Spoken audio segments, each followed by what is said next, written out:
That's live. Really? You open a new thing? You suck. You suck.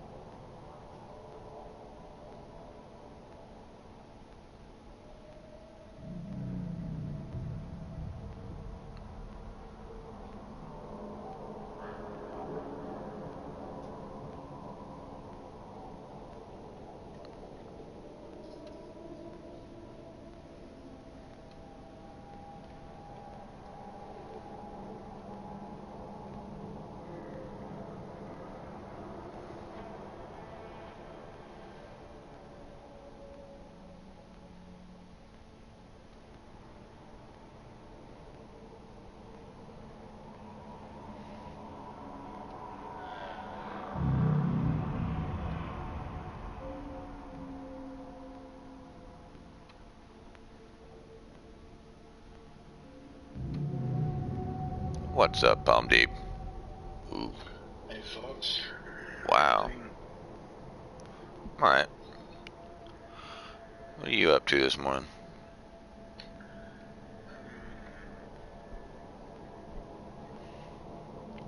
I gotcha.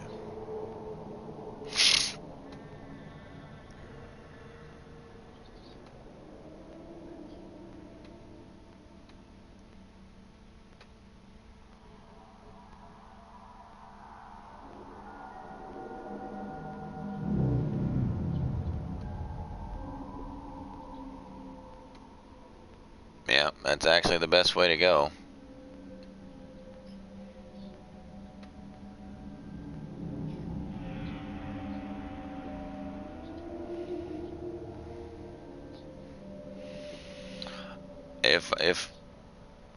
If I were you, I would stand by chat. I'm briefly away from the chat. I'm unable to see what you're saying. If I were you, I would stick with mostly incendiary.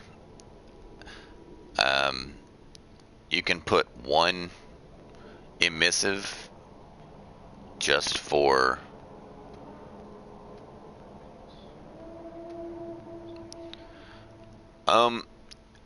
on my Corvette, I run 2 thermal shocks for the banks just to cook them. But those actually reduce your DPS. So against someone else who's running full multis, you're doing less damage. The best build that I've seen, I actually fought it the other day on stream, and he's literally just running all of the top, which is both smalls, both mediums, and both huges. Oh shit. He's running incendiary, and then on the belly he's running his corrosive. Yeah.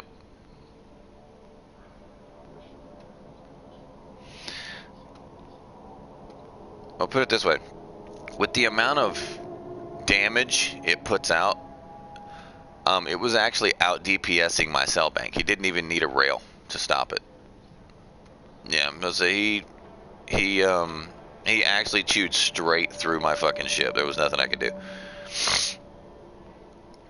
Because obviously I build my ships to take on, you know, medium ships as well as small and large. So, you know, I'm equipped for anything, and he's literally one trick pony, chewed straight through me. He just overpowered everything that I had in defense. Which is awesome. I mean, he used gimbals. I could have easily, like I said, the difference is that guy knows me. And okay, I'm back to the chat, guys. There were 2 things said while I was away. If you wouldn't mind repeating those. But one dispersal field cannon would have allowed me to win the game because he was running all gimbal. It would have broken his DPS for an extended period of time, but I didn't have that on my ship. So I mean, it is what it is. You know, this guy knows me. He literally got my build off of Inara and then built a ship just to counter it and then to come and 1v1 me. That's why I told him, I was like, well, and I even said that on stream. I was like, well, dude, it's pretty easy to counter a ship when you know what it is. I mean, you literally go to Inara, you get the build, and then you come with its weakness.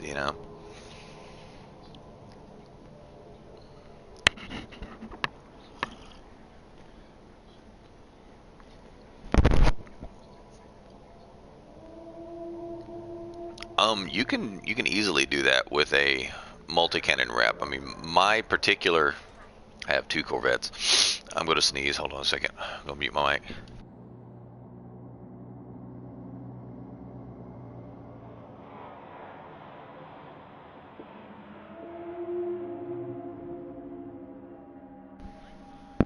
Oh, excuse me. But I'm gonna say my normal Corvette that I use a fighter on it, and it pisses everyone off because of the amount of lag that fighters cause if you're using Wi-Fi, which I don't use Wi-Fi, but if someone else is, it does cause lag. But when you're running a build like that, you are literally only a stand your ground, which means any medium ship can just run away, let their shields regenerate, and dive back in. All of your shields mean nothing because all they've got to do is boost out of your range, synthesize, come right back in. Even a cutter, when you're fighting a cutter, all he's got to do is boost out of your range, reboot, repair, and gets half his shields back. And it's a very cheap tactic. That's the downside to the Corvette, which is why the vet that I build, that's what you're describing, more than a one-trick pony can, stand its ground and take on literally anything that comes at it.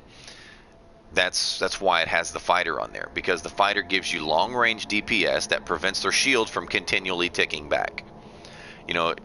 There's a timer between when you take damage and your shields regenerate. So as long as your fighter is doing literally getting one bullet on target every 10 seconds, their shields will not regenerate. It won't stop a cell bank. I mean, they can still boost out of range and cell bank, but it prevents them from synthesizing, reboot, repairing, and if they do reboot, repair, they don't get their shields back, and it prevents them from passively, with a buy weave, getting their shields back.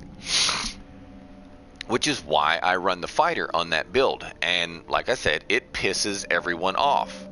It's like, I was like, look, dude, if you have a problem with me running a fighter, you've got two choices.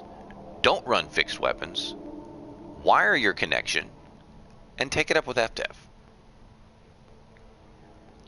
They can remove fighters from the game if they don't want us to use them.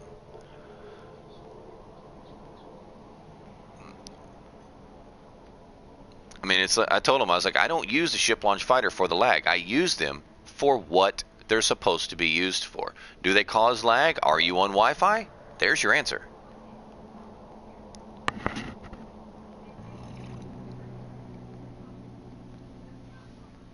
But that's what I told him. I was like, look, you want people to stop using ship launch fighters because they cause lag for you, so you can hit them with PAs. My counter to that is stop using PAs. Use gimbals. The counter to lag is gimbals. What's up, Pizza? Am I playing with someone? I am talking with someone in chat, yes. Now, his voice is probably not shared, so if I appear to be talking to myself, just take it with a grain of salt. I'm not crazy.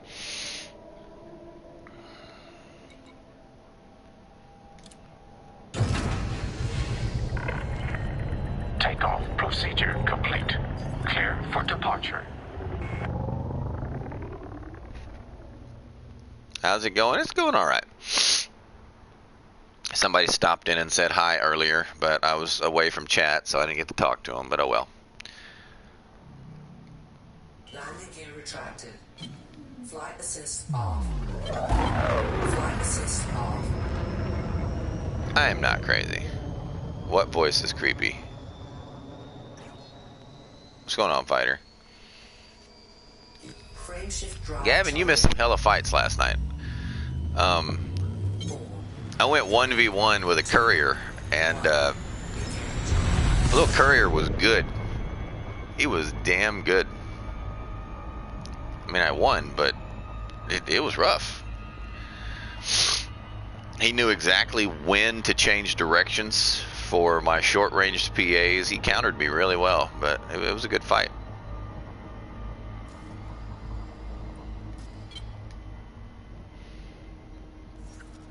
A bot voice?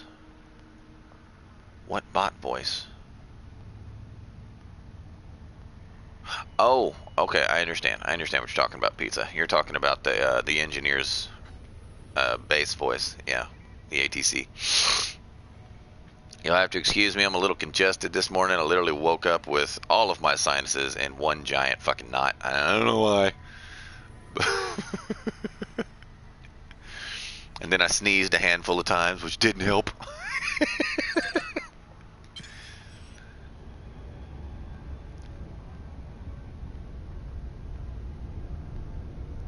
Yes, it is morning in America. That is correct.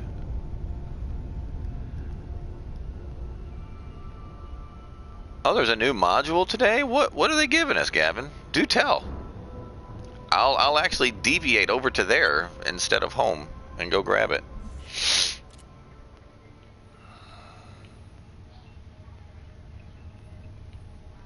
Maybe it'll be something that doesn't suck. Ow, fuck me.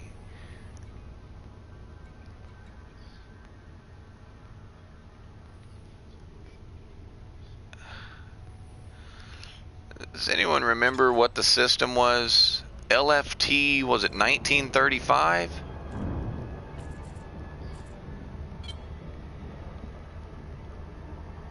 It's the Rona coal sack? What the fuck you mean coal sack? Coal sack's way the fuck over here.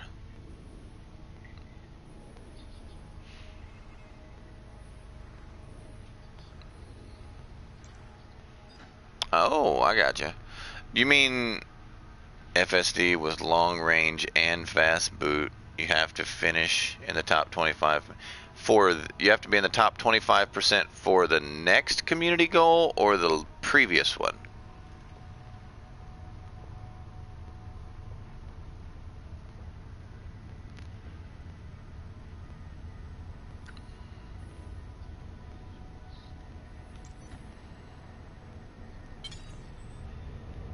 Okay, gotcha. So I can go straight. We're good. The one that just started. Oh my gosh. A long-ranged fast boot FSD. Just imagine the ship that will be able to be built with all these extraordinary, unique modules that they keep rewarding. You'll have a high-capacity, lightweight missile on a freaking long-ranged fast boot freaking ship. What ship will create the most beastly model for it? I'm sure somebody will put it on a Phantom. Just saying.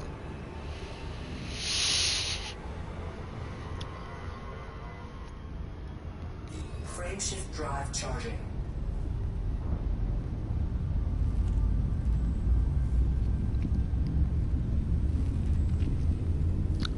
Oh, it's a Class 5 FSD. Class 5 FSD is that a Phantom or is a Phantom use a 6? I think it's a Phantom. And or a Mark II. You could put it on a Diamondback, yeah. That'd make for a hell of a little fucking stealth run DBX. Even the missile.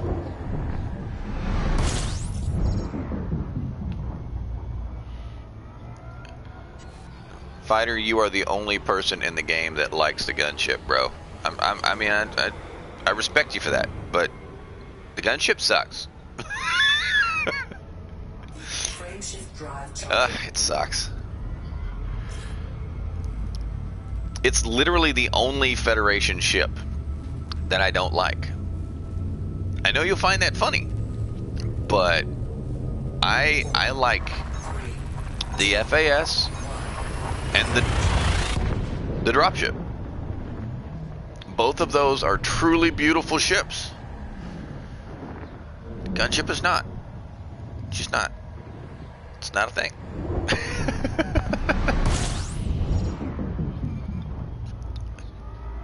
Torpedo gunship. I assume you have 6 torps on it, 2 smalls, 1 large, and then 4 pack hounds on it. Frameshift drive charging. The gunship easily has, and I'm going to say this generally, and if I'm wrong, feel free to correct me. I have no problem admitting I'm wrong. Gunship has the worst jump range in the game. I do believe it's worse than the Sidewinder. And how are you, Titan?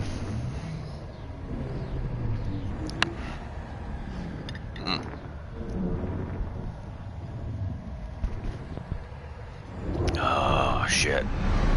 I am uploading.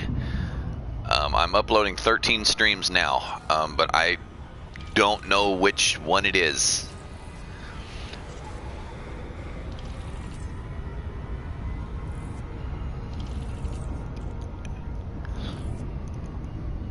Yeah, Starcy, the uploads from Twitch will be titled Reverend's Rant, a rerun. I might kind of scan through them before I display them. They're uploading now. But I might try to put it in the description of which ones are which. I'm going to start running my Twitch streams on the weekend, like Saturday and Sunday. Just have them play all day. But I've got to make sure I don't premiere them. If I premiere them, you know, subscribers will literally be getting blown up all damn day. But some of the videos are in between, you know, 6 and 8 hours. I think one of them's actually 10 hours, so that would still only be 2 notifications in a day. But I don't want to annoy my subscribers that bad.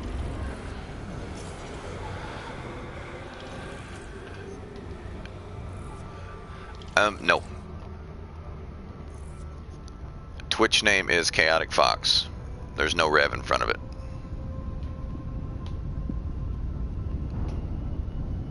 Frameshift drive charging. Come again? I know.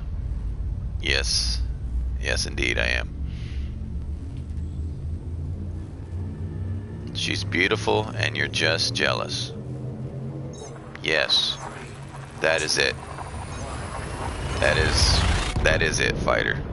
Welcome to the channel, Blood Raven. Appreciate the follow there. Appreciate the support. What's going on?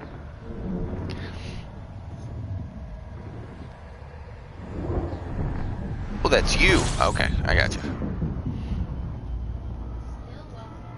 Well, still welcome to the channel.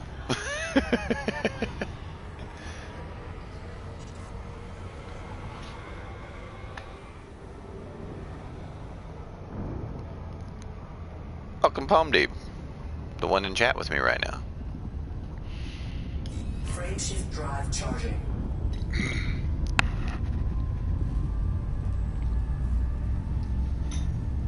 Oh, I'm enjoying this morning coffee. It doesn't taste like dirty, wet butt. That's what coffee tastes like if it sits for 24 hours. Once it gets stale, that stale taste that coffee gets, I describe as dirty, wet butt, because that's what it tastes like. It's just dirty butt.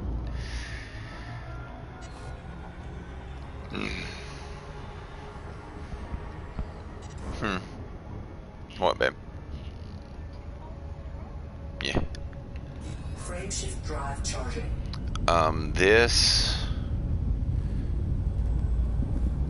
This is Titan, and this is Palm Deep, the one I'm reading it to you. Grief. But this is Palm Deep. It's Aggie's squad mate.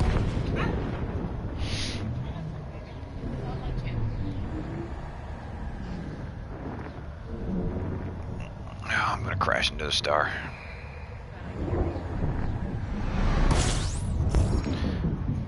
My morning stream, I try to do BGS. I didn't yesterday because I was busy material gathering.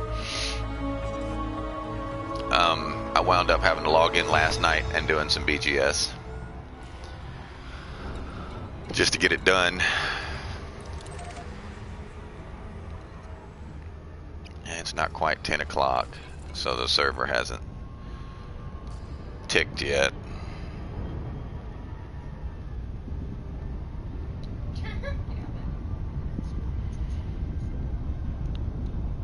I would change your coffee if it tastes like dirty wet butt. I mean, most people try fresh coffee, but you know, I'm a cheapskate. If it's still in the pot after a day, I drink it. How do I know what that tastes like? Dude, I've been married 3 times, bro. You know how much ass I have licked? I mean, it's a thing, dude. What were you saying, Titan?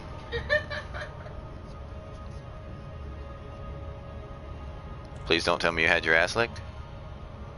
Okay. Oh, sweet.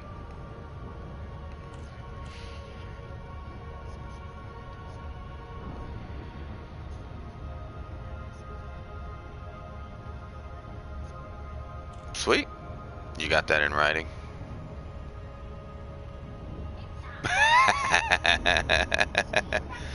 Speak German 9.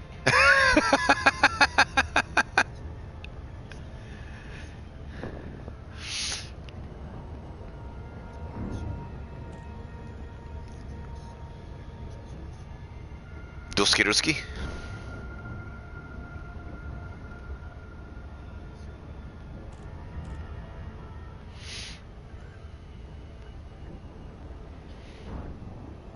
You could help with German?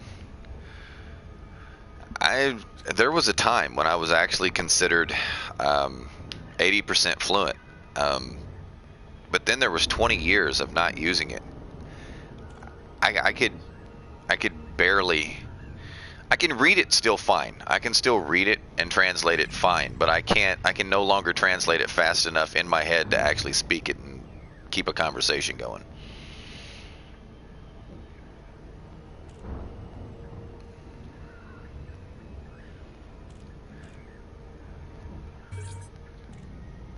The first 3 letters of the stream title, Pizza, says ENG. That stands for English.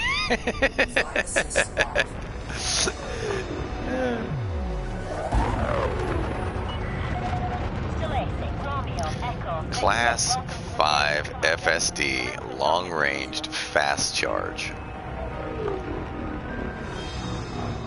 Oh, you only get it if you're in the top 25%, apparently.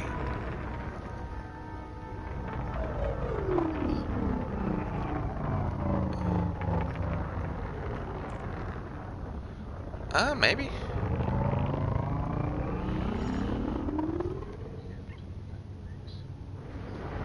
No, I wouldn't. I literally wouldn't put mine on a Diamondback, but fuck. You must vacate this area immediately. Wow, I got to see that on stream. That was yeah. Nice. A lesson to those who are like me and forget to ask permission. Be careful spinning sideways in the slot. Sometimes you'll get stuck there like that. I have gotten stuck like that with my Anaconda. It's like, you know what, how about I just, for once, send it out of the mail slot? And I'm like, full send. Stuck. I got blown up by the station. Alpha Julia India. That's the name of your ship. What am I doing? I'm going to do a little bit of background simulation. Where is my landing pad? 23? Is that 23? Yeah, that's 23. That's 22 on my screen. Oh, behind it is 23. Yeah.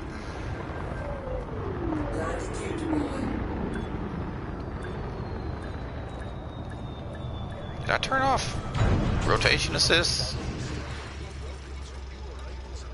No, I didn't. You're on the deck, clear to disembark. Enjoy your stay with us. It's hard to see from a distance, I gotcha. This is not where this ship goes. Damn it. I didn't take it home. I gotta take this ship home. I guess I can check the mission board while I'm here. It's a fresh reset.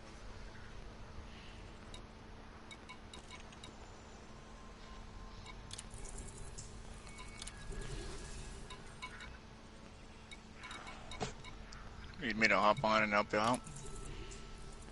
You gonna do some cargo, yeah. So it looks like we're gonna be doing cargo. Mining. Water? No. For influence? Yeah, I'll go buy some water from Dylan. Okay. Well, let's see here. Don't worry, guys. I'll get that guy banned in just a second.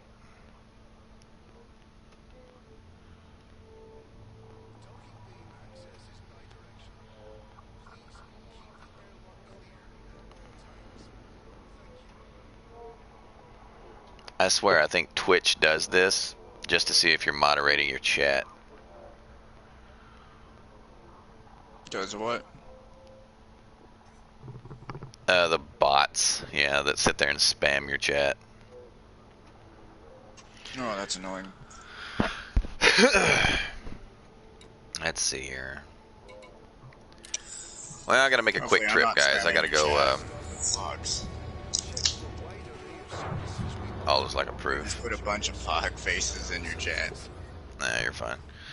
The only time that annoys anyone is if they have the chat reading. If the chat reads out, then that's a little shitty. But Fog face, fog face, fog mine face, don't.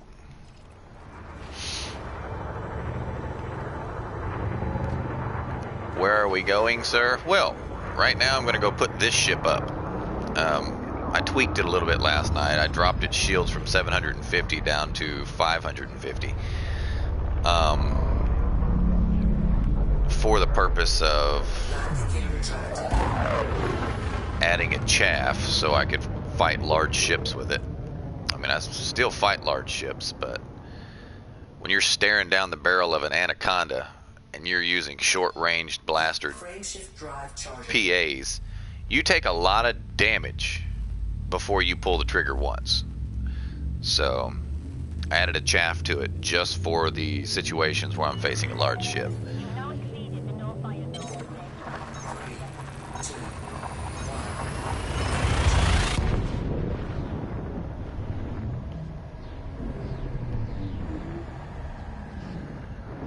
Why does all of my optional internals have illegal issues on them? Because your ship's wanted or has a fine somewhere. Oh yeah, I forgot. I have to go to contacts and take care of that. Here we go. Oh, I can't do it here. God damn it. I like this ship. It's getting to be fun. To fight a capital ship, put guns. There's no conflict zones anywhere around our system.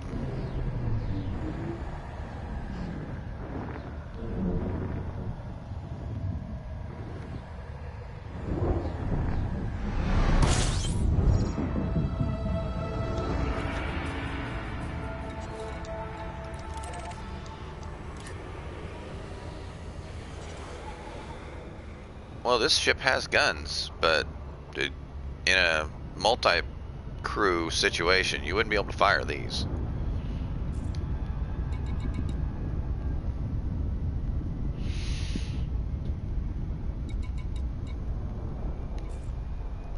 Checked. Damn, I was just in the mission board. Well, I've got to ship my basilisk here. It'll take about 8 minutes for it to get here, so that'll give me time to go through the community goal and read it.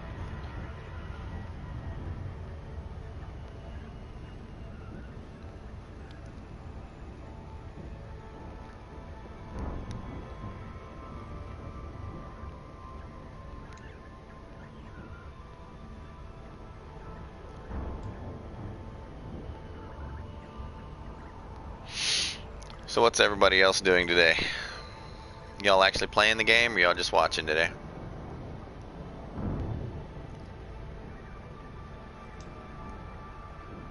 Fighter, pizza, Gavin.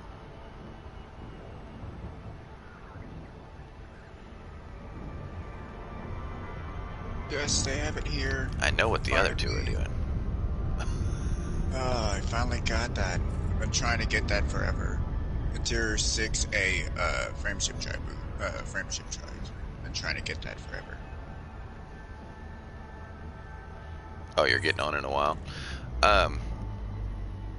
Gavin, you going to try to compete for the top 25 in that community goal?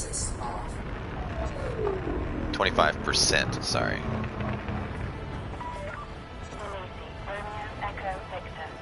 Welcome to this Imperial facility. We are delighted to receive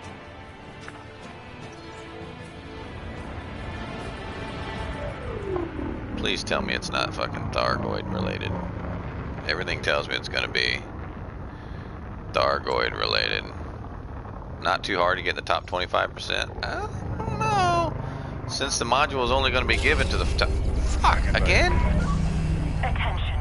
You require authorization before you may enter the zone. Scan detected. Damn, dude. Yeah, if you want to share those missions, I can start heading out to where we need to pick up the supplies. Permission has been approved. Please continue to Bay 30.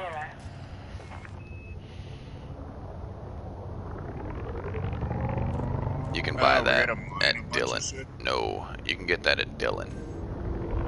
Okay. Dillon Dock. Wait, so navigation stations. Dock. For a second I was thinking Dillon Dock was one of the small stations I couldn't land at. No, you can get it from Type 9. It's incredibly cheap. It's just for the influence on the mission.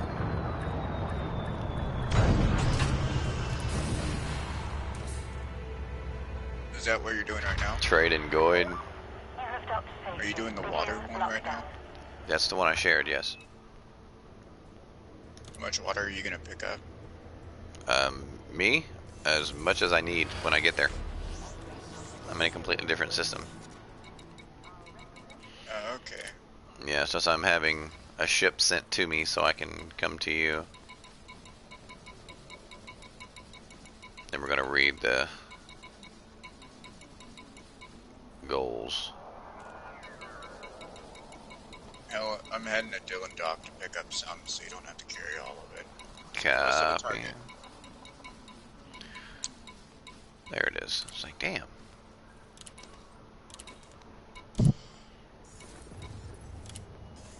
Alright, let's see here.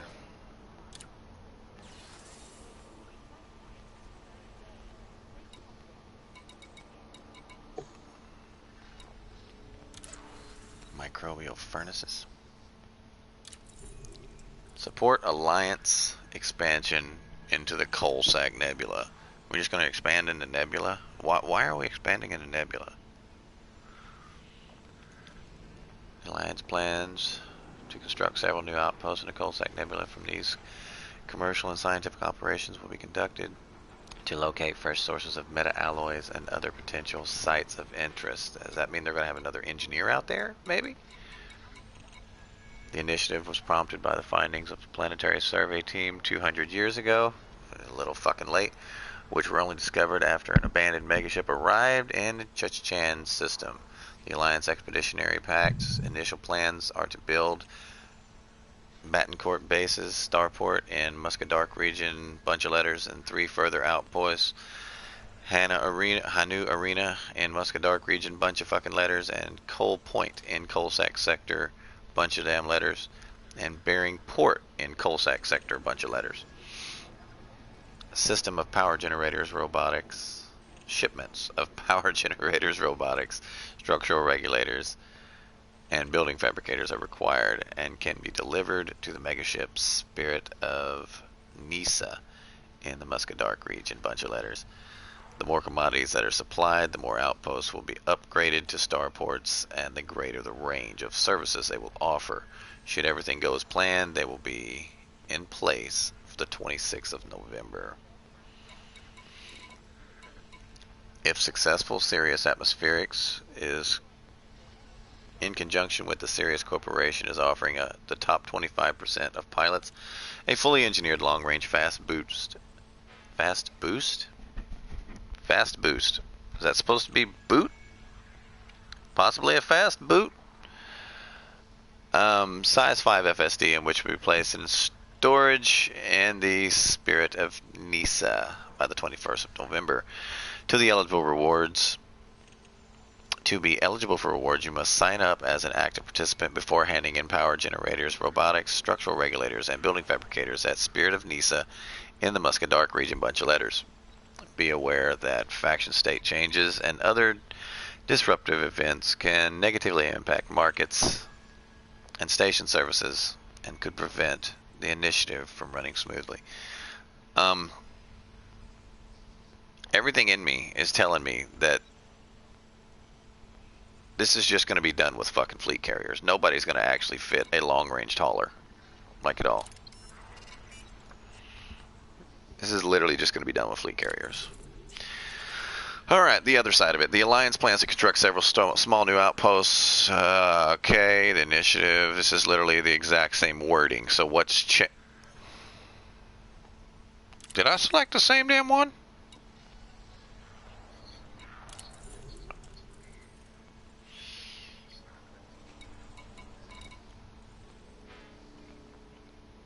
Okay, Commodore Morag Halloran of the Alliance Defense Force is discussing security arrangements. We anticipate a heavy Thargoid presence in the Coalsack Nebula, therefore it is strategically necessary that we act now for curtail the threat to future exploration. Independent pilots and anti-Xeno squadrons can serve the Alliance by focusing their efforts on a bunch of systems, which will host the new structures. If successful, Sirius Atmospheric in conjunction with Sirius Corporation has the exact same rewards. Please note that if you have any crew members, a proportion of your combat bonds will be automatically assigned to them. These combat bonds will not count towards your personal contribution total, and your crew will receive the reward for these combat bonds when they are handed in.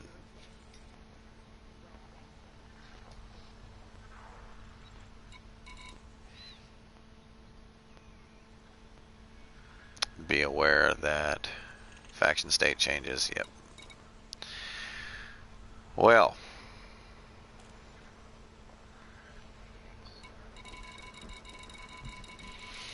this annoys me a little bit.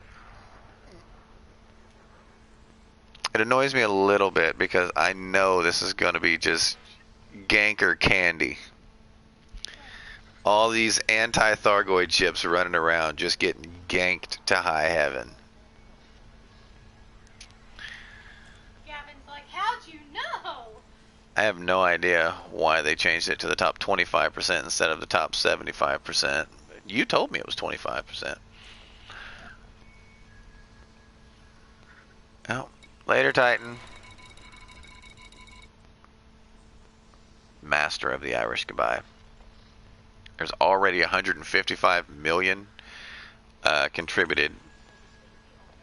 155 million contributed, and we haven't scratched the surface. So we'll have to see how many of our guys want to go fight Thargoids.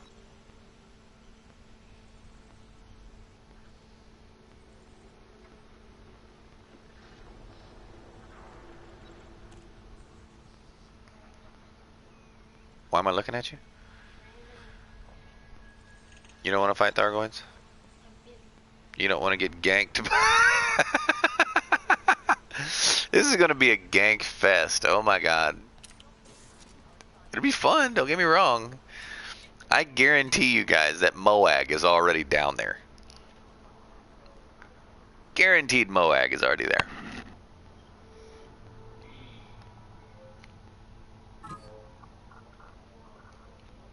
Okay.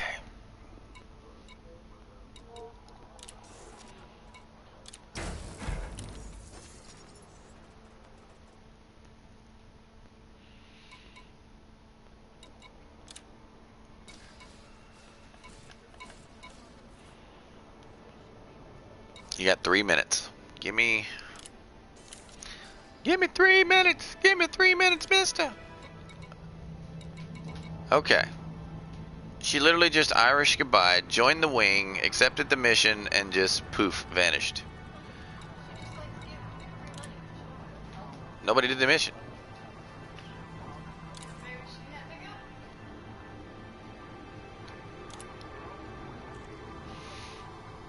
Haven't seen Agina Aganada in a while.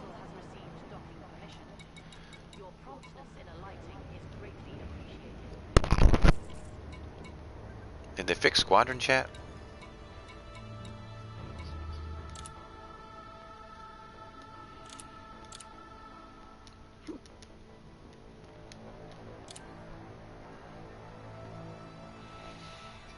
You're going to kill Goids? I don't know. I might alter my Goid ship, because I've been storing some engineered modules here and there so I could upgrade certain ships when I came in contact with the carrier. So I might do that. I am, I swear.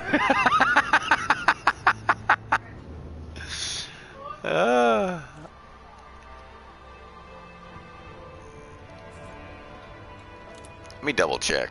I've got a couple minutes until my ship gets here. Let me check outfitting. Both of the crates use a size 5, don't they? Or do they use a size 6? Oh, you did the last one and got top 10%?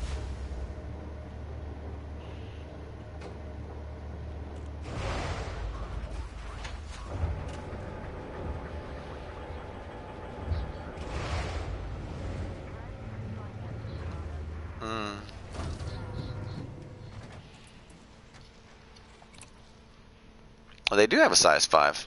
Yep, the Asp Explorer, both crates, and the DBX all have a size 5, so...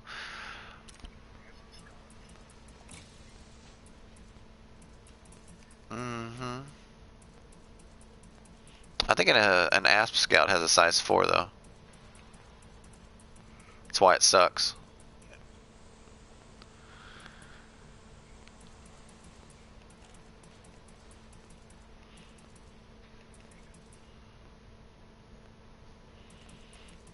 I know I have a class 4 beam laser and it was long ranged, and I swear if I sold that the other day, everything in me tells me I sold that the other day because I said I would never use it.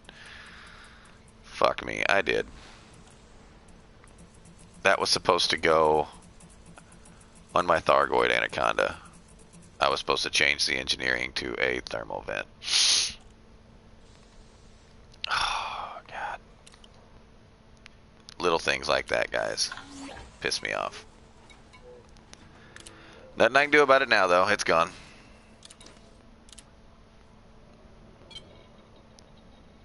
Five. Yeah, it does have a 5.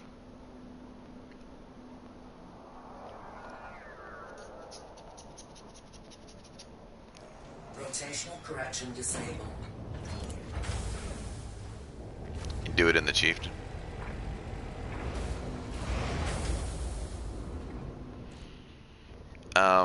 What size? The huges? That's a tricky one, because overcharging everything is what everyone usually does. However, when it comes to the huges, you actually get about 5 or 6% more sustained damage if you go with the rapid fire. So that's kind of a personal preference.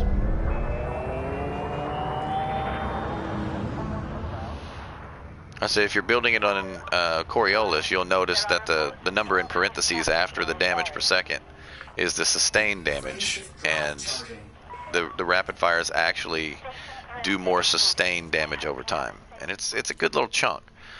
But you know, to each their own of which is more important.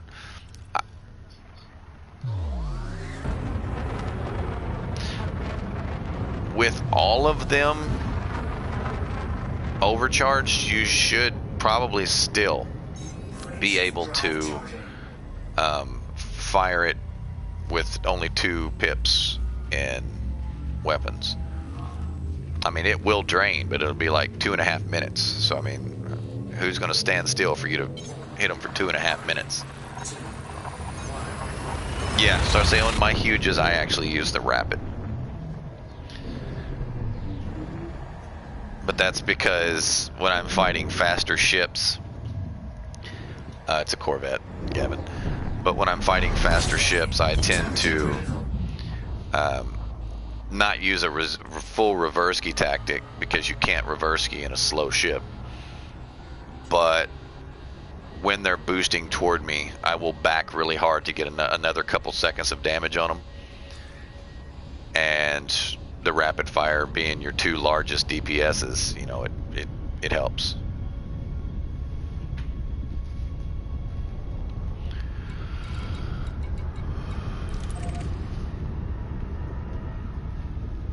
I'll have you know, him kicking the shit out of that vet like that made me repurpose it. It doesn't have a single fucking multi-cannon on it right now. Because I already have a full multi-cannon build.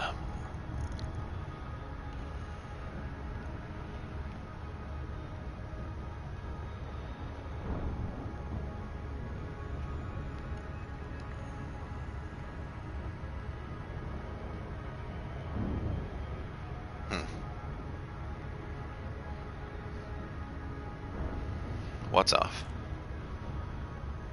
The music? Oh. Because I could have used Super Cruise Assist, couldn't I?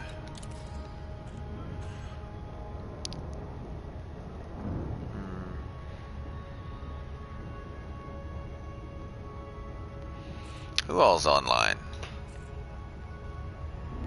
Titan claims that she got unbanned from Twitch. I asked her, I said, you got that in writing?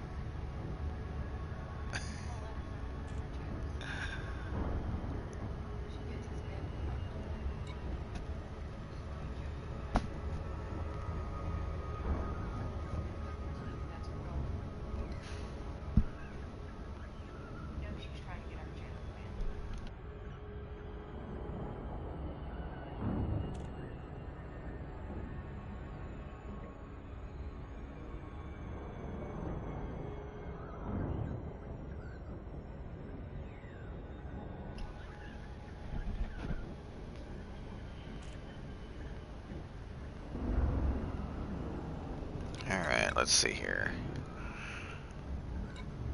He's already down there. Guarantee all these fuckers. My private group friends list. I'm gonna start deleting these people. I really am. They don't play in open anyway. Haven't seen Ostrom in a while. In case you guys wonder why I showed such disdain for members of my friends list that are in private and solo, because I didn't meet them in private and solo. They have retreated to private and solo. And likewise, it doesn't make me like them any less, but if I never play with someone, they're just lagging out my friends list when I try to load it. It's like nothing personal against them, it's just you're not being friendly. You're a hermit, and there's nothing wrong with that, but you know, you don't need to be on my friends list if you're a hermit.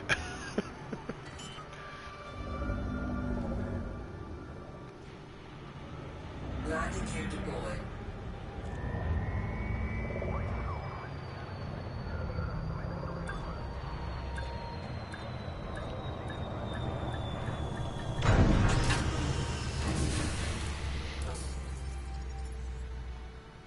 Yeah, sounds like that's basically it, Gavin. It's like I'm not going to play with them. And if I'm not going to play with them, I'm not going to be talking with them regularly. And if I'm not talking with them regularly and I'm not playing with them, they're not friends. You know, I mean, that's an associate. It's like, yeah, I knew that person's name once.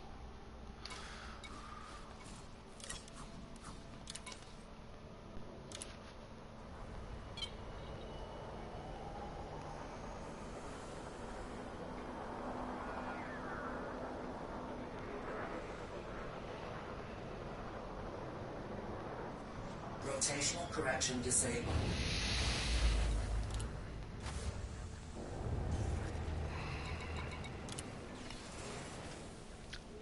Now, people who use private and solo for mat grinding, you know, that you only see on there once every great once in a while, it's no big deal.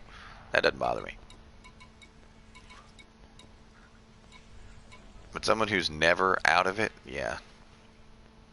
Yeah, that bugs me.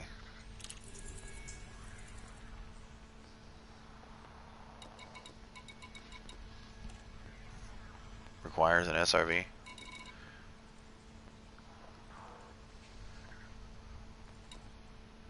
doesn't tell me where to get this, but... Incarnation critical message.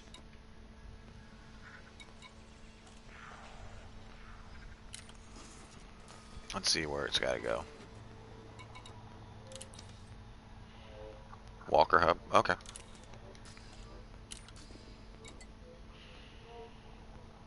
Um, 4 minutes? Yeah, let's do this.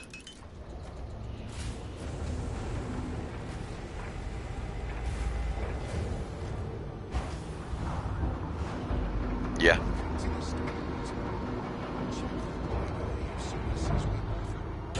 I know some people just watch their friends list like a hawk, and as soon as you delete them, they're like, dude, what happened? It's like, dude. One, if you send me to an invite to a different game, 99.9% of the time, that is an instant delete. It's like if you don't even fucking know what games I play, we've got nothing to talk about. Especially if you send me a fucking Fortnite invite. Send me a game alert to Fortnite, it's over. We are not friends anymore.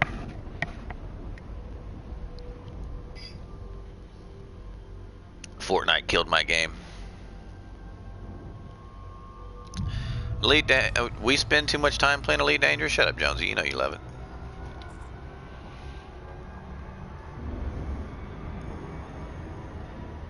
Yeah.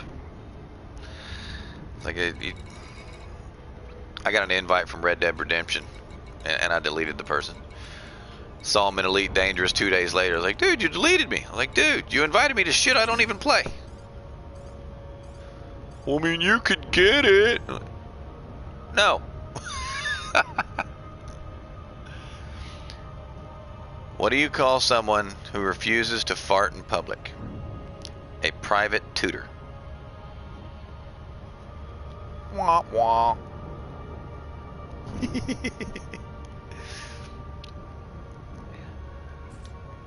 Oh.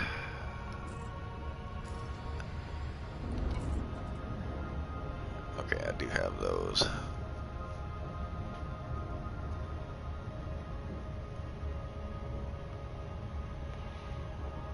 Not good enough. No, I read them out loud. Laura likes dad jokes. She smiled. I'm still fighting with my nasal cavity this morning. Feels like I got cotton balls shoved in my face.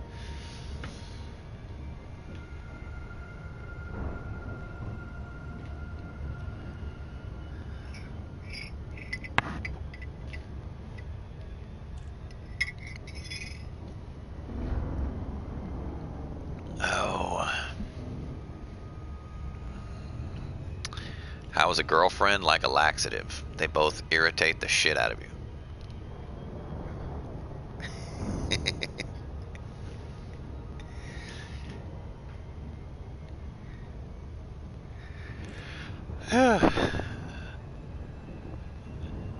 Long trip. Let's get there faster.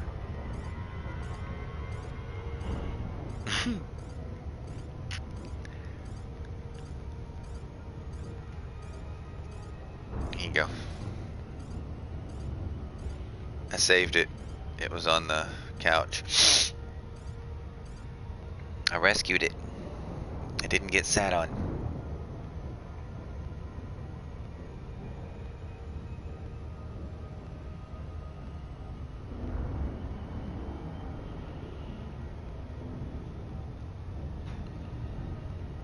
How are we, Fox and Laura? Well, we are Fox and Laura because some time ago, in each of our lives, separate from each other, we decided to use those aliases for gaming content. How about you? How'd you call me Yumi?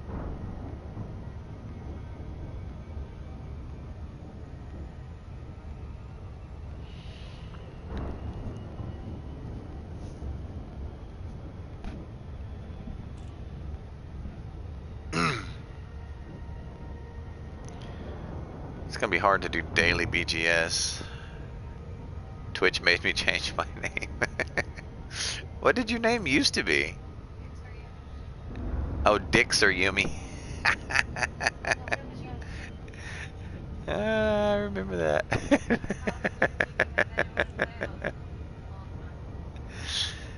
Oh man.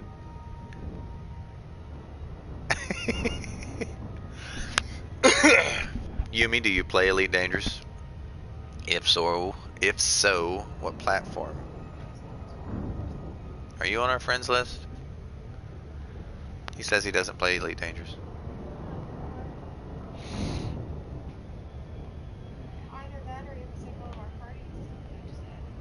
No, okay. Are you Demon Spaz? Either that or that was his brother's account.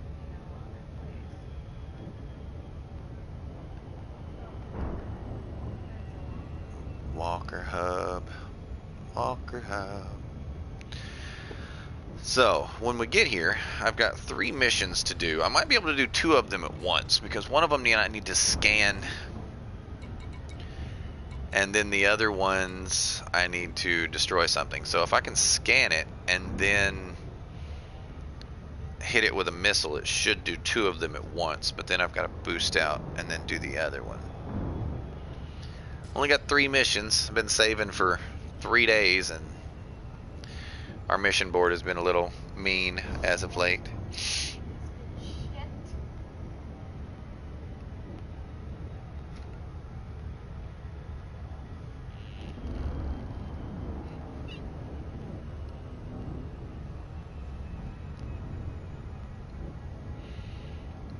Not gonna lie, you can delete that account as friend, cause I'll never be able to get on that account. Is that Demon Spaz?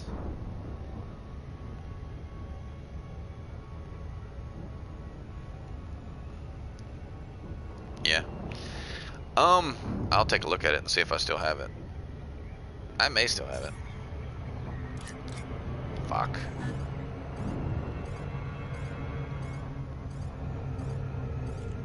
So what made you put down Elite, if you don't mind me asking?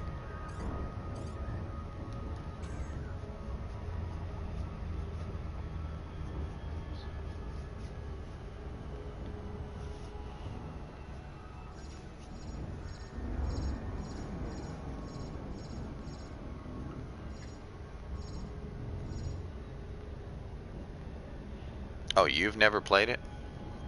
I gotcha. I thought Demon Spaz played Elite. Oh, okay.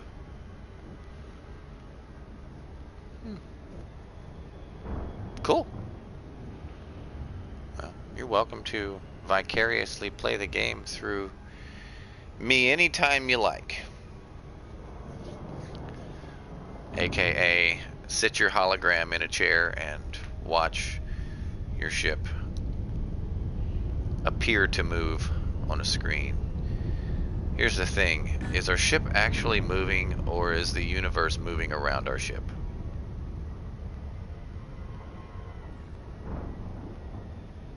Orbital flight engaged.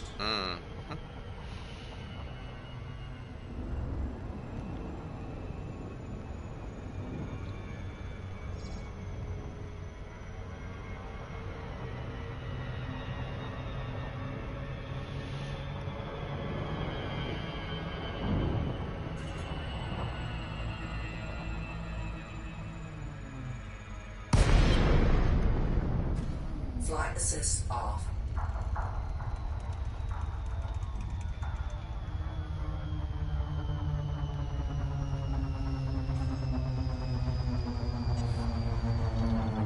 To think of it as a sperm trying to find an egg. Well, anyone who says dicks are yummy, why would that sperm be trying to find an egg? Crime detected. Fuck me. This is gonna be Under difficult. attack. Power plant capacity exceeded. Impulse attack. Trajectory Fuck me. disruption. Warning. You have entered a trespass zone.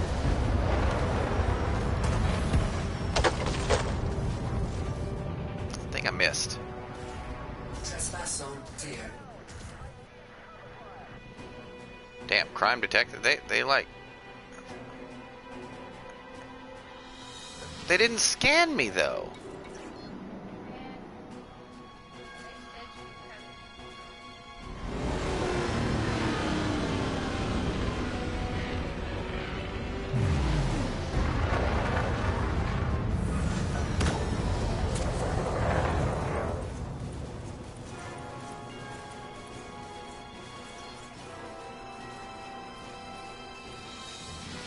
Warning.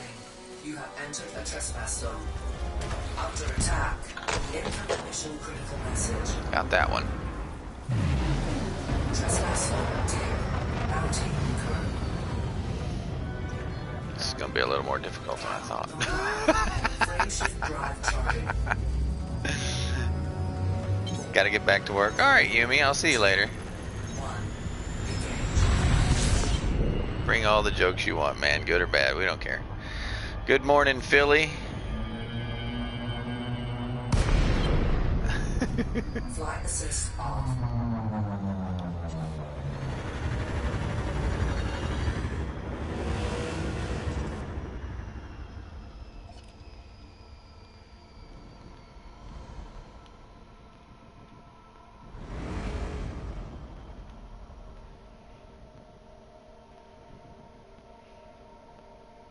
It's like they instantly detect me as soon as I get in range. Let's see.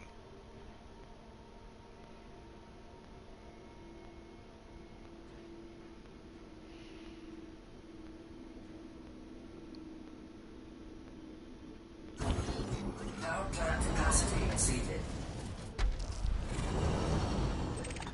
Warning. There's the power grid. Trespass zone. Under attack. I don't know if I can scan it in this ship. I might have to come back in a ship that's not wanted. Incoming mission critical message. Bounty incurred.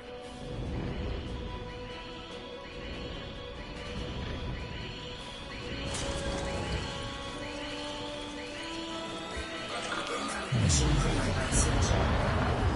Let's get out of here before that power grid comes back up.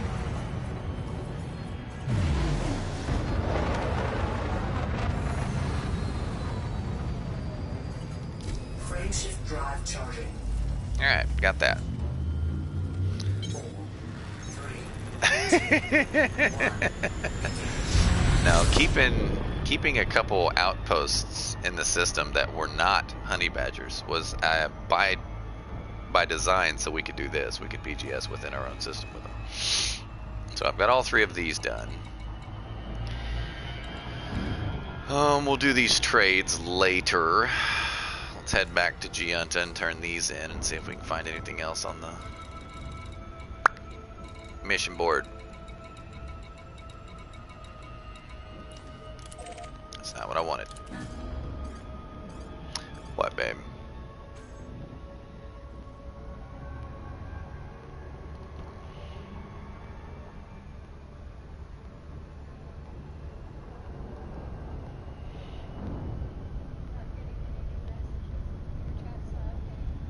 Oh, well, let me look.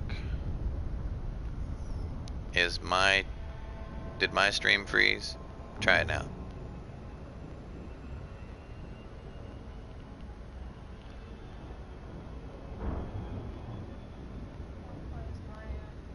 Yeah, so I'm not getting messages from your phone.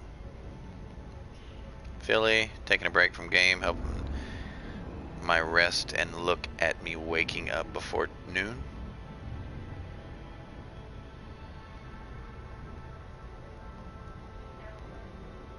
I gotcha. Gotcha. Taking a break from the game helped my rest. And look at me. Okay, now I understand. I understand, Philly. I got you, buddy.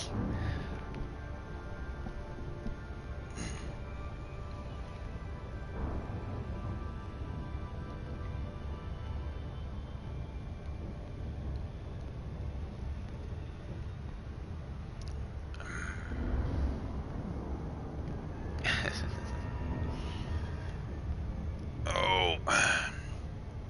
So, beautiful wife. Beautiful, beautiful wife. What do you want? What's for breakfast? I don't know. What do you want?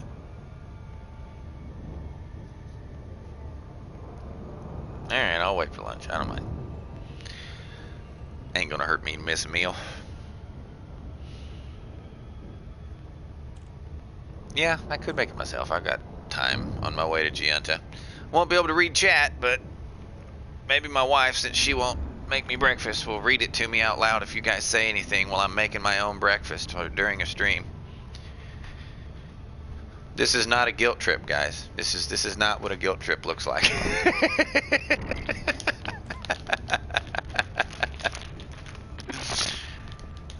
Fox would not wield guilt like a blade.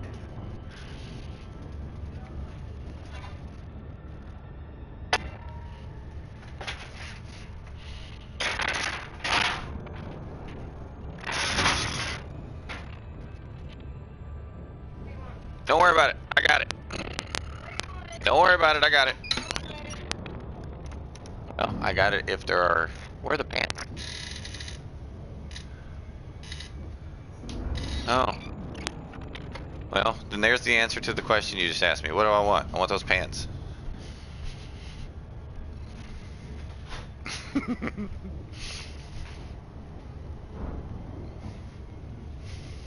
Don't flip me off. I didn't do nothing. Your wife looks after you? Well, I look after my wife in most cases. I usually make your breakfast. Everyone knows I look after my wife because I'm always slapping her ass, so.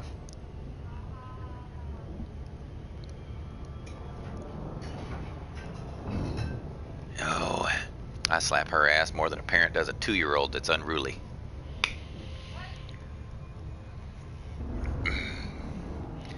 And I'm okay with that.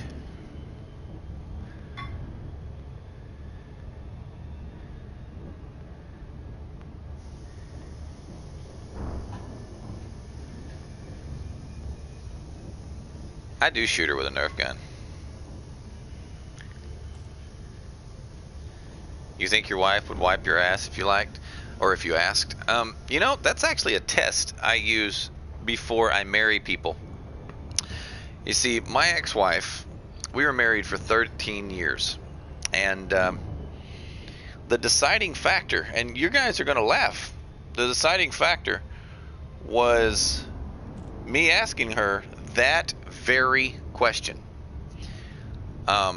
After having been married at the time for 9.5 years, I asked her one day,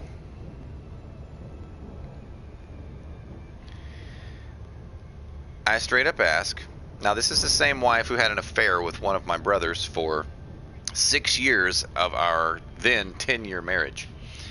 I asked her, I was like, would you wipe my ass? And she told me, she's like, hell no. I was like, fair enough.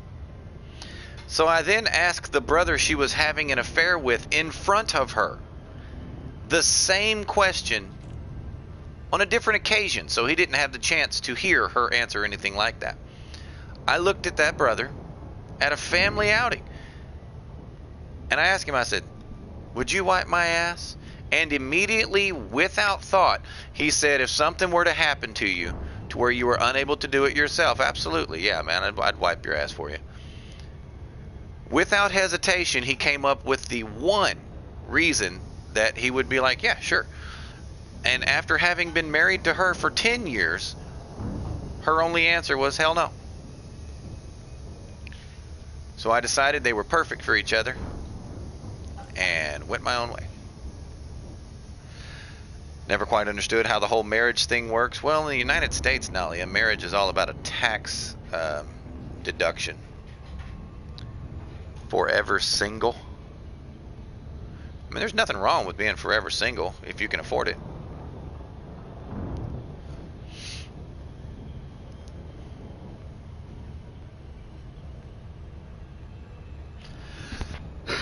Excuse me.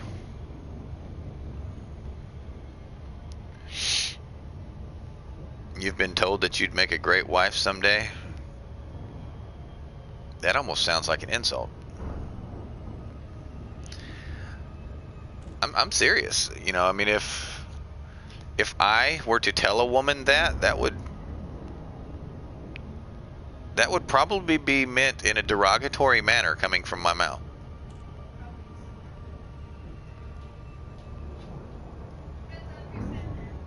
Yeah. I mean, because now I don't know if a woman said it to you. I mean, if like your mom or your dad said it, that would obviously mean something different.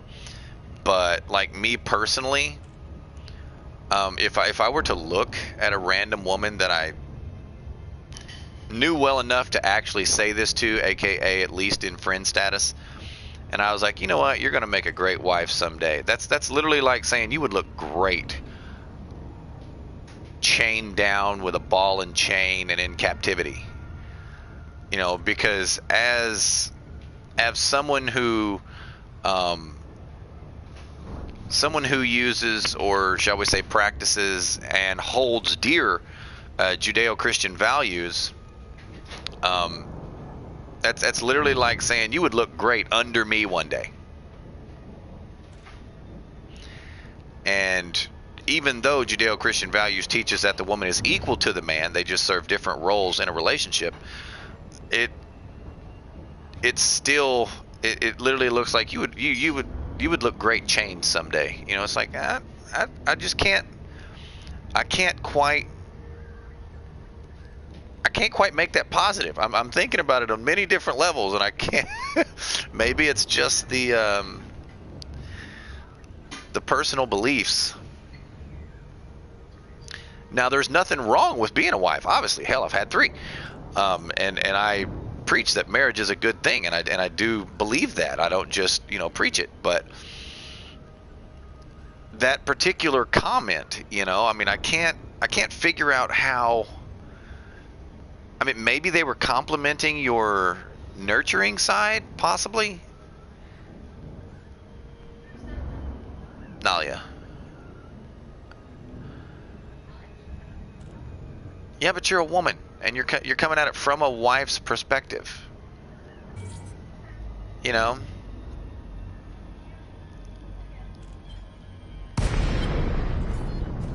Flight assist on. Marriage is actually cheaper than being single. If both tender an income. But yes, it's obviously more expensive if there's still only a single income coming in. It comes down to finances, really. That's why I said if you can afford it. Permission granted. Top route for approach to landing pad 19. 5 years, then divorce happens. It's funny you say that. My first marriage lasted less than 1 year.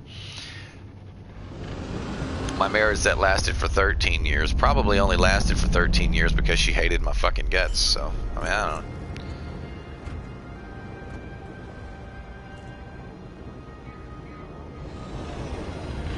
Landing gear deployed.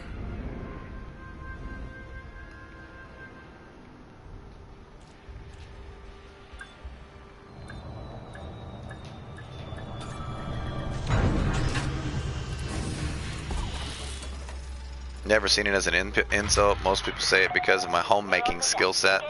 Well, that's what I was saying. I was like, the nurturing side was kind of what I was getting at. But if someone says my homemaking skill sets, that would literally tender the confirmation as to my initial thought, which would be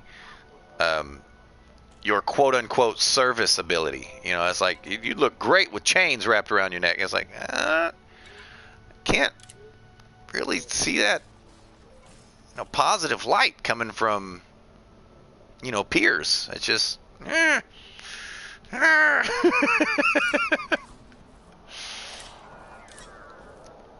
Oh, I guess I could check the mission board and know what ship I'm grabbing.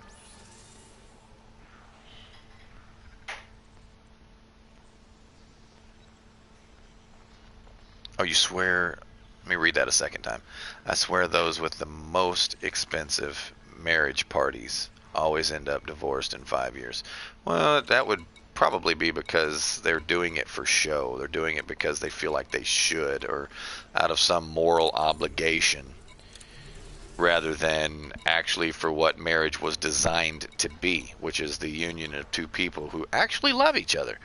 I mean, I know that sounds fucking bizarre, but love does exist. It is an actual state of being. It's not just an emotion. It's not lust. A lot of people say, your love is my drug. That's literally saying that love is a dick, or sex is love. It's not. They are separate. And like I said, love is not just an emotion. It's a state of being. And anyone who says, "Oh, I fell out of love with that person," never loved them to begin with. Love is eternal. True love never dies. A poet once wrote, and we'll ignore the poet. It said a relationship is like a flower. It grows, it blooms, but eventually it dies. But love is like a spirit. Once it's born, it never dies. You may decide that the person that you love, you may make a conscious decision that being with them is no longer the correct course of action, but that doesn't mean that you no longer love the person. For example, if you love someone and they cheat on you, you may decide that you can't personally forgive that person, and it's not right for you to stay chained to that person. And that may very well be a competent, logical choice to separate from that person permanently, and there's nothing wrong with that. But if you ever loved them, you're still going to love them even after they did what they did. You can't reconcile that with yourself to be able to deal with it, and there's nothing wrong with that either. Coming from my viewpoint, being part of a DS lifestyle scene, fuck me. Acronyms in lifestyles. I'm going to need you to type out what DS stands for, because otherwise I'm going to have to Google that. If I were told I would have chains around my neck during it, and if the person is that damn good, I would likely jump at the chance. Yes, that's exactly what I'm saying, as far as you can love someone and not be able to physically live with them. That is a thing. But if you actually love someone, that doesn't go away. It just doesn't. Anything else? Dominant, submissive. Oh, okay. Dominant, submissive. I got you. Well, not saying that a husband-wife structure is supposed to be dominant or submissive, because like I said, I hold true to Judeo-Christian values. It says that the husband is over the wife, yes, but it also says that the two are one flesh, meaning that they are equal. It's just a matter of, it's kind of like president and vice president. They both have their own jobs. They both serve full roles, and the unit does not work properly if one of them is missing. Both roles are needed. There's just a difference between, it's not even a king and queen standpoint. It's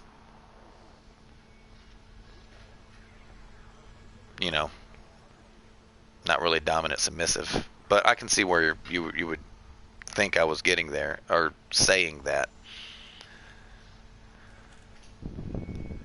Depends on who you're with. I get that, and I think that should go for everybody.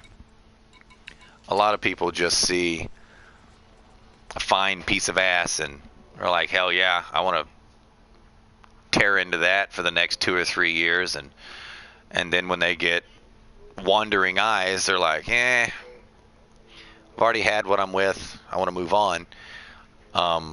That's not love, that's lust. You know, I was like, she isn't really doing it for me anymore. Yeah, that's called lust.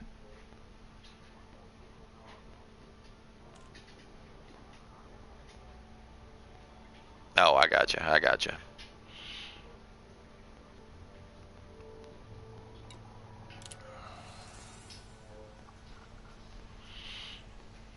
There will always be, and this is, you can agree or disagree with this, but there will always be a dominant and submissive partner in a relationship.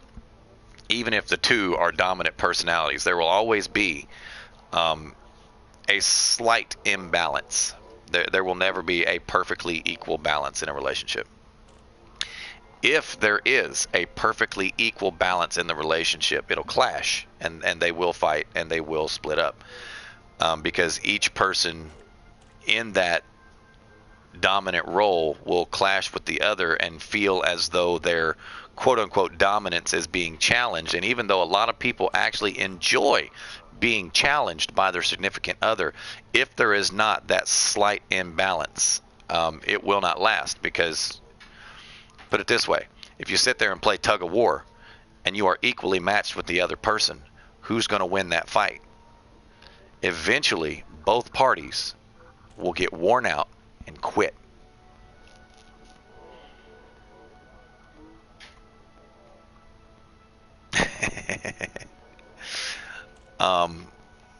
Lust is that's actually not what it says. Lust is not a sin. Desire is natural.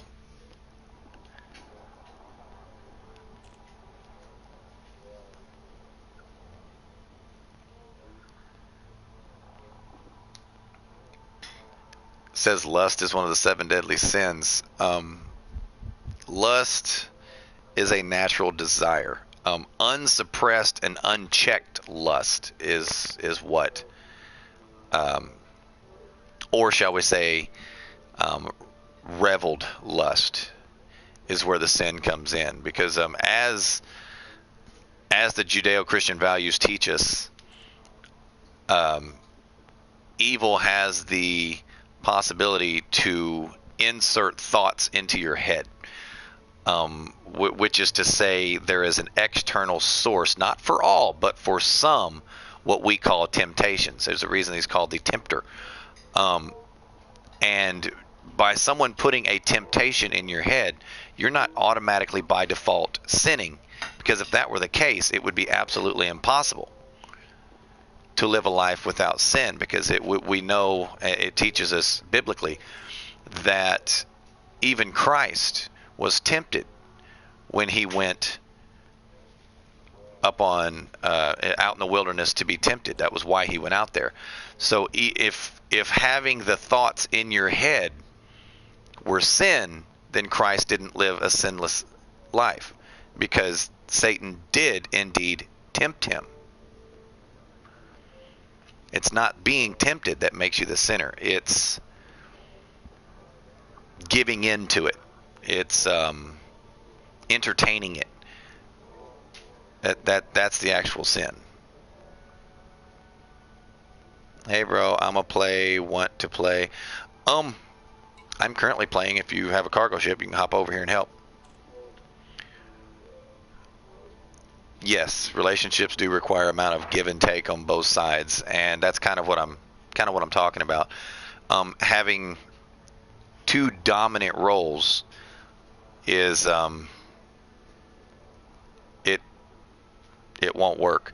Now there is a case where two submissive roles will work, and the reason for that is there's no tug of war. No one's challenging each other. You know, they're both standing there at the rope ready to play tug of war, and they just kind of look at each other and it's like, you feel like pulling this rope? And the other one's like, no, let's go watch TV. You know, it's two subs can get along, but Ojua, what the hell? How do I shut this thing up?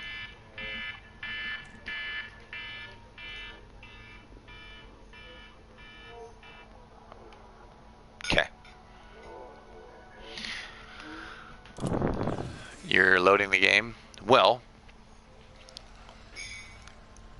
EA use Temptations.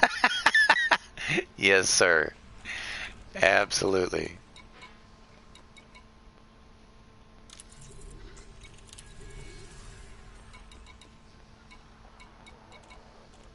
Alright, I'm going to do a quick triangle for BGS. And while, excuse me, indigestion. While I'm in Super Cruise, I'm going to be eating breakfast. Because I finally convinced my wife to make me breakfast. Because I willed guilt like a blade. No.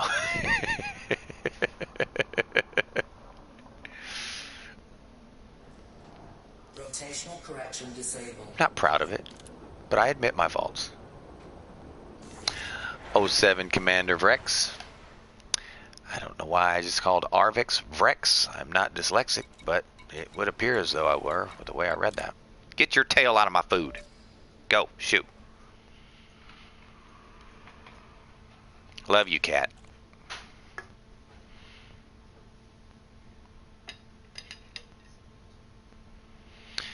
Alrighty.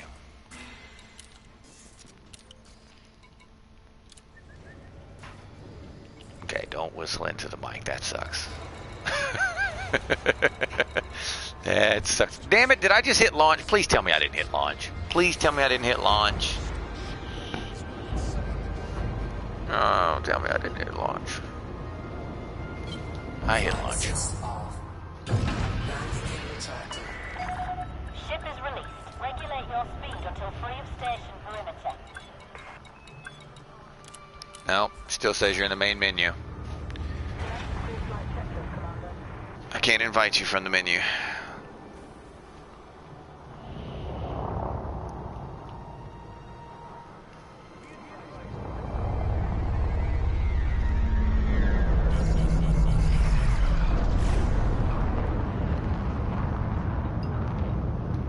Why did I boost out? I literally got to go back in.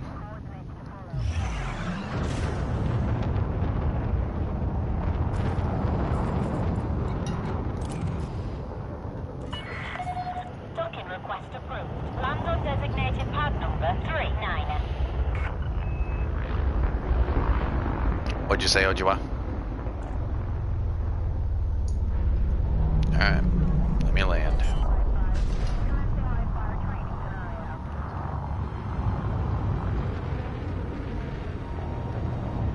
Landing gear deployed. 200 meters from touchdown.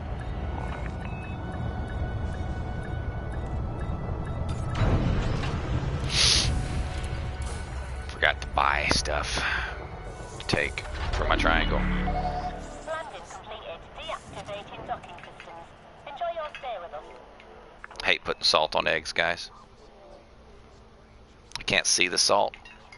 I have no idea how much I put on there.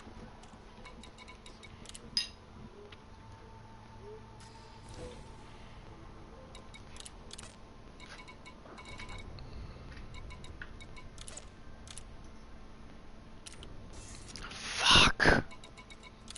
Wrong damn button.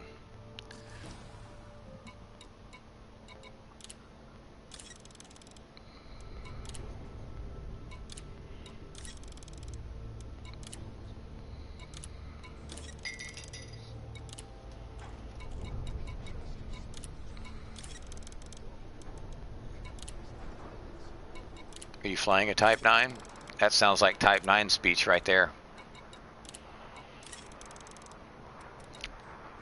Palm Deep knows what I'm talking about. You're in a Type, or a Cutter. Yeah, a Cutter is definitely, whoa, whoa, whoa, whoa, stop. And then like 6 kilometers later, you're like, all right, move, bitch, move. It's like its forward thrusters are amazing. And its reverse thrusters are non-existent. Yeah, it's God, it's terrible. Cargo hold at maximum capacity. Philly's making pancakes. Laura likes pancakes. I don't eat pancakes. They make me sick, but let me get this thing in Super Cruise and I will probably get quieter on the mic because I will move the mic down below my chin. Docking coupler disengaged. But I will be Runway eating. cleared for departure. So if I get a little quieter, just let me know and I'll speak up.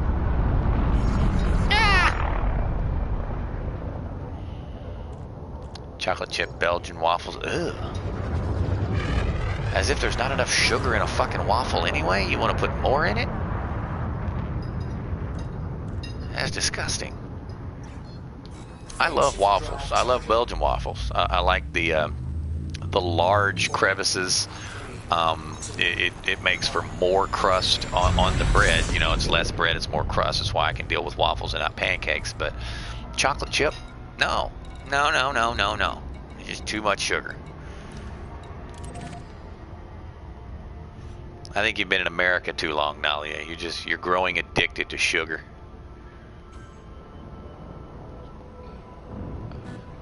That seems to be an American trait.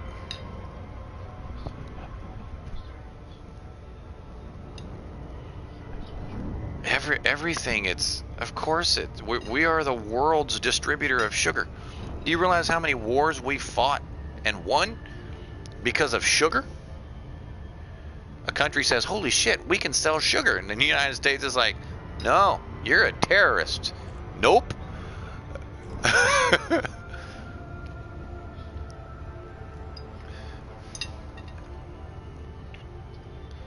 been a couple wars fought over sugar and the United States' sole rights to distribute sugar across the world. All right, gonna eat.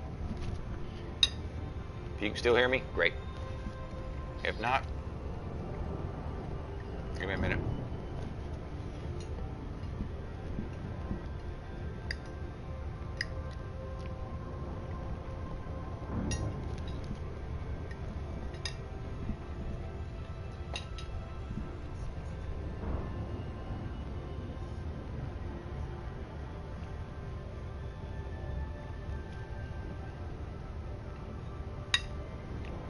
Shit, my eye itches. If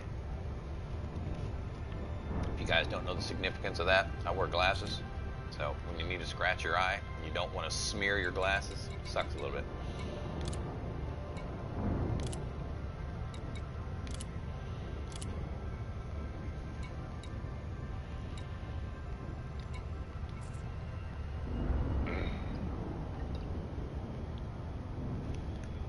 Thank you.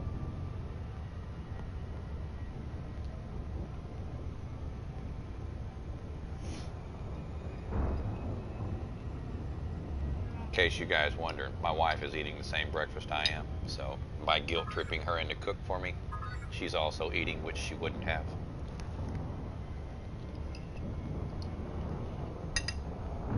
That is how I justify.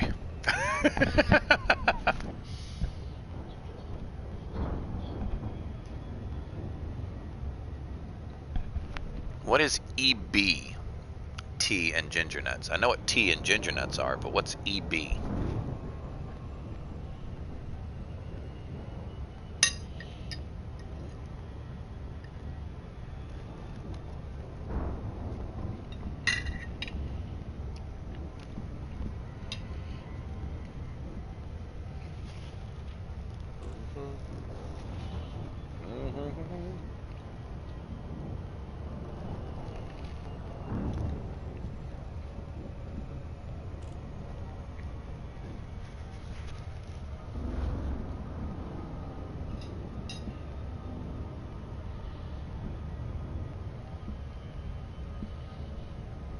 Oh, English breakfast. Gotcha. In the United States, EB stands for Eddie Bauer. It's a product line of Ford trucks. That's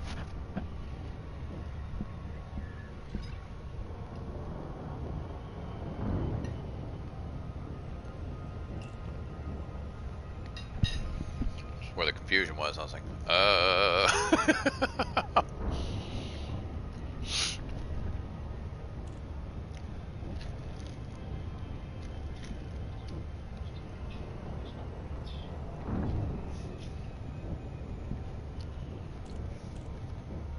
What's that? You're gonna need plenty of materials for a vet. That shit sucks. Mm-hmm.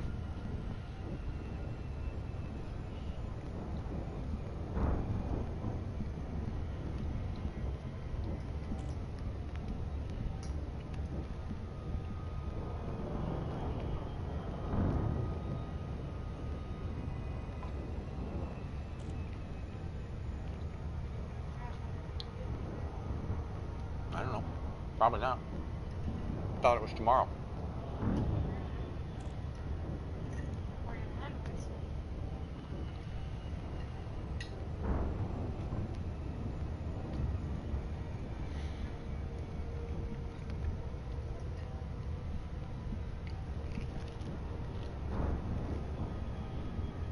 Nom nom nom.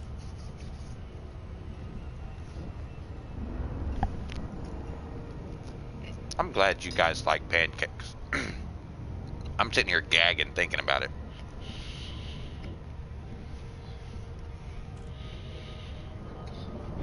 Ugh.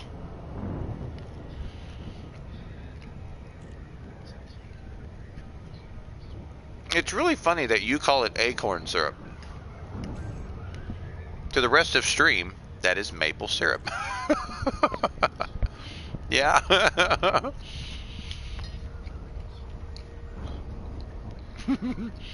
Well, they're from the same tree.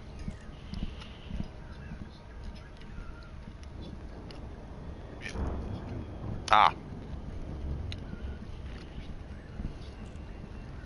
I gotcha. I thought that's literally what you guys called it.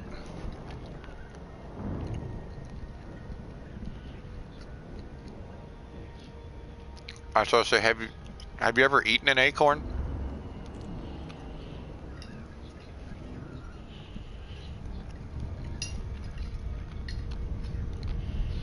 It is edible, but it has an amazing ability to make your mouth feel like dry, just dry.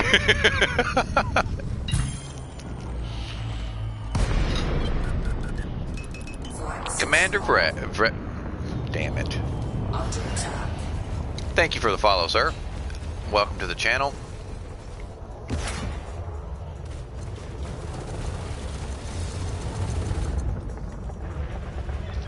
Roger that, sir. Deploying the fighter.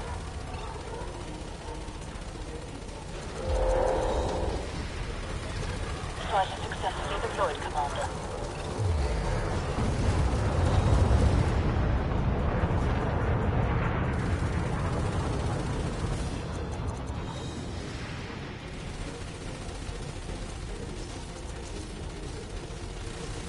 Pick up! Can't help it. It's a thing.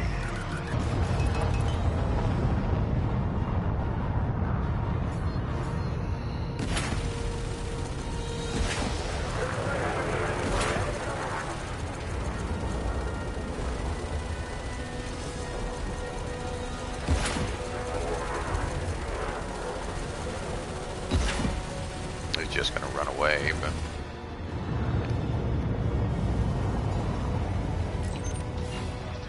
Ceasefire order received, Commander.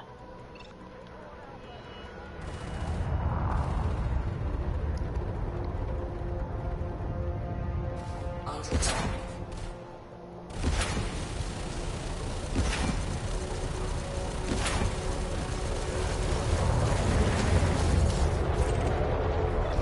Order received. Engaging. Target shields offline.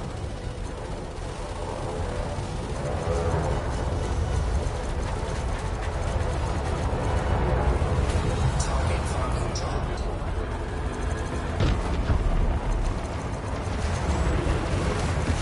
Freight ship charge detected. Let's take them out before they jump away, Commander. Target destroyed. On my way, Commander. Docking protocols initiated. you drop anything good? Chemical processors I'm a little low on. Flight assist on. Cargo scoop deployed.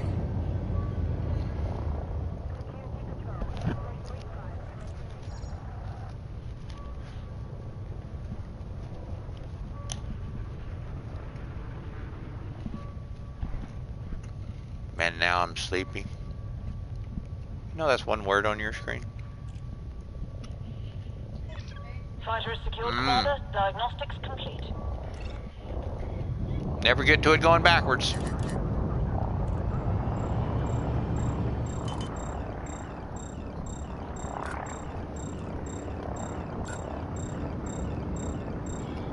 Copy.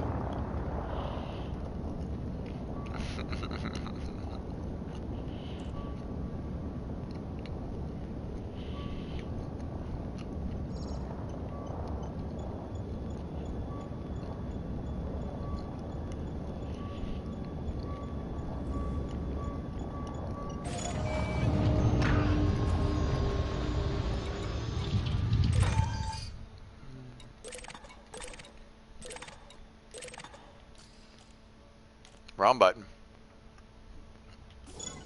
Frameshift drive charging. Ready to engage. Alright. 3, 2, 1. Colleen! Warning. Temperature critical. Colleen. Hey. Quit sleeping. You want some egg yolk? Hey, fat cat.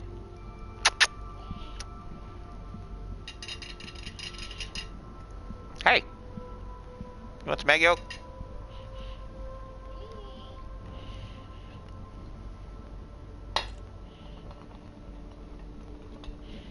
You are just straight ignoring me right now.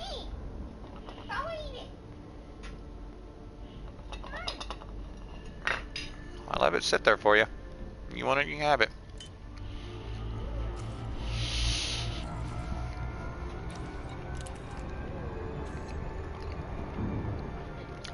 I always savor a little bit of egg yolk.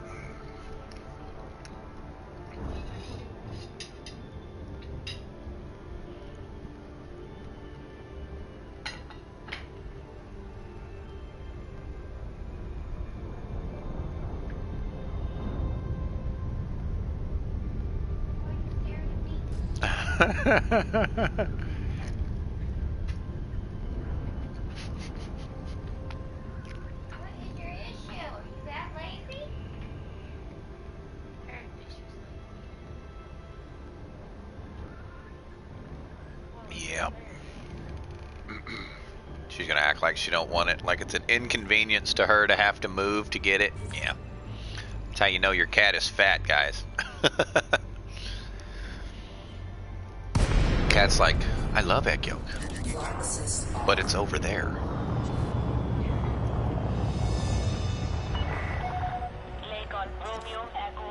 I'm gonna come and get your ass and set your head on the plate and just get egg yolk all over your head. And then I'm gonna take you in the bathroom and give you a bath. I'm gonna do it.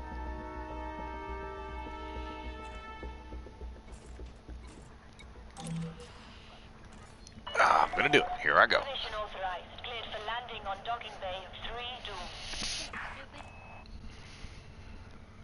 Do you want this? You want that? Come here. Come on.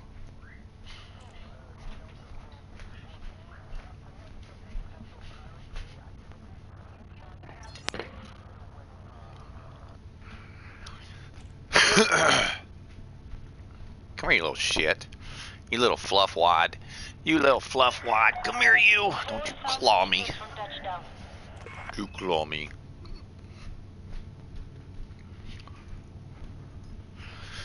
Have some egg yolk. Fat little lazy ass.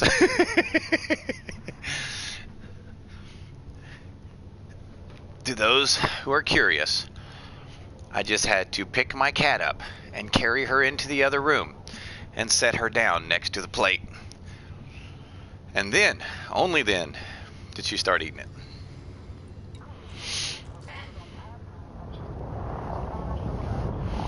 Yeah, I did. I took the plate over to her and let her sniff it so she knew what it was, and then put it in there by her bowl, and then picked her ass up and carried her in there to their plate. Uh-huh.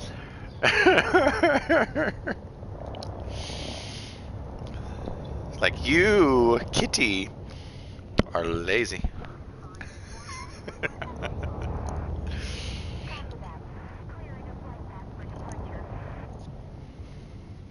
Yeah, that's a cat for you.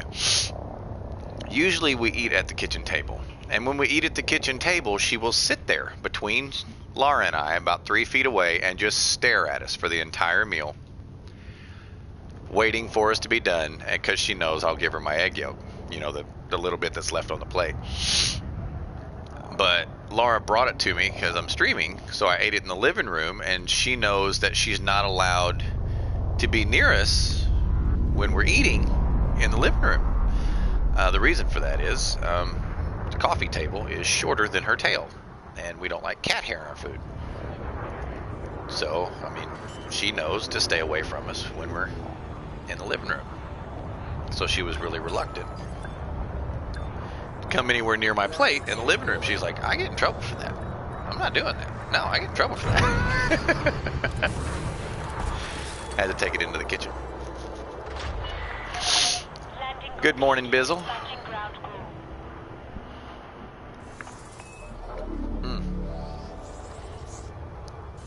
No, I've got the only disadvantage to breakfast. I got food stuck in my teeth. Spend about the next 20 minutes picking that out.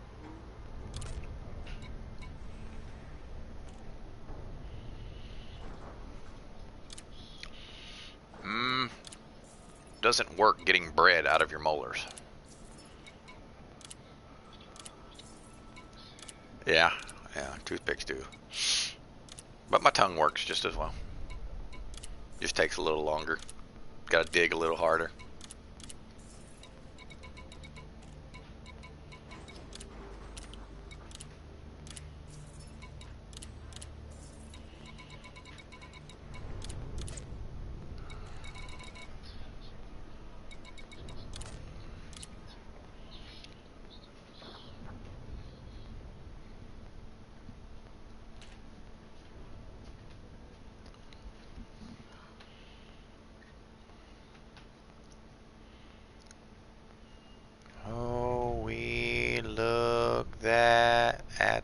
Weed air in the station. Okay. Like, wow, Philly.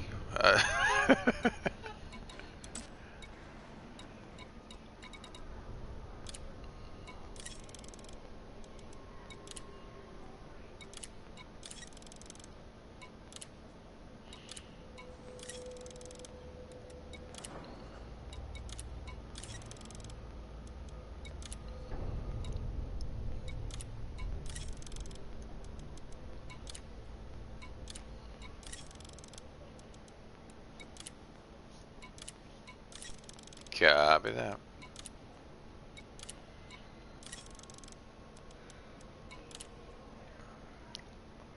What is that face you keep using? What is dwarf? I don't know what dwarf is.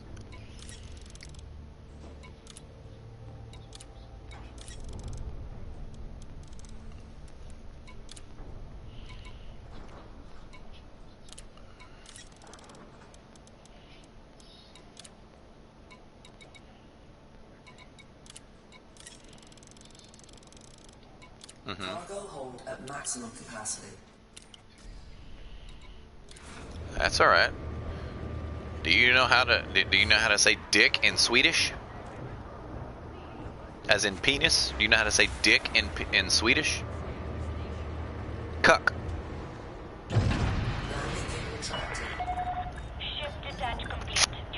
Yep, K-U-K is dick in Swedish.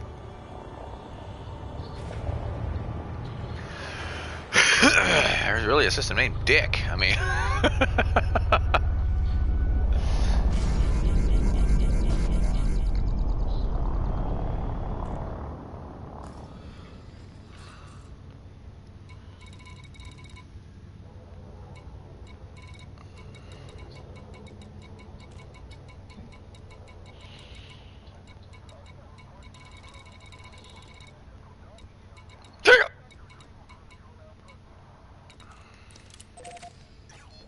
Frameshift drive charging.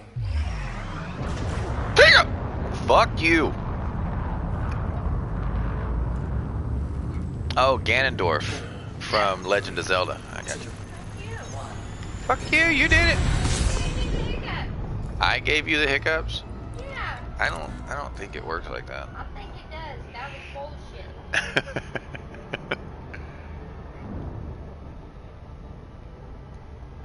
Alright.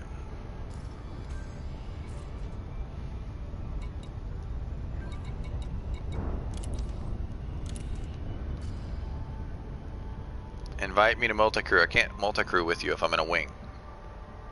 It won't let you do both. The hiccup strikes back, I know, right? It's like Star Wars, the legend continues.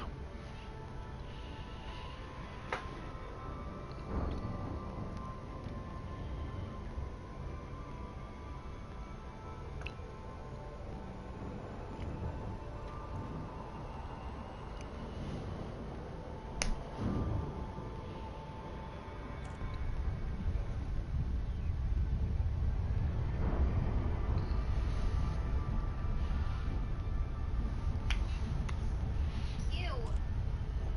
Fuck you! You don't stop pestering me. I'm gonna What you gonna do, go to sleep? kick you. You mad at me because I'm keeping you awake? Nobody wants to hear you snore. I don't snore. I don't. Okay. I don't. Wing and multi-crew at the same time? Could you imagine the amount of lag that would cause? I mean, think about it. Good God, man.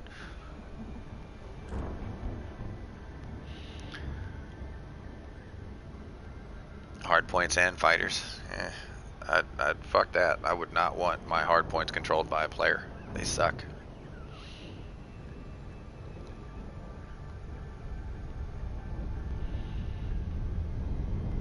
A mini fleet, yeah. What?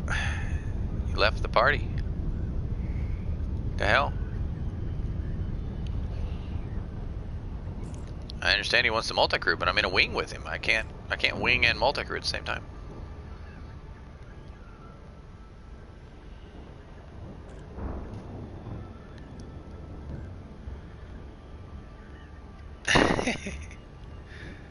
Nalia says you wouldn't know anyway. Nalia says you wouldn't know anyway if you snored or not. Yes, Mom. Because you'd be asleep at the time. I don't snore. Flight assist off.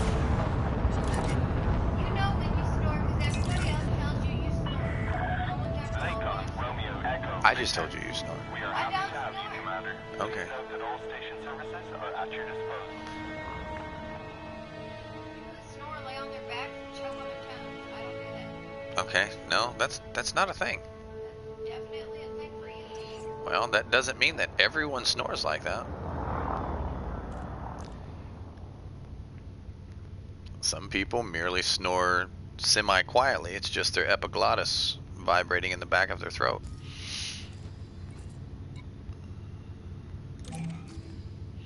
Not everyone, but Access some people. granted. Please head directly for Bay 02. Alright. Once again, as I say in many streams, if you suck at flight assist off and want to get better, learn in one of these.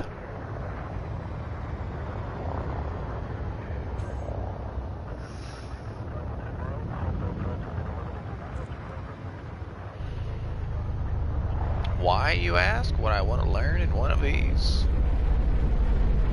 Because reasons. Everything is in slow motion. And it doesn't move fast enough for it to get you in trouble. So if you thrust in the wrong direction,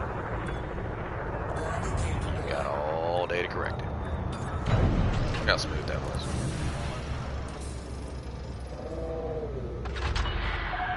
Docking successful. Engaging docking restraints. You are most Your welcome, mom heard you Commander. snore when you're napping on the recliner. But did you hear you snore, Philly? Did you? Where? What am I doing? I've woke myself up from snoring. And I've had someone wake me up and tell me to roll over so I would stop snoring, only for me to tell them because I wasn't even asleep yet, I'm not snoring. You're like, yeah, you are. And I was like, so apparently I snore before I fall asleep. Like, roll over. I'm like, dude, I'm not snoring. Like, yeah, you are.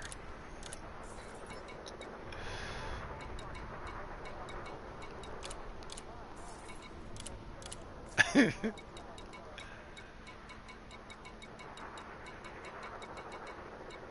actually threw a shoe at me. He was like, shut up. And I was like, I'm not snoring.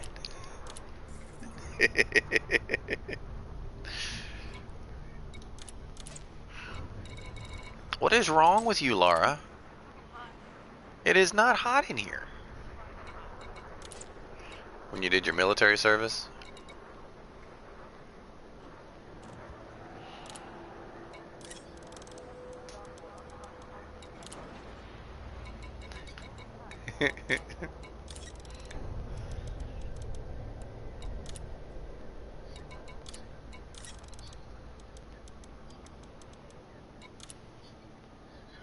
Yeah. Like, I'm trying to fall asleep. You keep fucking kicking me. Quit. That's what happens when your body falls asleep before your brain does.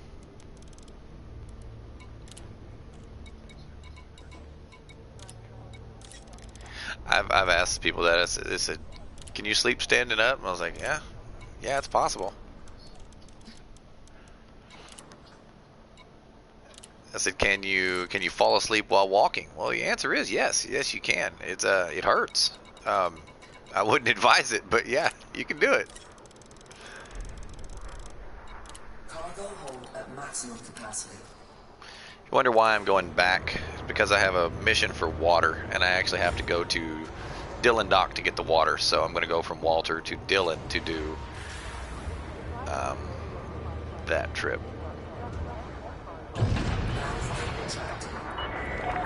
Detachment complete. Exit. Excuse me.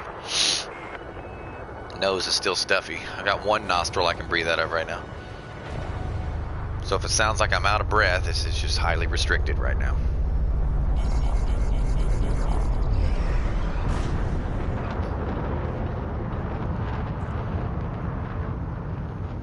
Had to be really restricted to cause a whistle. I mean, at that point, you got to be mouth breathing.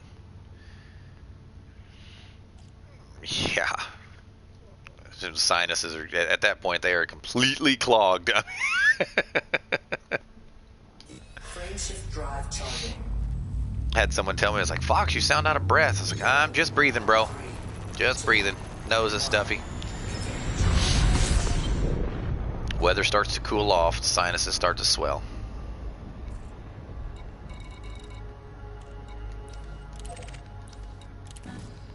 Oh, allergies? Yeah. I knew I'd find you eventually. All that tasty cargo. Alright, bud. I'm glad you found me eventually. With all my tasty cargo.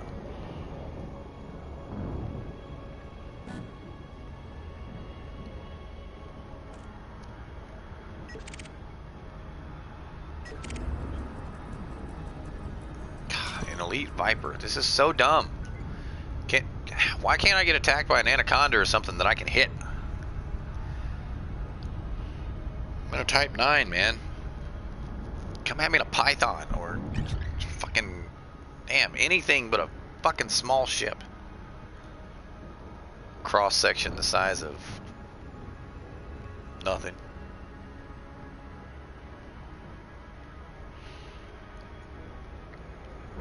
If you guys would like to read some, or like for me to read some of the salt I received from some of my combat the other day.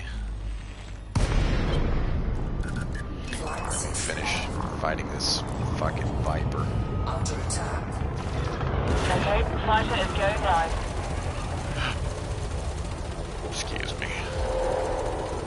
Come here, you little son bitch. I'm out of the hatch, Commander. Tell me where you need me.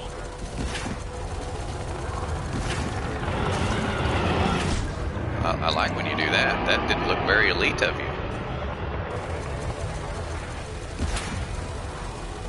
Yeah, he just rammed right in front of my cockpit in a Type 9. It was like the only spot that I can shoot. You know, like, I appreciate that. I was able to clip him with my wing as he was going below it. Yeah, that wasn't nearly as bad as I was expecting. Usually, this sucks. This is a terrible fight. But... Bringing the fighter in now, sir.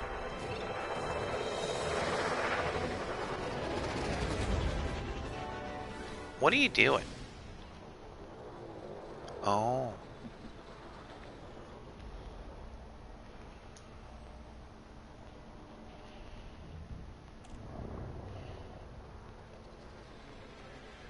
Did you dock the damn fighter already? He must be that thirsty, I know, right? I don't have water yet.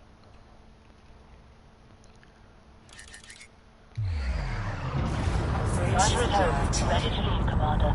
Water, I get it Dylan. And I have to take it back to, 3, 2, 1. Giunta.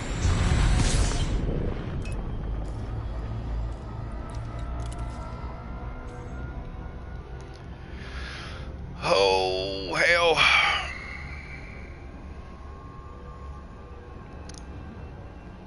I haven't done Thargoids in a while.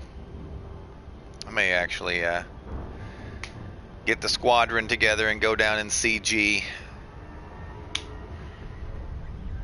Have to take the fucking carrier down there so we can defend ourselves from the Gankas. Your wound itches. I want to scratch it.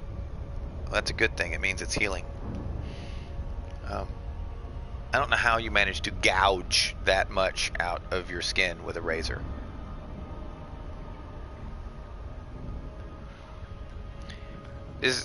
Guys, a normal male pinky nail, okay, is the size of a gouge she took out of the back of, what is that called?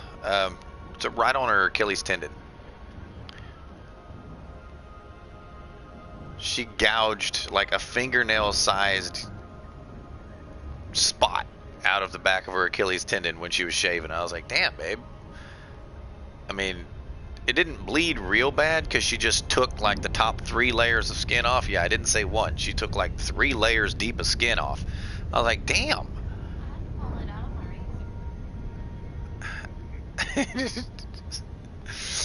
It's like, dear God, man. Yeah, I imagine it will. I mean, it barely bled much. I mean, because like I said, it was just skin. But damn, man. Like, how do you do that with a razor? I mean, I know exactly how you did it.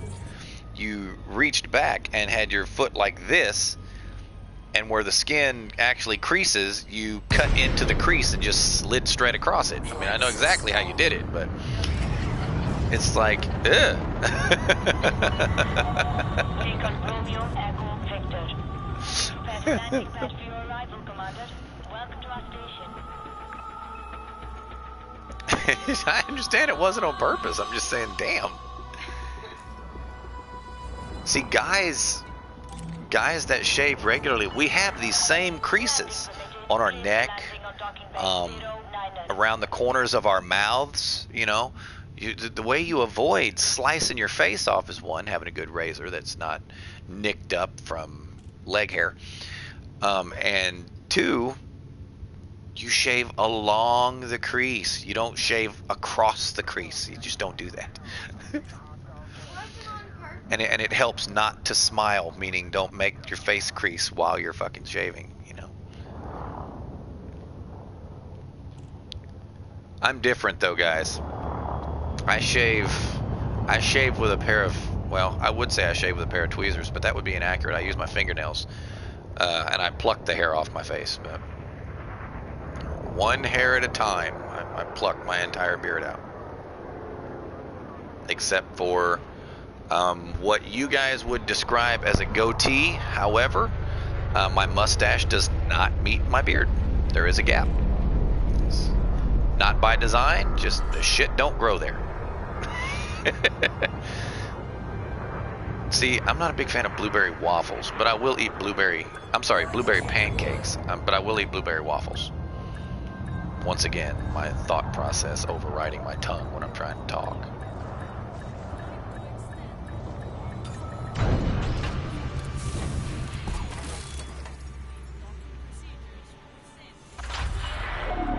Touchdown fun game. Are you down there at the CG?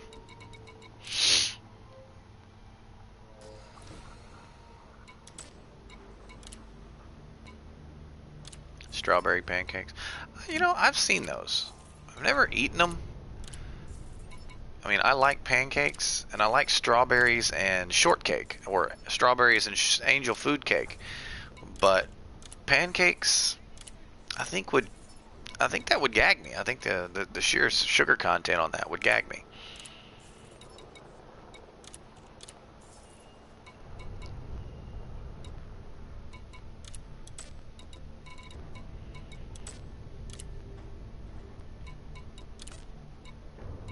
Alright, gotta buy water first.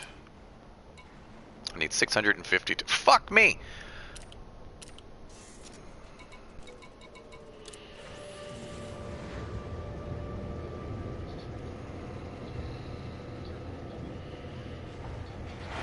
Fuck yes. There are no water hotspots. What did I miss? Personally a big fan of apple cinnamon pancake. Okay. That wasn't fair. I read that and like tasted it in my mouth, and yeah, that gagged me.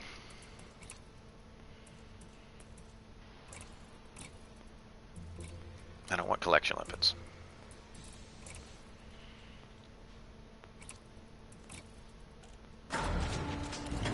$652. How many do I need in the mission?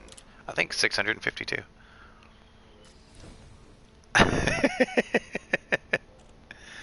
Weed and coffee for breakfast.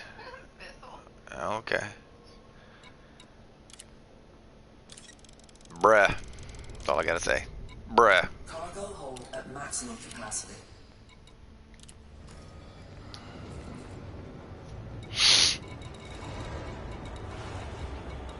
Damn.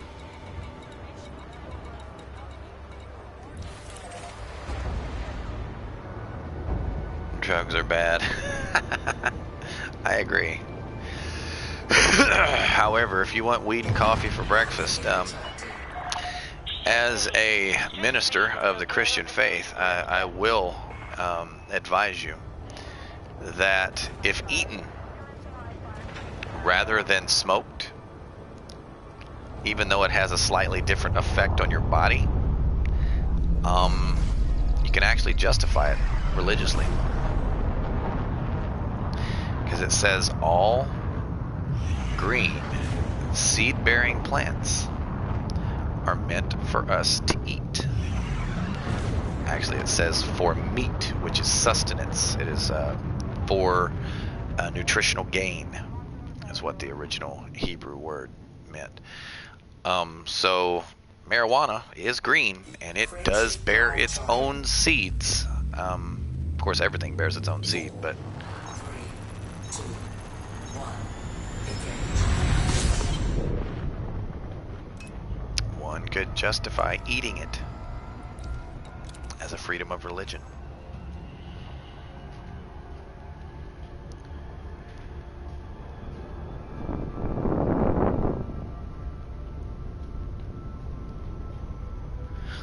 If you eat it, yes, the effect lasts twice as long. It also takes roughly 4 times as long to take effect because your body actually has to start digesting it.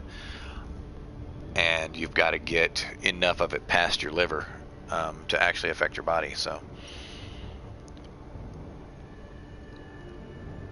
but yes, you are completely telling the truth. You are accurate, Alia. Now, me personally, guys, I don't use any type of extracurricular chemicals. Not even alcohol. I don't not drink. I just don't drink. I mean, there's alcohol in the fridge. It's been there for probably a good 4 or 5 months, and it's still there. I just don't drink. I cook with it. Cook with it regularly. Eat half a brownie, then wait an hour. you must have some really heavily packed brownies there, girl. How big are these brownies? How big do you cut them that you only eat half of one? But yeah, I used to tell people, I was like, hash is very similar. Uh, when you smoke hash, you smoke as much as you want, and then you wait. And I mean wait, because I mean if you smoke until you're high, you're gonna be fucked.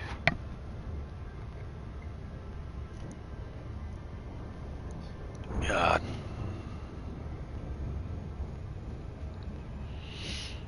I remember that day.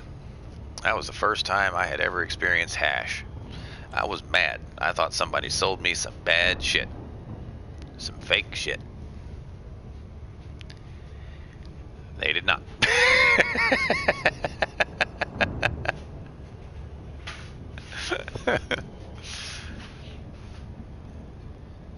Yeah, yeah. It took almost an hour for that stuff to hit me, and then when it hit me, I got hit with an hour's worth of smoking. Man, it was not pleasant. It was hell. Couldn't walk, man. I was in fucking coma. Mm-hmm. Had cold sweats, fever. Yeah, I was fucked. I mean, did I feel bad as far as like, did I feel sick? Not really, no. I was just high as hell.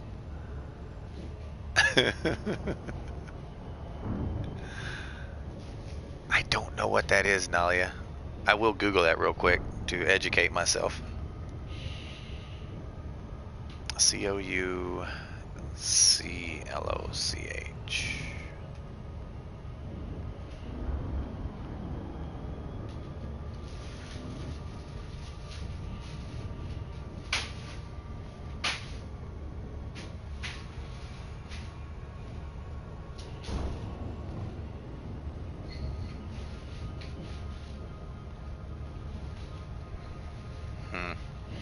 I must have spelled that wrong. Oh, couchlock. Got you. I thought that was a strain of weed. You were talking about the strain of weed. I was, oh, okay.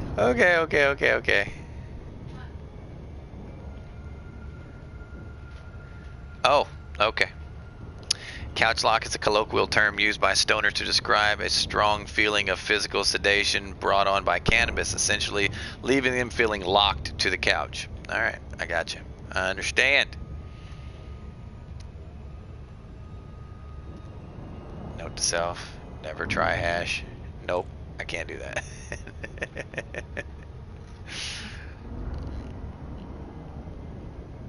Oh, hell.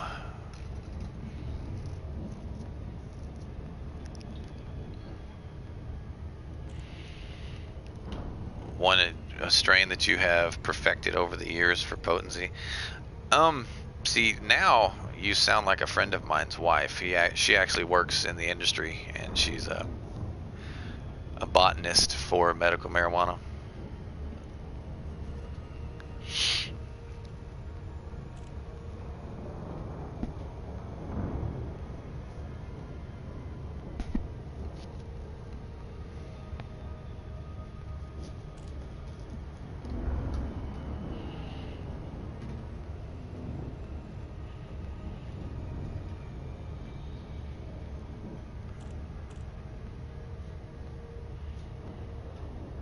You smoke from both the THC and CBD. You create your own oil, or shall we say, do you produce your own oil?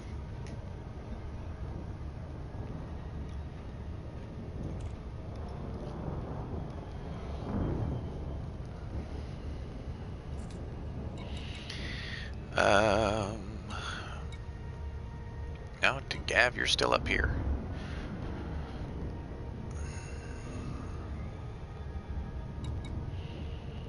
I believe you're over by Shinrarda, aren't you? I'm assuming there's a carrier over by Shinny.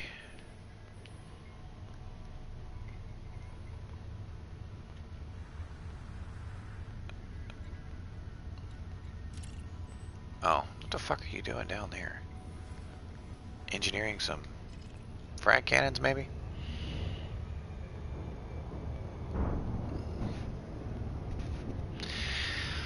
It is popular. It's sold all around here. It's TH-free CBD, but you kind of need a different cannabis plant for THC-free CBD. That is affectionately referred to as hemp.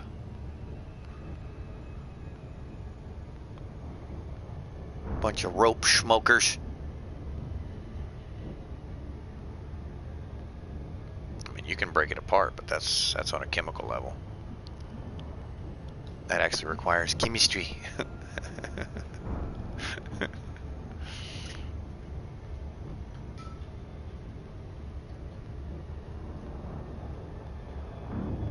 Alright. At least from my understanding, I am not a chemist, nor am I a botanist, guys. I do not claim to be.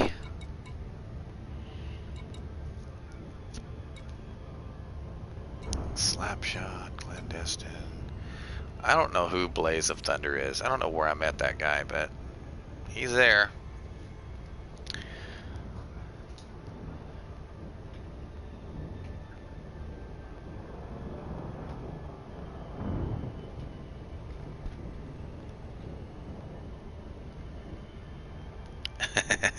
Sounds good. I'll get some for the CBD. Don't claim to be a mad scientist. Nobody ever claims to be a mad scientist. Here's a trivia question for you guys, though. Does anyone know where the term mad scientist came from? Anybody? It was not from Frankenstein, no. It was not Bram Stoker.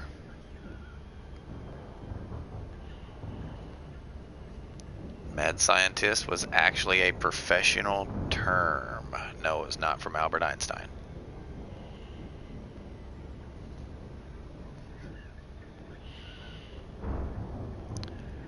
It actually takes a short paragraph to explain, so I'm giving somebody in chat, if they do know the answer, time to type it.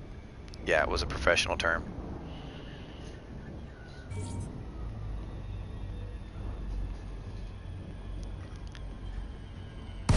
Give it a couple more minutes in case somebody's typing a book.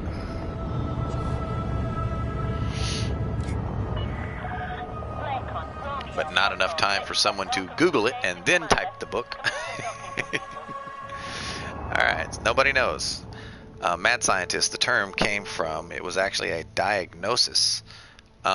When mercury was first discovered, obviously scientists got their hands on it and were doing experiments with it, seeing what it could be used for, checking out its properties and what have you. They did not know that mercury absorption through the skin was actually toxic and would cause permanent brain damage once it got into your system. And the scientists who first started doing the experiments and working with mercury, liquid mercury, went crazy. They went mad. And that was the professional term, was a mad scientist, because they were suffering from mercury poisoning.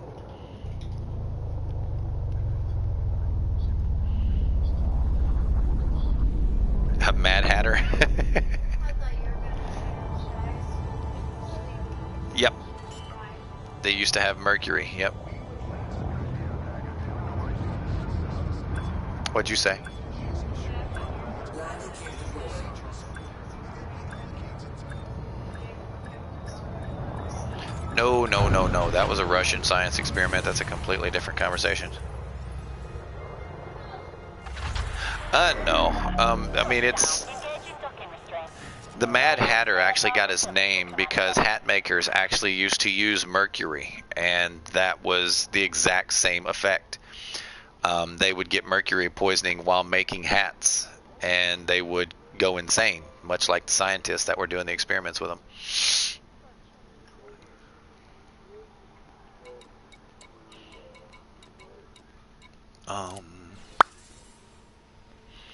But yes, the term Mad Hatter and Mad Scientist are talking about the exact same type of being mad and from the same chemical reaction. What the hell? Can I help? Roll is in the wind? Yeah.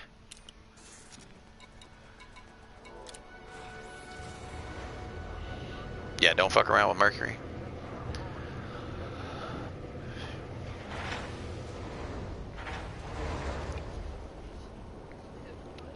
Yep, in its liquid form, it can absorb through your skin and cause you to go insane. I mean, if you break a thermometer and you hold it in your hand, you pour the mercury into your hand, it would take a little while. It's not going to happen like instantly. But that's actually why we no longer have mercury thermometers. I remember my mom freaking out when I broke one. Mm-hmm. Where is that fighter? Come here, fighter.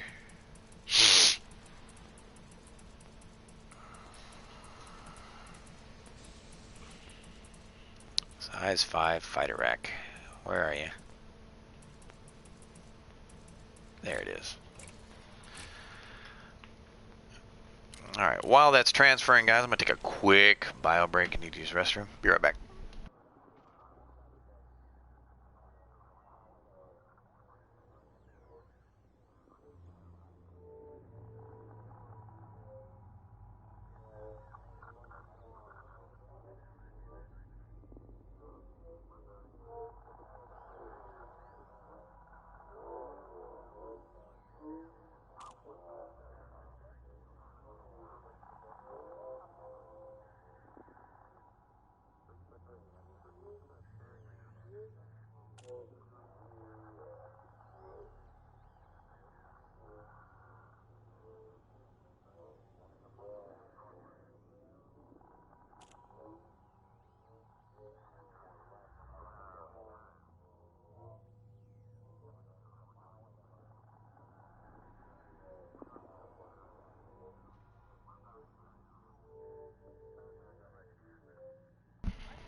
Alright, I'm back.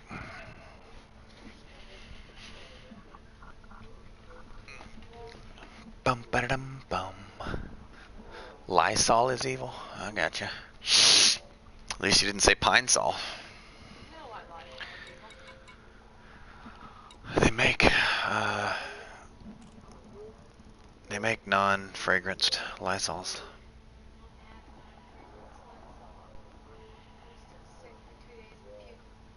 Hmm. Check the mission board. Trade missions are on the mission board, Laura. If you cur. Alright.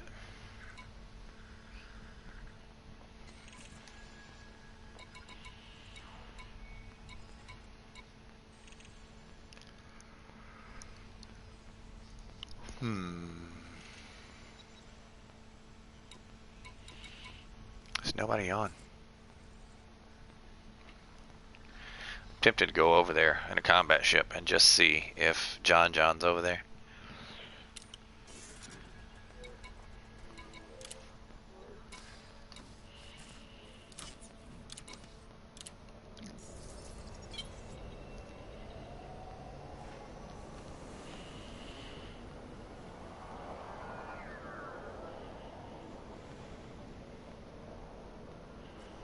Rotational correction disabled.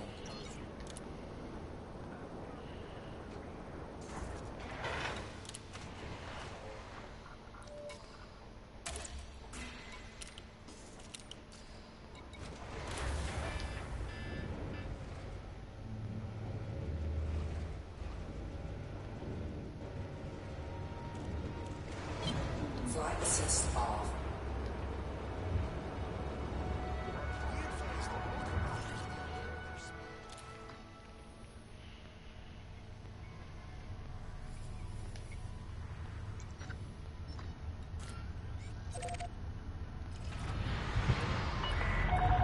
Ship is released to pass safely from the station.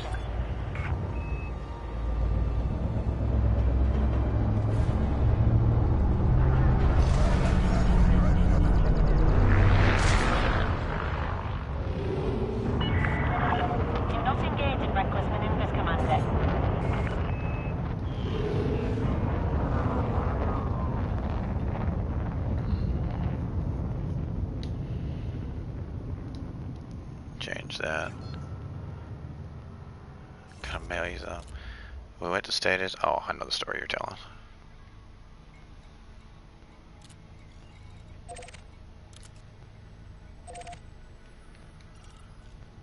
Frameshift drive charging. All clear. We hope you have a safe journey. I can't have all the sweetest stuff for all the sweet stuff for breakfast. I'm with you on that, Bizzle. I'm not a fan of sugar, bro. 3, 2, 1.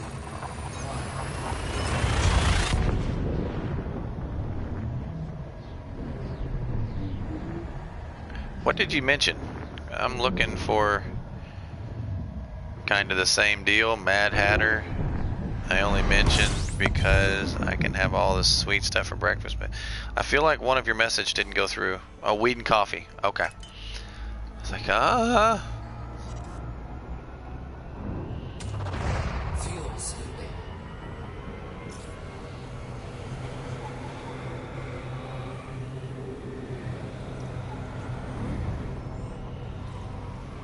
Warning. Temperature critical. Fuel scooping complete. Lysol for Christmas. Taking heat. That's not nice, Billy. Frameshift drive charging. Spray me in the eyeball.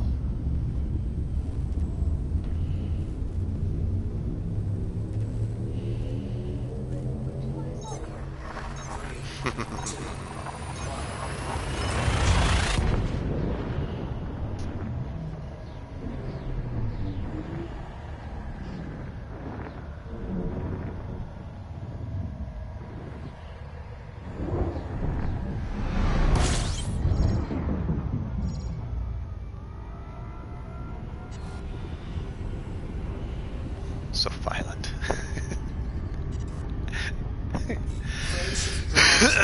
Well, some chemicals in the eyes can actually cause blindness. For example, bleach. You have to be careful what you spray in people's eyes. I wouldn't really spray me. If you guys want a little helpful tip, 3, 2, 1. Raid. Just a standard can of Raid. That's for household bugs. I think spiders and roaches. Raid is the standard one. Has the same chemicals in it that is used for nerve agents in the military. So having a can of Raid in your house, you could defend against an intruder without killing them. Now granted, you're gonna fuck them up and they could die. Frameshift drive charging. But yeah. The spray can of Raid that you buy at the store has the same nerve agents that our military uses.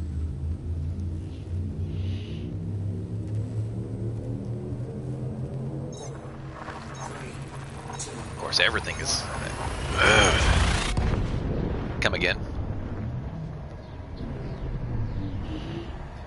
Oh, well then you burn all of the good part away that actually does something, you know, worth defending. Yeah, it's got low amounts in it. It's got low amounts so kids don't freaking kill themselves, but oddly enough, practically everything you buy in the store in the United States is designed for human consumption to an extent. Obviously, there's no safe amount of bleach to drink, guys. We drink it all the time. You think you don't?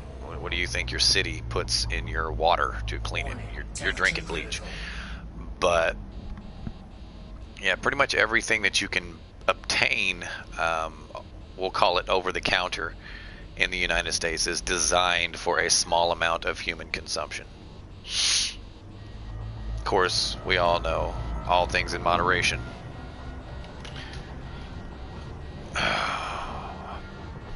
Fuel scoop disengaged. I don't know where it is. Fuck it.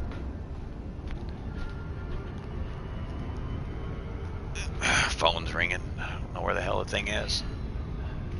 Go get it, just in case it's your jacket. Frameshift drive charging.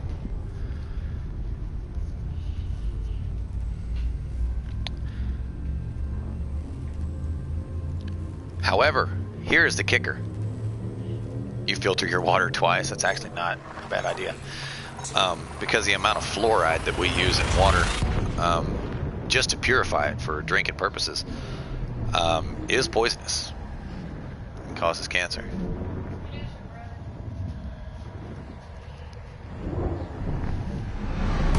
Can you unlock it for me?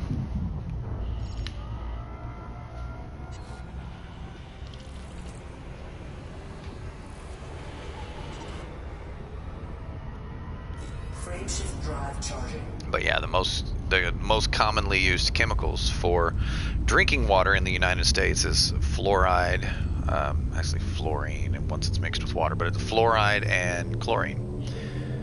4, 3, 2, 1.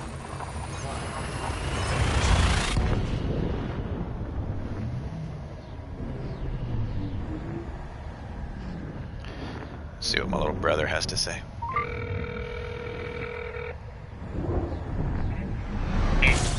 What's up? Well, I'm outside the house, and I didn't want to just show up and, like, you know, be unannounced again. And I realized that I was too late, and I was outside the house, and I decided to call. Frameshift drive charging. Well, give me a couple minutes and I'll unlock the door. Okay. See you in a couple. Alright. Alright, later. 4, 3, 2, 1. You know, I'm not saying you should, but you can go crochet at the park or something, get out of the house. Just take the truck, go sit at the park or that one. You can do that, I don't care what you do, I'm just giving you a suggestion. Fuel scooping. She doesn't like my brother, guys.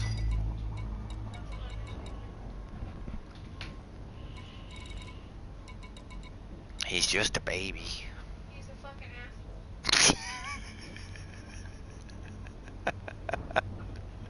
asshole. Oh man. Says he's in Super Cruise. Where is he? Let's go to Watt Ring. I bet that's where he's, excuse me, headed. You're attached to something. Fuel scoop Nope, I passed it. disengaged.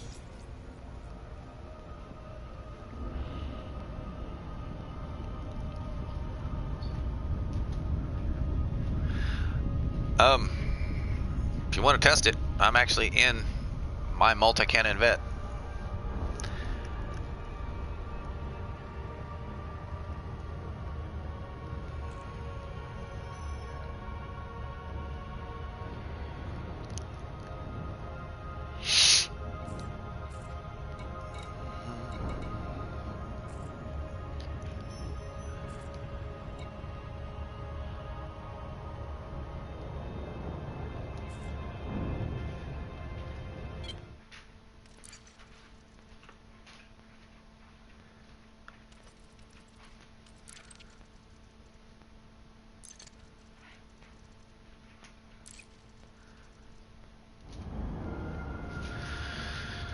Oh man.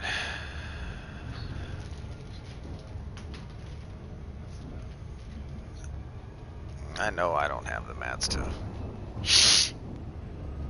do a full set because I just did a full set of lasers for my vet the other day.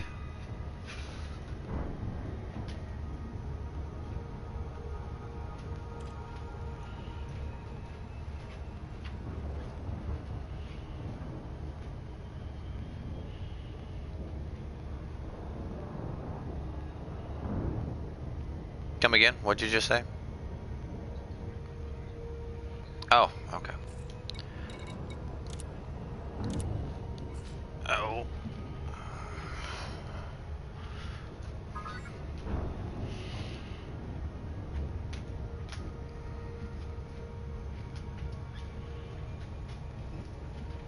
Cat's looking at you.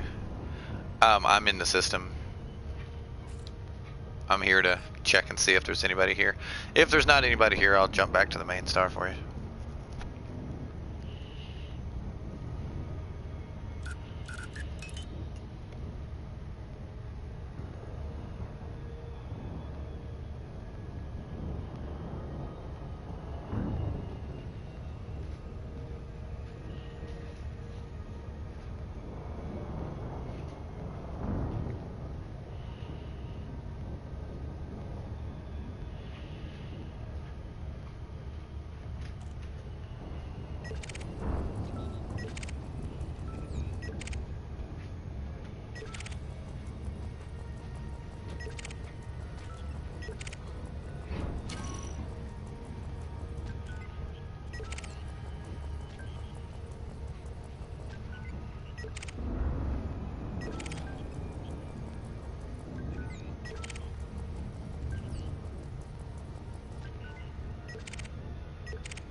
Says he's still in Super Cruise. Is there a station further away?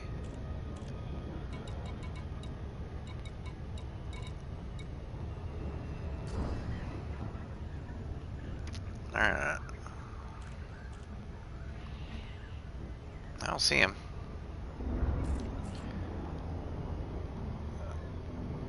Alrighty. Where are you, Palm?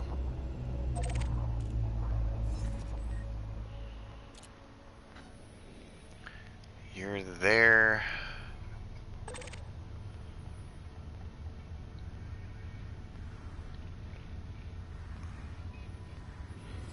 The fuck? How do you have that thing rigged? It would take me 8 jumps to get where you're at.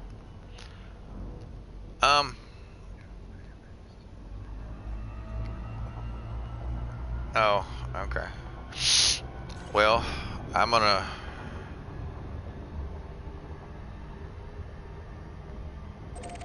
Frameshift drive charging. I'm gonna make about 3 or 4 jumps towards you. You can make about 3 or 4 jumps toward me, and then we'll stop and meet in the middle. I gotta be the easy way. I got a fuel scoop on this thing, so. 3, 2, I'm wounded. Naps help you heal. Alright. Let me unlock the door for my little brother. Wave at him. Let him in.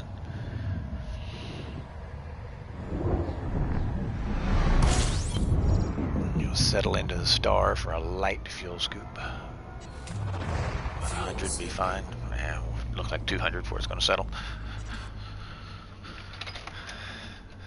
I thought you were like in the vehicle. I was like, yo! No! You gonna try to go to the door?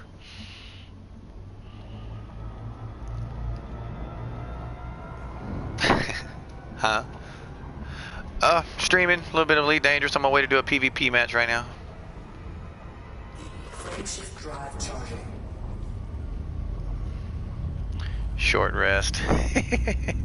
Yeah.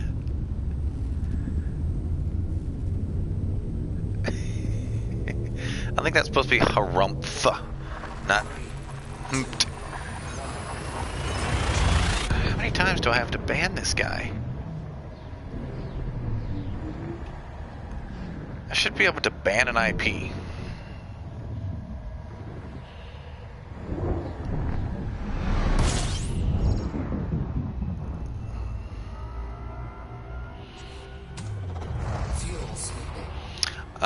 Unknown. I was doing BGS and a friend of mine finished his Corvette, the Corvette that kicked my other Corvette's ass. And we're going to see how it fares against this one.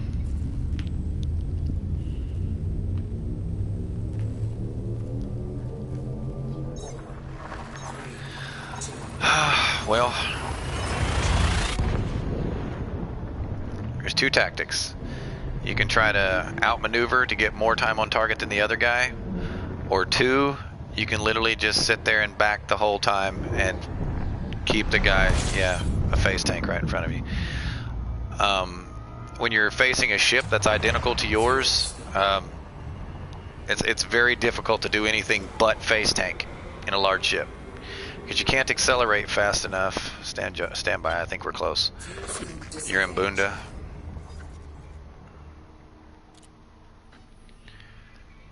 Yeah, mine took me a different route.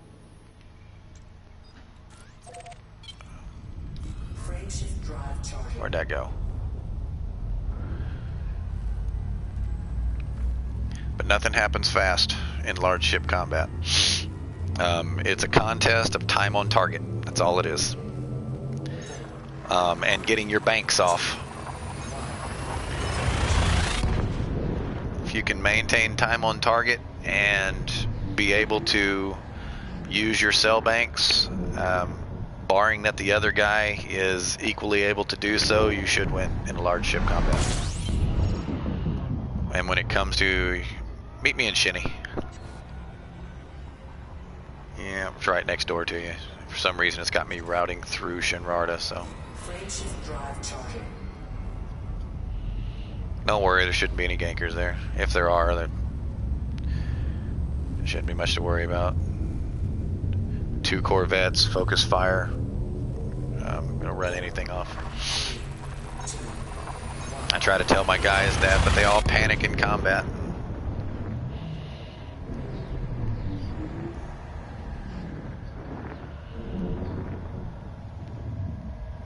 Think I'll sew my shark tail. Too late, whoop, boop, boop, boop, boop. What the fuck are you talking about, bro? Alright, I'm at the star at Shinrarta, fueling, so.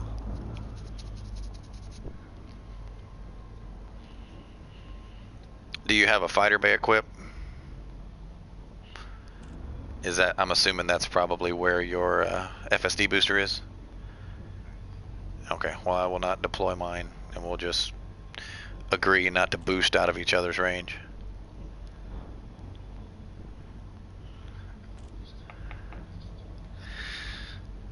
Boost speed, what, 330, 340?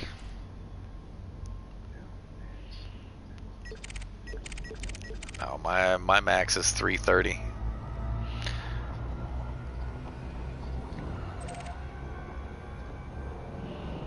Fuel scoop disengaged. I can either interdict or you can drop and I'll navlock you, either one.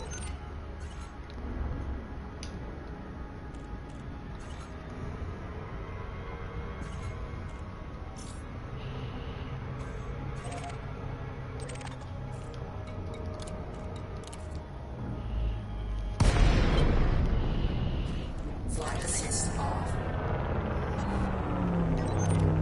Alright.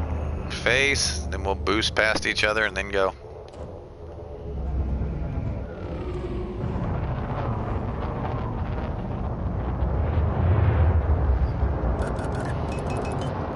It's up to you, doesn't matter. Thermal signature amplified. Temperature critical. Warning. Taking heat damage.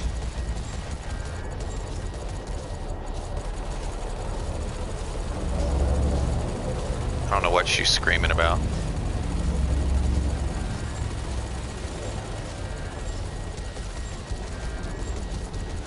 Trill House, thank you for the raid, sir.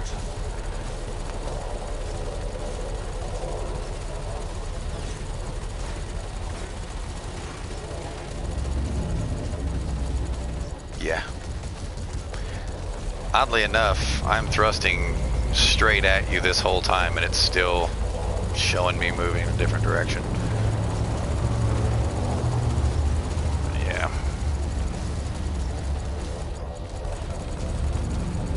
Temperature critical.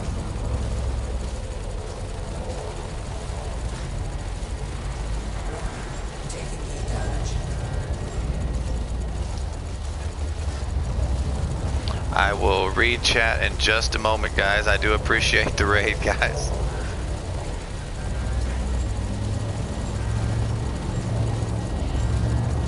See, it doesn't matter.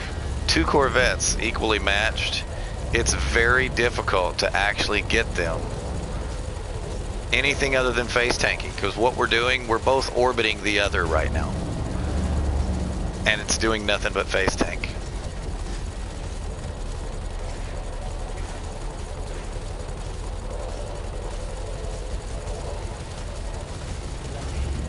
It depends on how you have your shields engineered.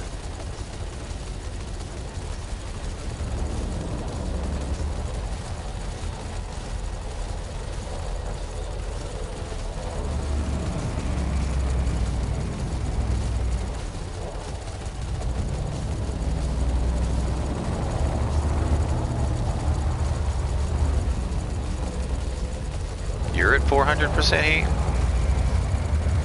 Warning. Temperature critical.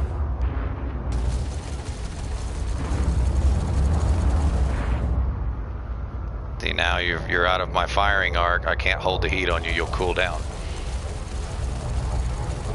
But that's actually why I run 2 thermal shocks. I lose 15% damage on those 2 multi-cannons. Even though they're overcharged, I lose 15% of the damage, but the amount of internal damages that they cause, it's kind of worth it. You know what I mean?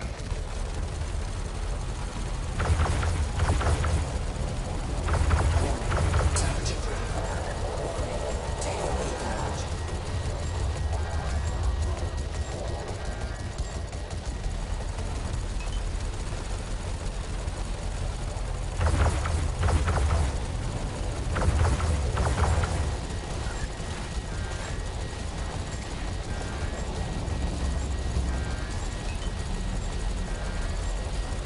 Yeah, when I cancel a cell bank of yours, it causes excess heat.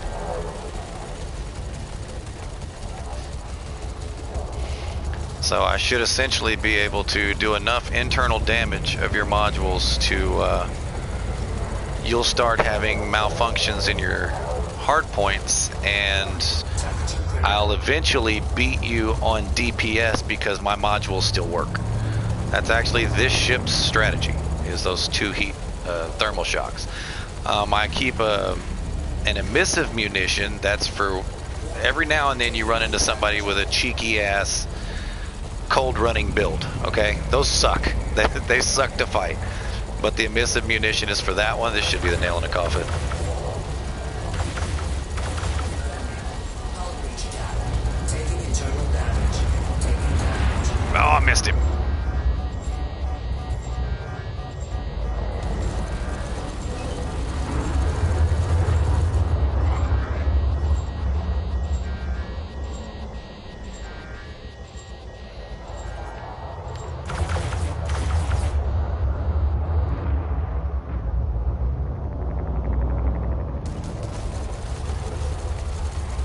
But evading while getting your cell banks off will make all the difference in a fight. Temperature critical. And then you're forced to do something to get out of my firing arc because of the heat buildup. Because I can just hold you at that heat, you won't cool off. You're forced to take pips out of shields, put them into engines so you can boost.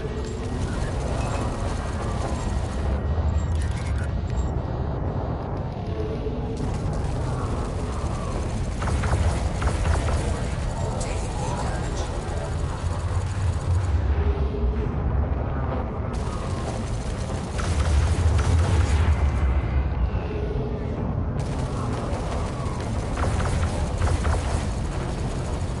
Yep.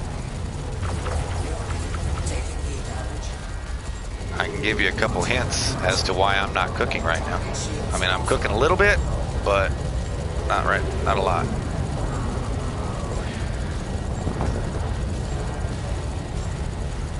There's a reason my ship only, we'll stop at 50, yeah, it's over. There's a reason my ship only boosts 330. I use clean drives. And my frame shift drive is, oh, it's not thermal vent or my frame shift drive runs colder as well. And those two small changes I would do that with the power plant, but I don't have enough power to do it. If I had enough power, I would also do it to my power plant. But your power plant, your thrusters, and your frame shift drive can be engineered to run colder to where you don't sit there and cook. Because I noticed you have thermal shock, but you've only got one thermal shock on your ship. One thermal shock takes 12 seconds for you to get the maximum increase to my temperature, which means if I can prevent you from holding time on target for more than 12 seconds, I won't exceed, normal heat. I use 2 thermal shocks. It's the 2 smalls up on the nose. I use 2 thermal shocks, and it cuts that time from 12 down to 6 seconds. So if I have time on target for 6 seconds, a third would drop it down to 3.5 seconds. But if I have time on target for 6 seconds, you're cooking. And against another Corvette or a cutter, barring them boosting past me, as you notice, you'll have to move your pips out of systems, which causes me to do more damage. To be able to boost past me to get out of my firing arc, that little bit at a time makes a huge difference. And you being wrapped in multi-cannons, your multi-cannons create heat. Every single one of them create heat. Use your small ones for the thermal shock, because you don't want to lose that damage.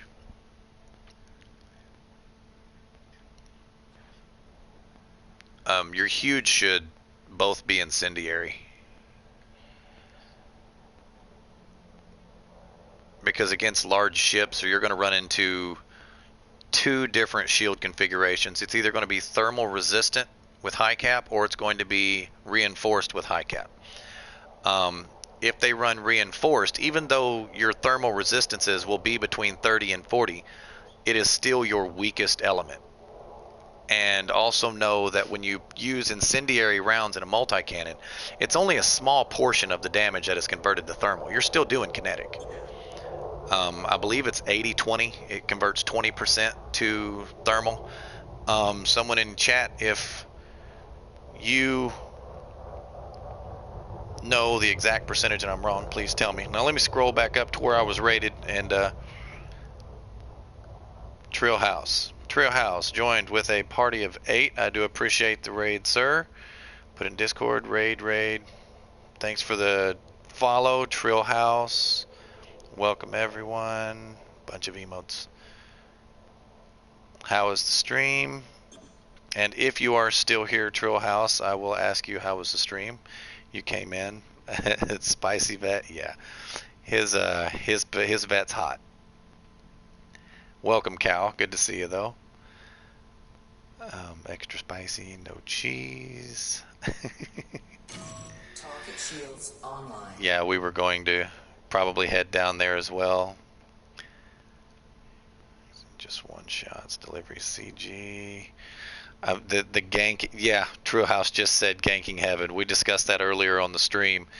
Having that many people competing for Thargoid kills, it's going to be an anti-Xeno ship, anti-human ship, just Candyland. It's literally, it's Candyland, guys. That's why I said we'll have to take the carrier down there so we at least have some PvP support. Keep the balance, yes sir, absolutely. Doing Lord Braven's work. Thermal spread experiment on FSD. Yes, it is called thermal spread. Thank you for that. I wouldn't do it for the power plant if you don't have the power. The power plant should be the last one, but your FSD and your thrusters is what allows me to fire 8 fucking multi-cannons and still fire rail, so.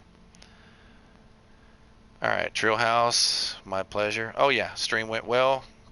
Been building a solid community over the past few weeks. That's good to hear, bro. I'm trying to do the same. Let me double check.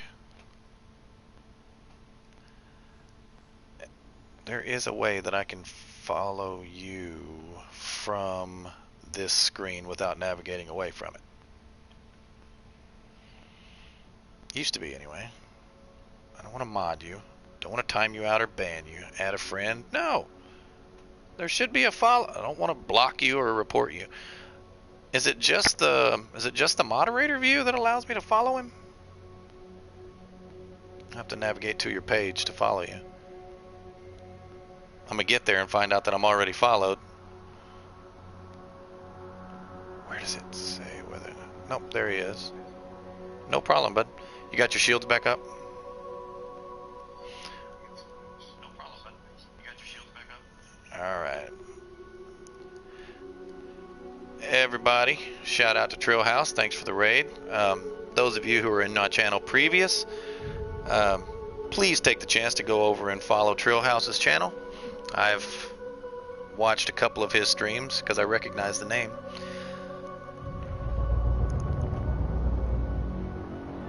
But Palm Deep, yes. A full multi-cannon vet, you have to manage the heat, but that's your only.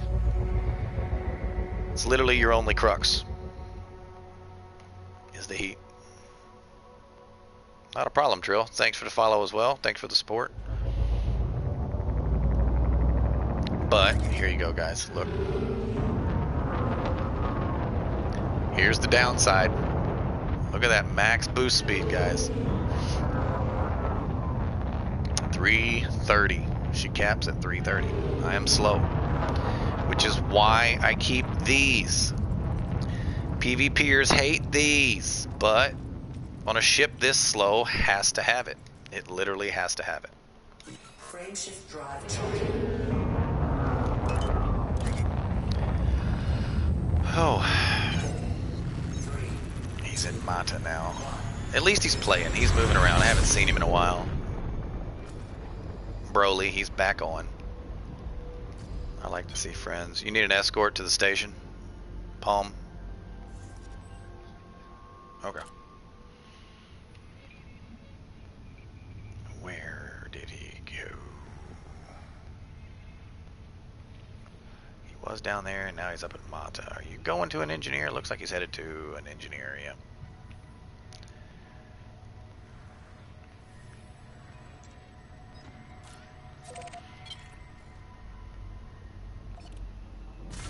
And observe, watch my heat with a cell bank. Warning, temperature critical. Taking heat damage.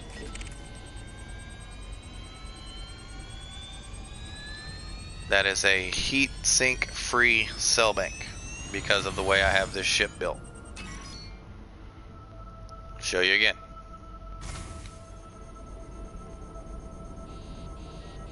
Warning, taking heat damage. Warning, I'm only over 100 taking internal for damage. less than a second and a half. That's not enough to do hardly any damage. Frame shift drive charging. The difference. Whoa, there's a player. That's not you.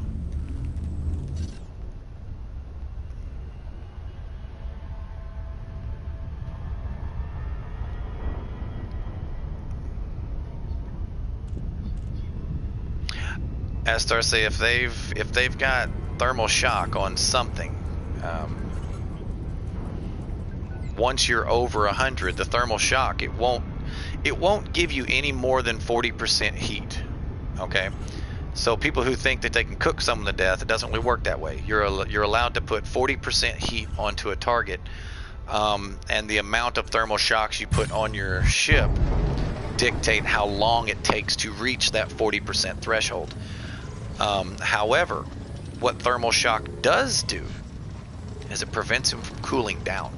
So if they put their heat over your 40% threshold, you can prevent them from cooling off, and they'll just sit there and hold. Flight assist off. Okay, drifting slowly out into the black there.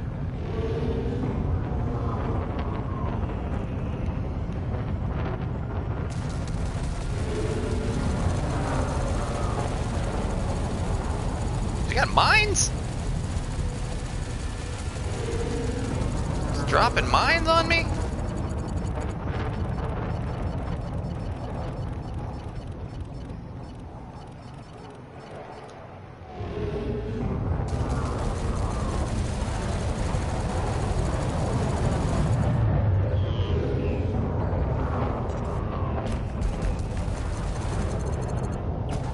I gotta get closer to him, hit that FSD.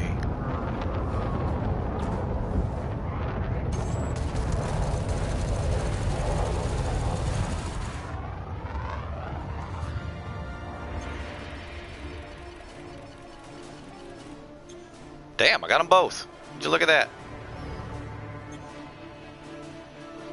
Now, ladies, we start the hard stuff.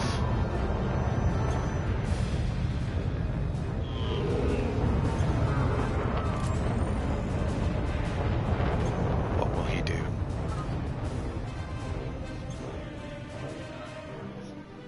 What will he do?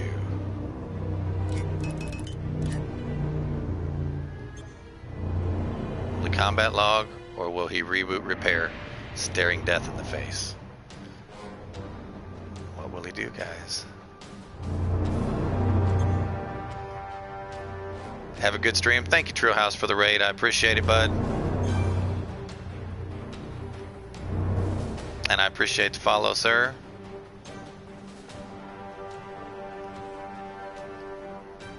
Gonna kill me?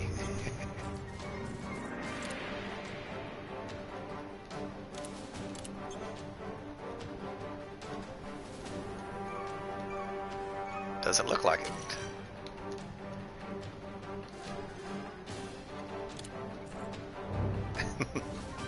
He took the time to type. Rather than log, rather than self-destruct.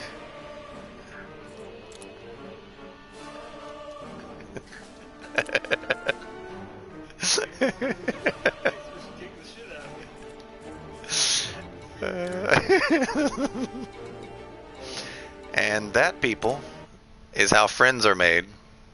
With I can't send him a friends request.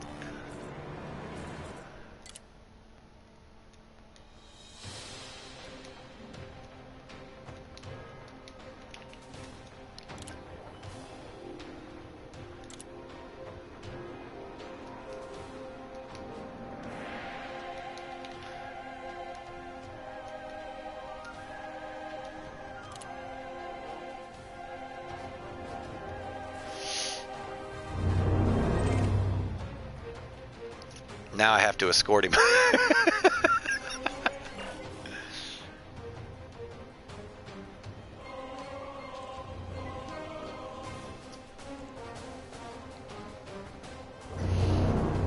fact that he asked whether or not I was going to kill him, guys, goes to show you he wouldn't have logged.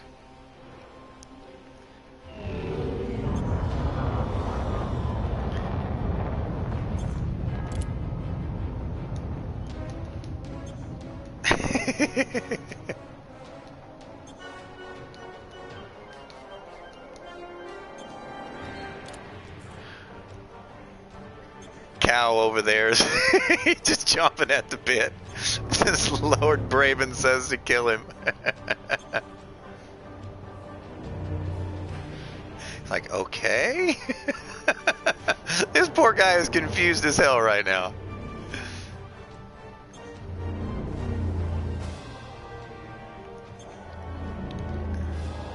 Your FSD is still down? You should have came back up with the reboot. No, it's just malfunctioning.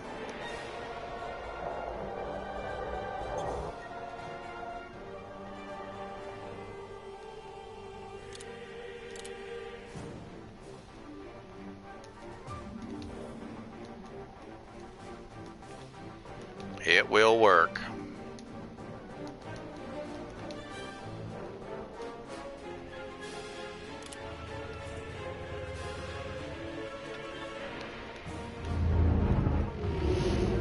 I swear, when cross-platform work happens, fucking Cow's gonna literally follow me around and just gank everybody I leave alive.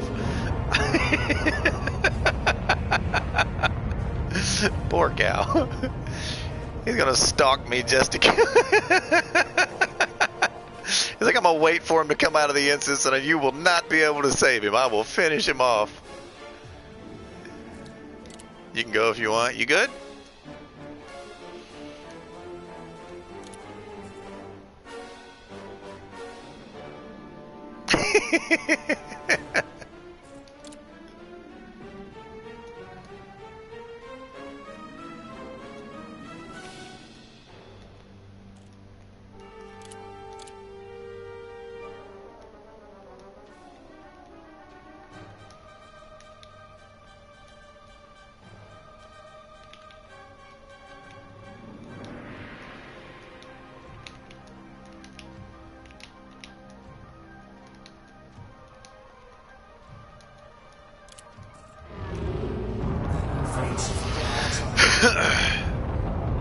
Poor guy. Didn't realize I had the angle to kill his drives, though. Okay. You have to align with target trajectory. Do I have a route plot? Did I plot out of here? I did. I didn't know I did. Fuck, I did.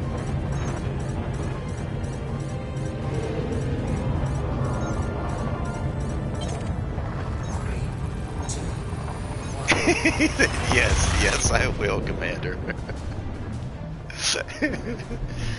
I'll be streaming. It's like, are you stream sniping Fox? Not quite. Observe. He's not gonna kill him. That guy's at 1% hull. Watch.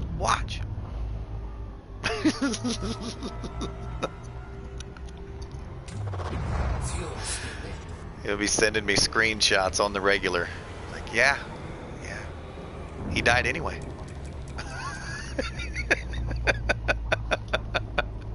Warning. Tactical critical.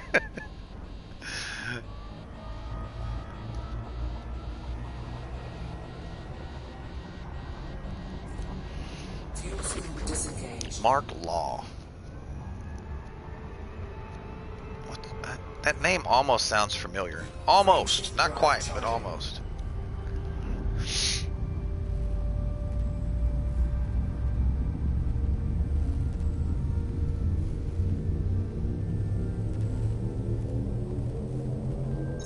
Sorry guys, yeah, I see an anaconda in Shinrarta, and that alone is grounds to get fired on. It's just,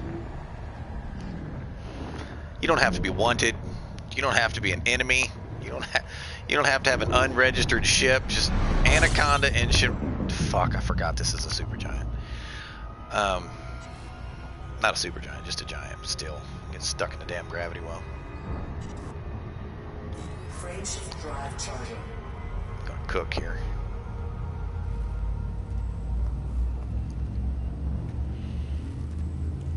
But anyone sees an anaconda in Shinrarta and it's just like,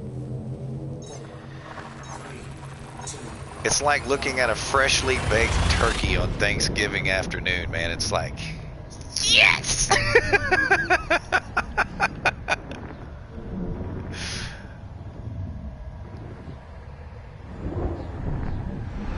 Even a dry turkey, doesn't matter. Even if it's cooked improperly and it's dry as a bone, you still get excited about it. You're like, yay. Fuel sweeping. But, guys, since I am a lawful, and my actions appeared to be unlawful at the time, you must understand that anacondas are dangerous pieces of equipment in the right hands. And being how I just had a friendly PvP with my friend who was also in Super Cruise, I was merely interdicting the anaconda to hinder him long enough for my friend whom I had damaged to get to the station and repair himself. One moment. 3, 2, 1.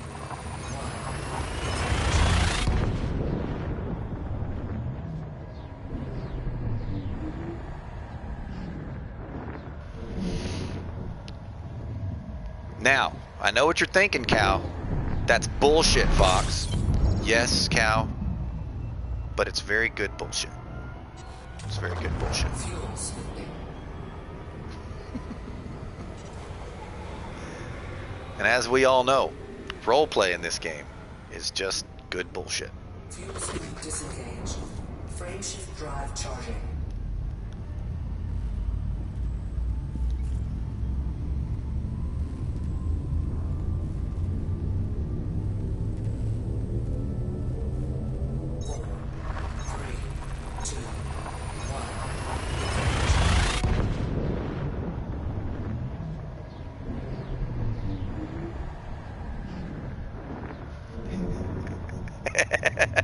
Sending people to rebuy improves RNG. It's been proven.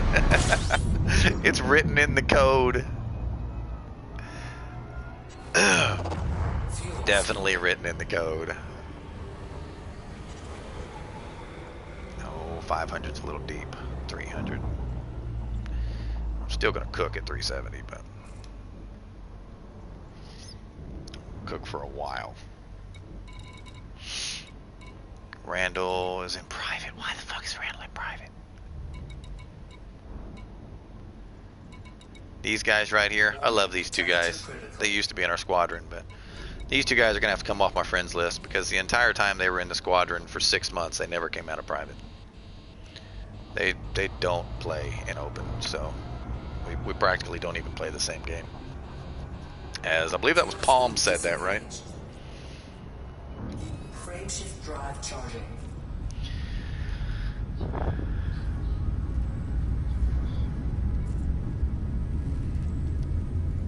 Oh fuck yes.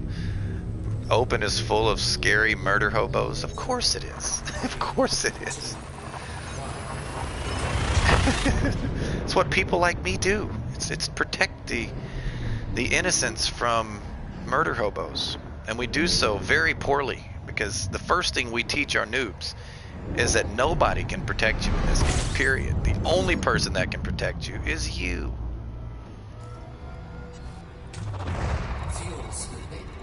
Like, even if I wake in behind you, they can still kill you and be gone before I can kill them. So I mean, it's no one can protect you in this game.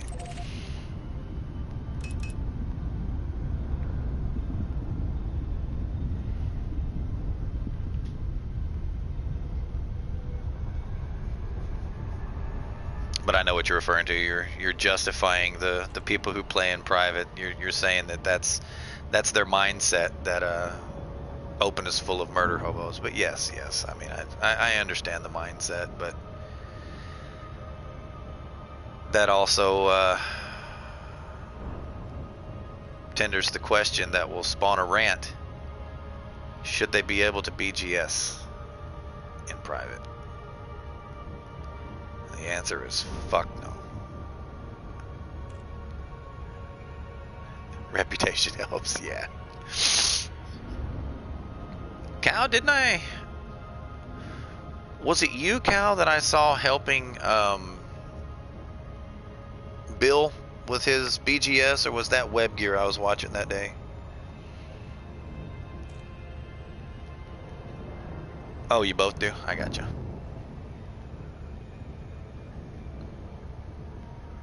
I thought I'd seen it on one or both.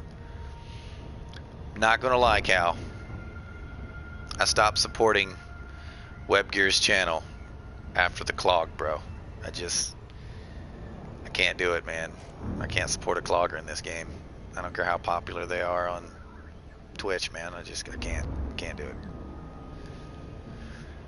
The animosity between clogging and myself runs too deep. Yeah, it technically was a clog. You say a menu log is not clogging.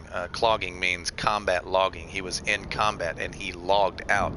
Therefore, it is a combat log, regardless of whether he Alt F4'd or went to the menu. He logged as a combat log.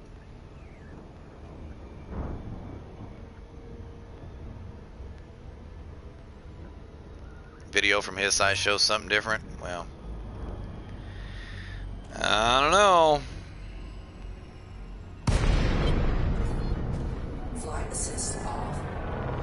Emergency dropped, and then emergency dropped, menu logged with no timer.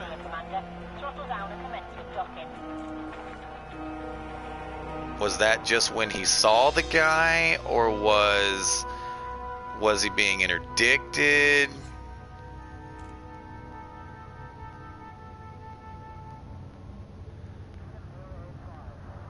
Oh, I gotcha. He merely evaded that way. Okay.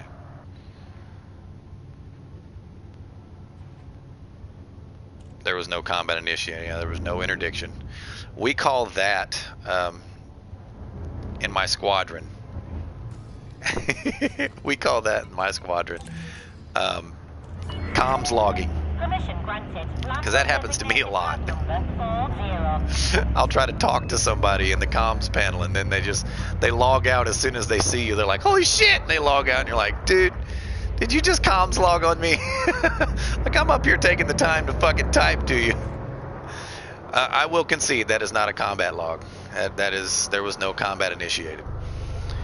Was there an imminent threat to his vessel? Well, yes, but the hostilities hadn't commenced yet, so I will concede that in and of itself is a technicality of the highest sort. Landing gear deployed. It is not combat logging. It's cowardice, but it's not combat logging. We'll call the spade. It's just merely cowardice.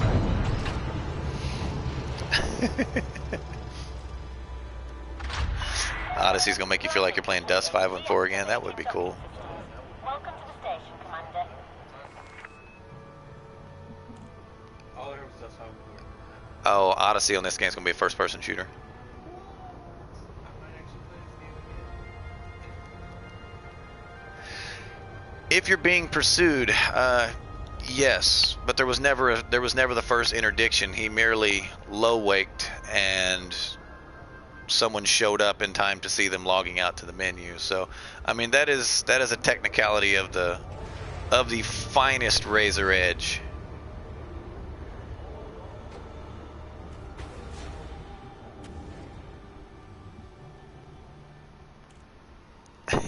Yeah.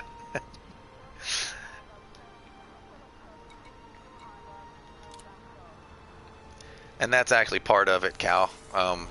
Everyone thinks that every ganker is just a horrible person, 40 years old, half naked, sitting in their mama's basement,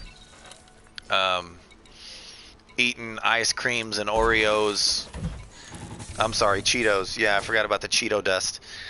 Eating Cheetos and Doritos in their mama's basement in their underwear, playing this damn game, just beating off to every rebuy they send somebody to. I mean, you know, people actually have that image of gankers, when the vast majority, but there are those guys, don't get me wrong. Floyd is one. Mango is one.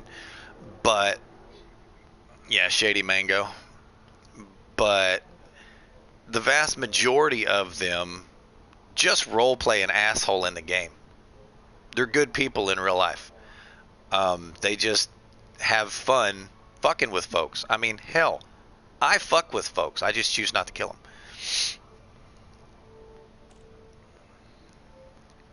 Can you post a link? You can send it to me in a whisper and I'll post the link. It's only a game. Why you have to run like a bitch? Yeah, I gotcha.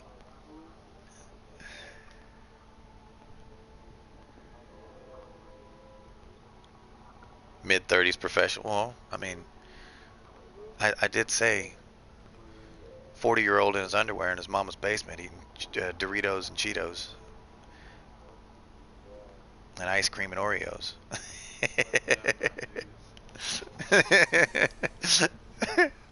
Actually, the average age in this game probably wouldn't be Mountain Dew. More than likely, it would be coffee, sucking down coffee, or beer. I know, man. Mal Porter. I could have swore I just saw Harry Potter. I was like, what? They put him in the game? All right, you sent it. Stand by. Sorry, unless you've got a time machine, this content's been... Damn it! I clicked on your name instead of the whisper tab. That sucks.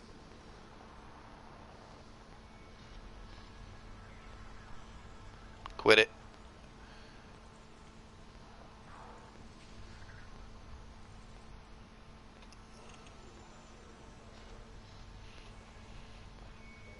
Alright, stand by stream.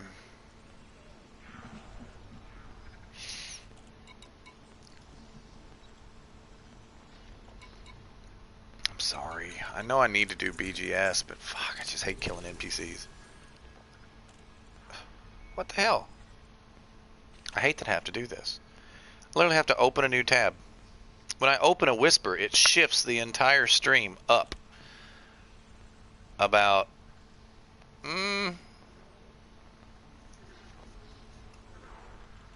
about a half inch, and it's annoying as piss. Which means I have to open a new damn tab and I lose all my chat, which is okay because I'm caught up to chat right now.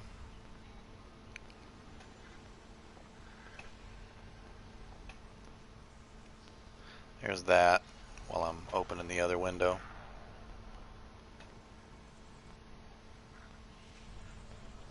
Okay, you see how this loads? Give it a minute. Let it actually load. This one. Watch what this one does. See it? Shifts up, cuts everything off. It's annoying as piss. You can't fix it. Might want to swing by tomorrow around 8 p.m. Dank philosophy hour. We'll be with Bill. You talking about on Bill's stream or your stream?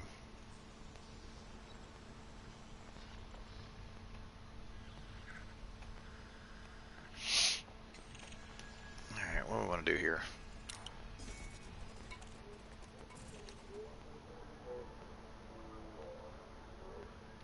Oh, it'll be on your stream? Okay. If I'm not streaming, that's usually my my afternoon stream time. I stream in the mornings, guys. For those who don't know, I try to stream twice a day. I stream in the morning starting around 8 a.m. This morning it was around 9, but around 8 a.m. It'll usually last until around 11 or 12. Currently, I got started late and I'm still having fun, so I'm going to keep streaming. But I do take a few hours off in the middle of the day to do IRL shit while stuff's open. Reverend versus Bill theological throwdown would be fun. It actually probably wouldn't, to be honest with you, because I don't consider Catholicism Christianity. So it would literally be a debate whether or not Catholicism qualifies as Christianity, and then we would have to go back to the original definition of what the Antiochians called Christians.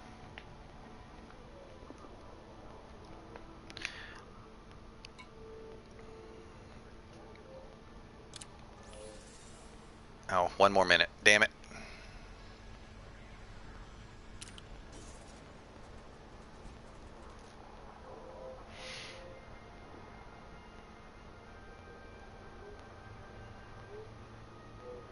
Now, if Bill's a decent apologist, it would at least make decent discussion, but it would ultimately turn into basically one or both of us claiming that the other was a charlatan.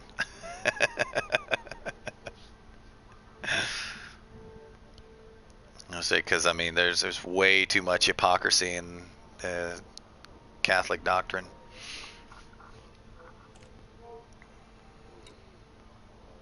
Three, two, one, and open.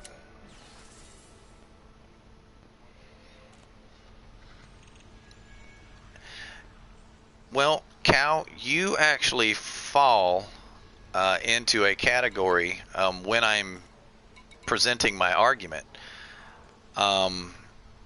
to be of a different caliber of Catholic than Bill does. Bill is actually in the clergy, which is where the hypocrisy lies.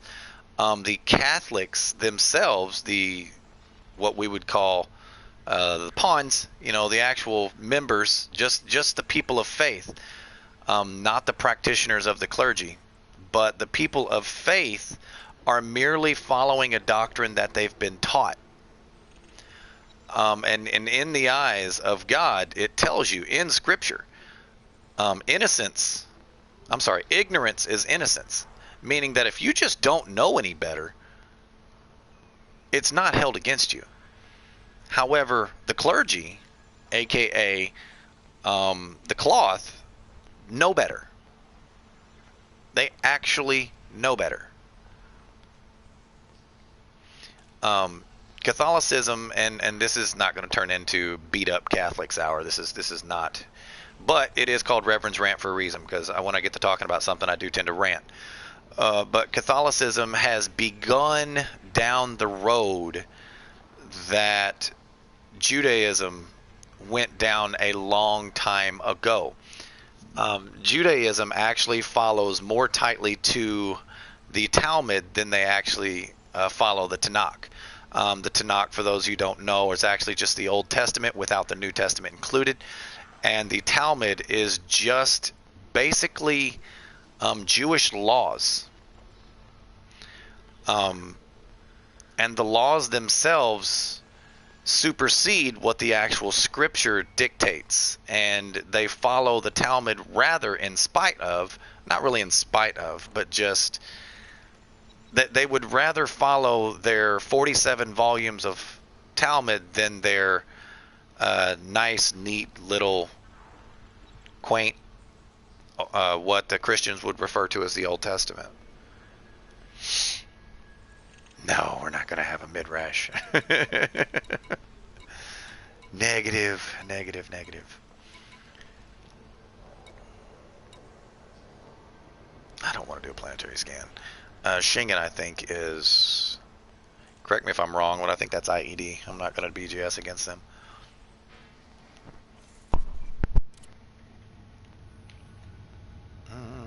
Where is Shingen? Should be over here. That's Shat, right? Imban, Fragango, Shingen.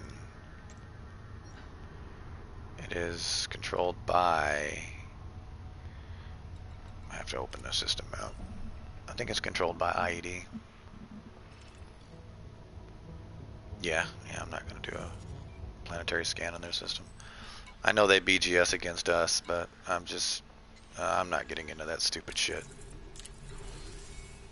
Incoming mission critical message.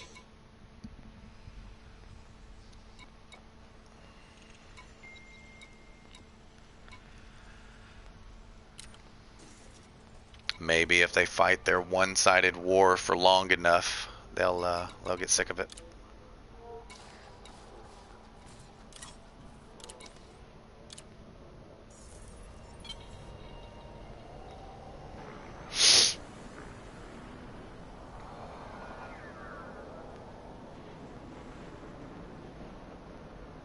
Run do this mission real quick, just the one.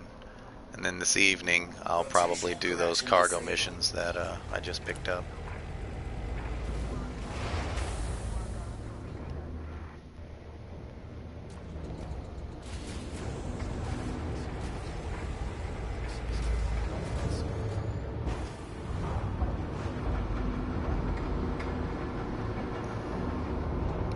You would have actually been proud if you'd have tuned in yesterday, Cal. I was in a Phantom at the CG, and I came across an unregistered, aka an unnamed courier. Not the highest of combat ranks, but on PS4 you learn quickly. I don't know if PC is the same, but combat rank doesn't always give an accurate perception of a person's skill. I've seen elite commanders that couldn't pilot a Sidewinder, and I've seen competent pilots in fully engineered ships that could kill an elite pilot. So I took the challenge, and of course I'm using PAs and he's using frags. So he's got me on speed, he's got me on maneuverability. But as you guys well know, the Phantom has beautiful grouping for the hard points. I think I missed 3 of the 30 shots, so 1 in 10 of my shots actually missed. You taking off? Okay. But 1 in 10 of my shots actually missed. I was actually able to get 4 rounds on target every single shot, and he was flying very evasively. He wasn't flying in straight lines. He had this nice little pattern where he would boost toward me, and then right as, because I'm using short-ranged PAs, right as I would alter my ship trajectory or attitude to be able to fire at him, he would change his trajectory. He would either slow down or he would, laterally thrust, which the Imperial Courier was great. But yeah, I was actually able to land the vast majority of my shots, and it was a really fun fight. It was hard. And to clean your keyboard. What the hell did you do to it? I'm almost afraid to ask after what we were talking about earlier.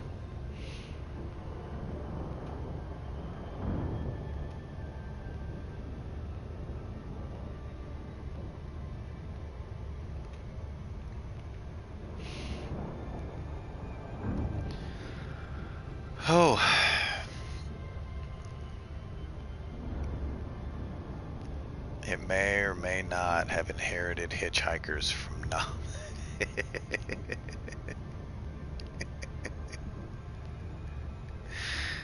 Oh man. Weren't you eating pancakes? How do you get pancakes in your keyboard? Time to see if the new dev diary is going to pop up. All right, bud. Appreciate the lurk there, Cal. I'll talk to you in a little bit. Or see you later. If you decide to Irish goodbye. Oh, the pancakes make crumbs. I got you. What'd you say, Paul? Yeah.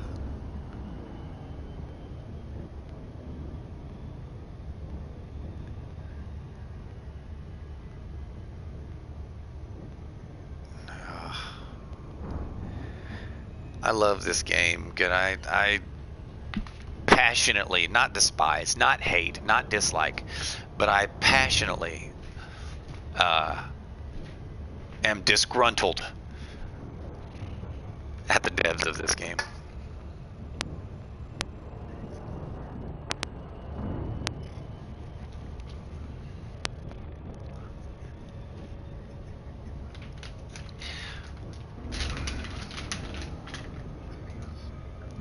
Oh yeah, you hit that nail straight on the head, bro.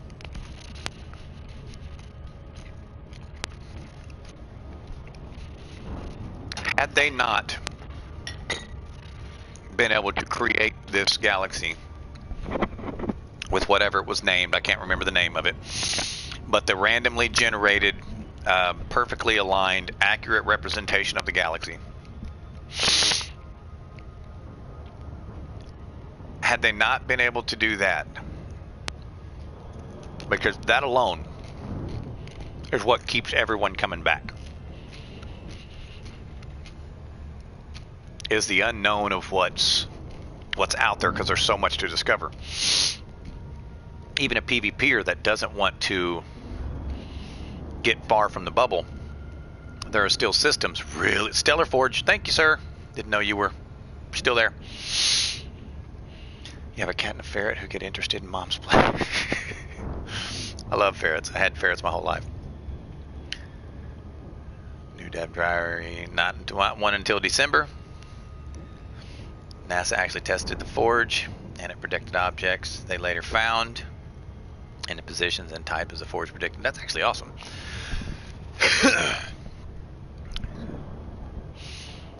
Actually really cool. But for them to be able to create what we're playing and then so poorly execute minor aspects and additions to the game, it's mind-blowingly disheartening.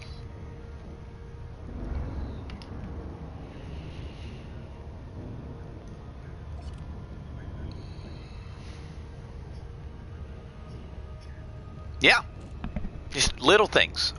It's little things. I mean, they absolutely nail something as complex as, you know, the galaxy, and then they absolutely fucking fail. I've got a squadron member who hasn't been able to fucking jump in the game for a solid 3 weeks. FDev's email reply, we're aware of the issue. That was it. They didn't even get it. They didn't even say they were working on it. They just said we're aware of the issue. It's like, fuck. Yes, that's, you call it execution. They have the science down. They just don't have the code down. I wish I had a link to the video, and then I would literally clip like 4 seconds of the video. Yamix, in one of his videos, I hate Yamix, by the way, his personality type, his voice, we have the exact same opinions of FDev, so I mean, we're two peas of the same pod. We just night and day personalities. But he did a video. I do watch his content though. He made a video where he was imitating FDev writing code. and it was his little rubber hand puppet horse just beating its face on the keyboard at random. And I literally laughed out loud. Not lol, no, I mean like literally guttural laughed out loud and had tears in my eyes because it was so damn accurate. You know, it's just like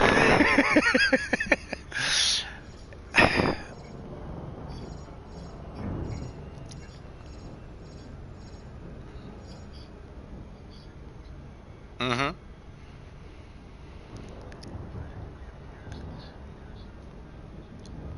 I mean, it's...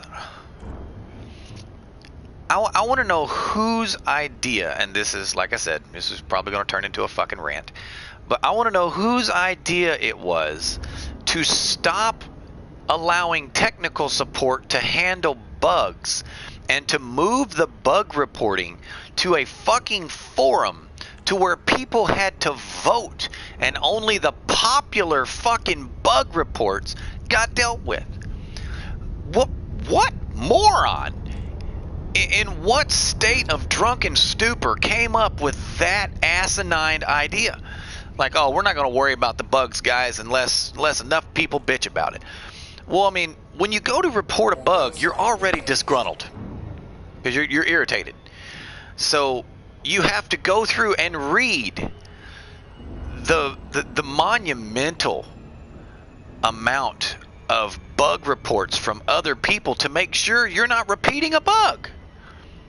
And then you have to post yours on the proper thread, which means you have to do their job for them.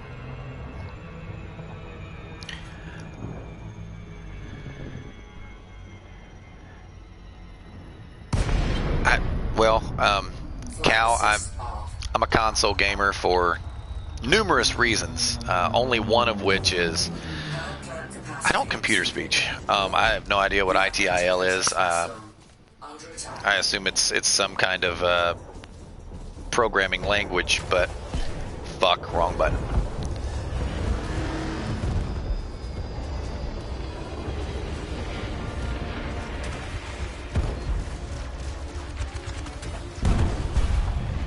What am I doing? What am I doing here? Why is this not working? What is the actual mission? Am I supposed to scan something?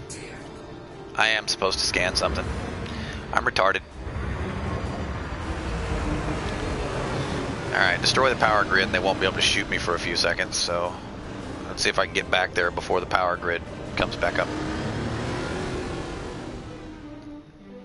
Ask if you realize the amount of coding it takes to make a game like this. Well, I already answered that one while you were typing your paragraphs, so... You have entered a trespass zone. But give me just a second. Let me, Under attack.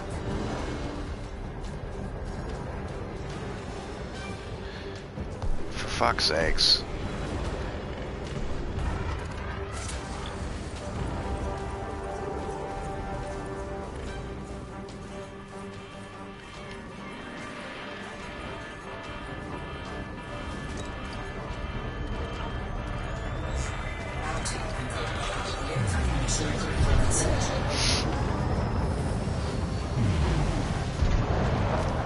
Alright. Ask if you know what kind of code it takes to make a game like this, and so long as it is a human doing it, there's always going to be bugs. Hell, even if it was done by a machine, it would still have bugs, right? My equivalent of poking a bear. Actually, no. It's not the same. Because you forget. Games were made for decades. They would hit the shelf, and when you went to the store and bought them, whether they were for PC or for a console, because consoles were much more primitive then, they worked. Every single game you bought worked. And sometimes different games, whether you bought it on this disc, or whether you bought it on a floppy, or whether you bought it on a cartridge, or whether you bought two cartridges, the games would be different. Sometimes, not all the time, but games would actually be different because each individual product that was sold was tested, and the bugs were corrected before it was sold to the customer. And that mindset, that meticulous attention to detail, is what made the gaming industry what it is today. So to say that the advancements in technology, as well as the more intricate code required to be written to produce these works of art that we play, plays a part in that, is actually going against your argument, in as much as you're saying that humanity has not evolved with the evolution of our technology, maybe not at the same rate, but it was humanity that created these codes that you're writing, the more difficult codes, and mere laziness and monetary driven shortcomings that produce these products that have so many bugs because they're not being tested. And you're saying, well, how do you test a game of this magnitude? Well, you pay someone. You don't just hand it to your fucking customers and wait for their feedback to fix it. There used to be professional game testers that found these bugs, and the code writers would fix the bugs before they were sold.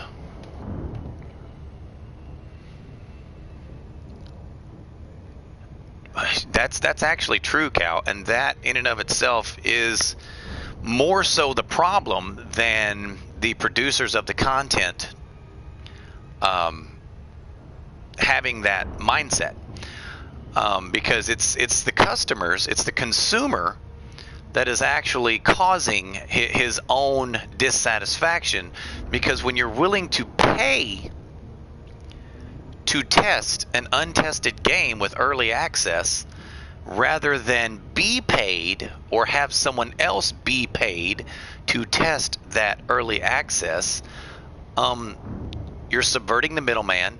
The consumer himself is not a professional. He's not going to thoroughly test the entirety of the game. All of the bugs will not be found through normal gameplay. A professional gamer, however, will go through and spend 8 hours on a single, in some games it's referred to as a level or a stage or whatever, spend 8 hours exploring every corner of the map, trying to figure out if there are problems in different areas, trying different weapons combinations with different armor combinations to see if the two together at any given location will produce a type of game ending or a hard lock or anything of that nature. That's what professional gamers used to do, but no longer. That's no longer the case. And then we, as the consumer, are paying for basically our own damn ignorance and over eager, overzealous greed to be the first to touch any given code.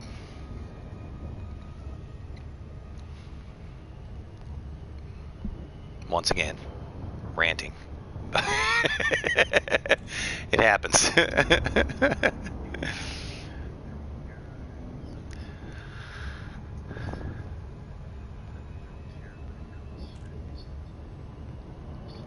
Mm-hmm.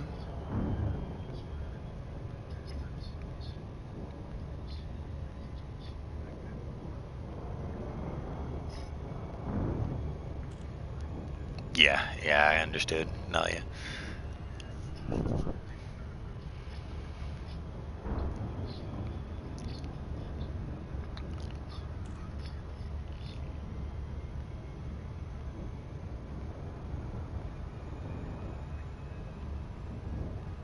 Mm-hmm.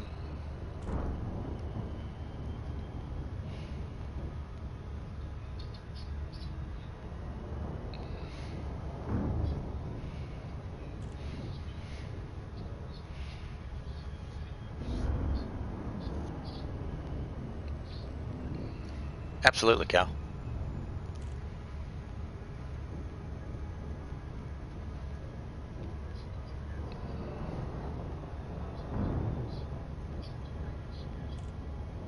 Yeah, I mean, it's there comes a time when ethics should play a factor in business, and we've gotten away from that.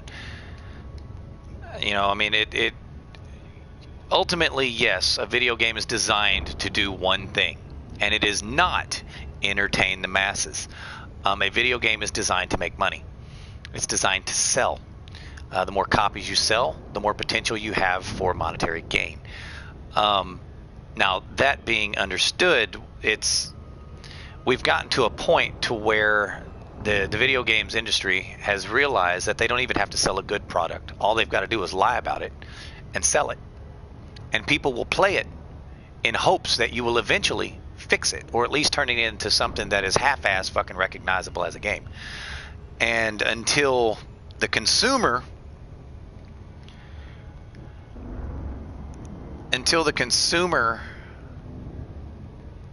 as a whole, which would mean everyone, not just one or two, until the consumers as a whole change themselves and stop feeding this addiction that the drug dealer, aka video game, that the drug dealer is just profiting off of, until they decide to actually start craving quality products rather than just any fucking product, it won't change.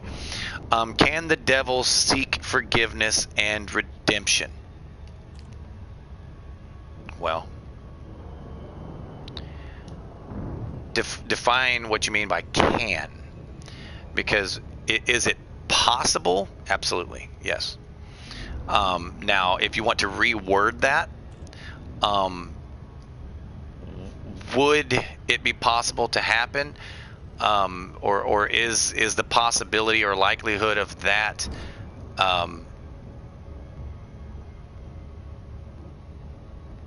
let's see, how can I word that correctly? Will it happen? The answer is no. But can it happen? Well, ultimately, yes. The scripture tells you that God created evil. And the same scriptures that tell you that God created evil tells you in Job chapter 1, all the sons of God were gathering and Satan was among them, telling you there that Satan is a son of God. That's literally what it says. And the conversation that transpires between God and his son, Satan, speaks volumes to anyone paying attention to its context. God asks Satan in Job chapter 1, where have you been and what have you been doing? And Satan answers. He says, on the earth, walking to and fro. We know from other scriptural texts not contained within the King James version of the Bible, for example, the books of Enoch, as well as 7 other books that are contained within the Catholic doctrine that are not in the Christian doctrine. You find in other texts that there was a war where the archangel Michael actually cast Lucifer, Satan, from heaven. He was cast out. However, in Job chapter 1, you notice that Satan not only returns to heaven, but he's not immediately cast out. And we'll get to your heresy for the win. But he wasn't immediately cast out, and God didn't immediately erupt in rage, and Michael didn't immediately cast him back out. So what happened? Had he been forgiven? Echo, Victor, welcome to the station, Commander. Commence the docking procedure. Why was he not treated the same as he was before? And the answer is exactly explained to you by Yeshua himself. And that answer comes to this: God is love. And everyone says, well, how can God be love? Well, we're getting to that. What type of parent hates their child? You may hate everything that your child does, period.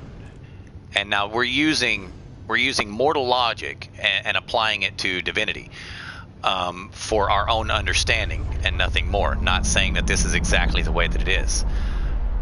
But to say that God hates his own son would mean that he is not love. It is easy to hate an act. Like if someone cheats on you, it is easy to have a moral hatred for sexual immorality.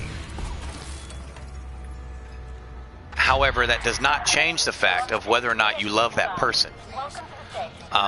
In fact, the volume of that love and the intensity of that love actually intensifies the pain caused by the said action, which is why one would hate the action so grievously.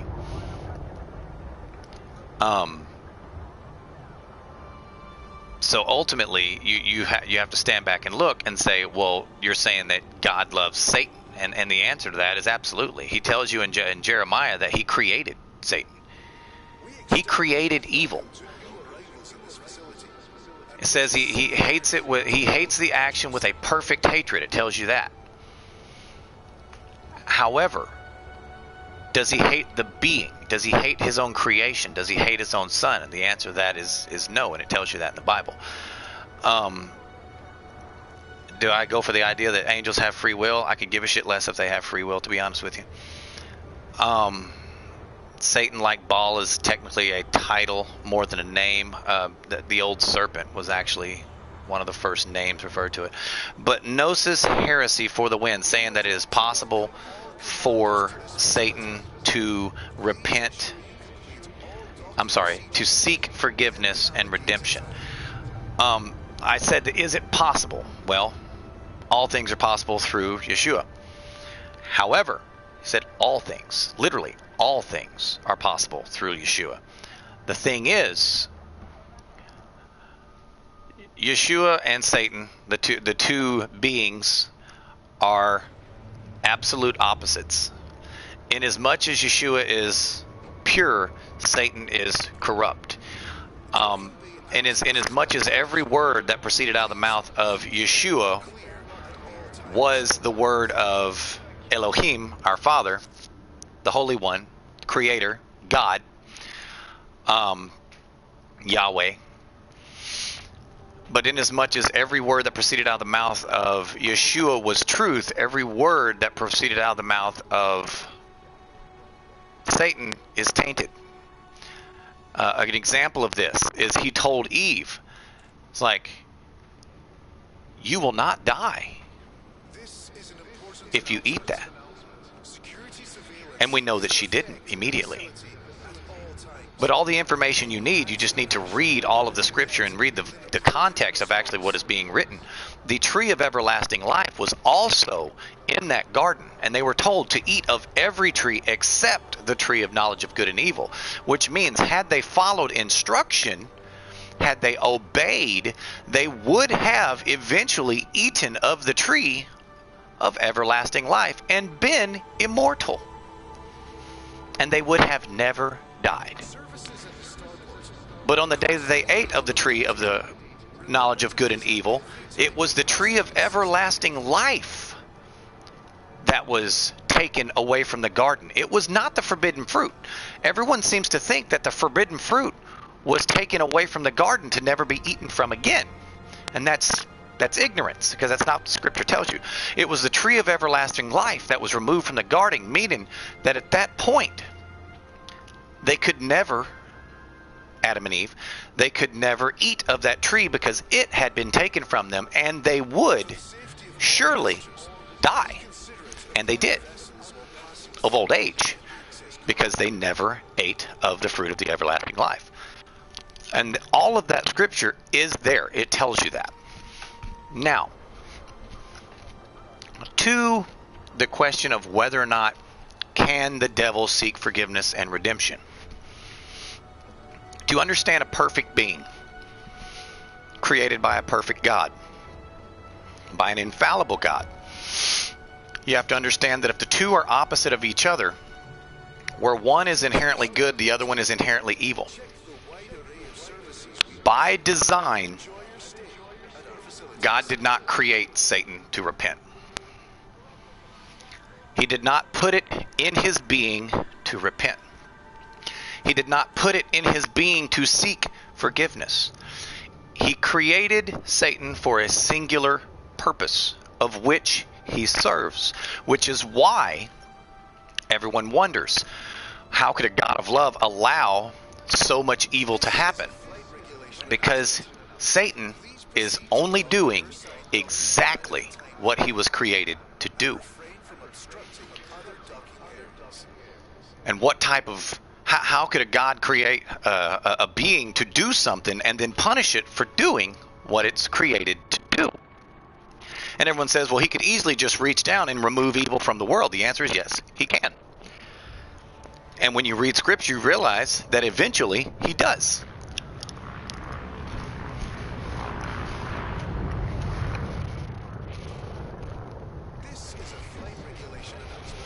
But why would he allow it to go on for so long? And the answer to that is, I've already answered you.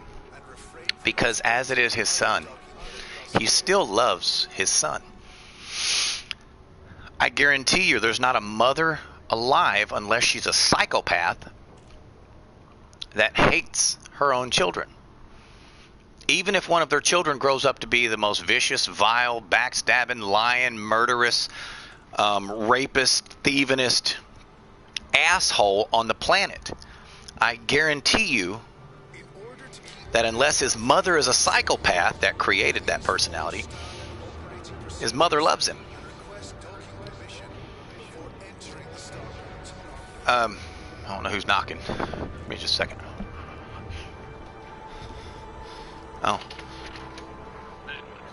Oh, yeah, you're fine to walk back in, man. I'm not going to like strip down naked just because you walked outside. But in that same token, a parent loves their child unequivocally. It's a blind love. Love is blind. It tells you that.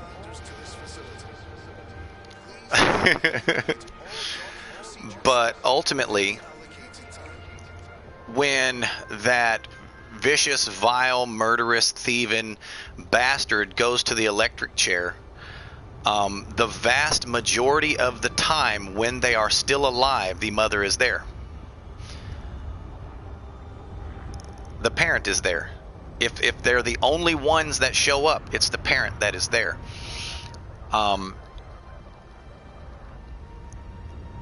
And more to the question of how could a loving God allow evil to persist and continue? Because it created evil to begin with, to punish it constantly throughout its entire existence, only to obliterate it in the end, that wouldn't be love. That would be sadistic as fuck. I mean, certainly, that would be incredibly sadistic to create something just to beat it daily. That doesn't make sense either. Now, as far as the question behind, as you said, angels having free will or not, I don't care. It doesn't concern me. It doesn't affect me either.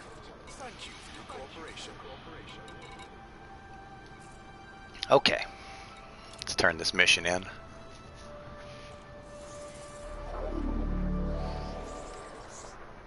Certainly got to poke the bear more often. You said this is fun. Well, I'm glad you're enjoying yourself.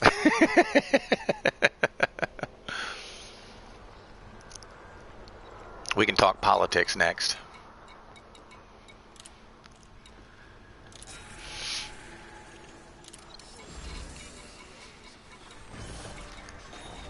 Or what?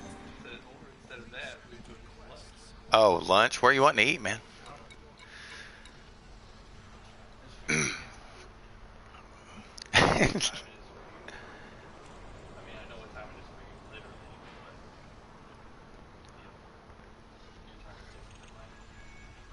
At least by implication, I believe human beings have a free will, a singular free will in their life. In that much, it is whether or not to accept and serve or to reject and deny.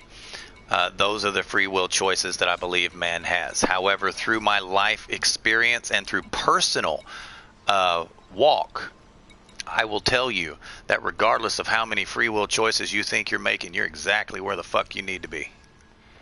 And you're right the fuck where he wants you to be. Now, whether or not that is free will or not, well, that's debate for another time. But ultimately, you'll either choose to serve him in the end, or you'll choose to deny him in the end. And I'll be the first to tell you, the moment you choose to serve him, there's a reason that Yeshua taught that we're a slave, because we are cared for, we are provided for. However, you'll notice no matter what choice or free will decision you make, you'll find yourself exactly where you need to be at all times, regardless of where you are. There's been times where I've had 8 or 9 hours of misfortune, and that literally cost me an arm and a leg and grief out of this world, only to meet someone that was only in a certain location for about 5 minutes. All the hell that happened before leading up to that event created the 5-minute window for me to meet someone. I mean, it's... Do I believe we have free will? Yes. Yes, I do.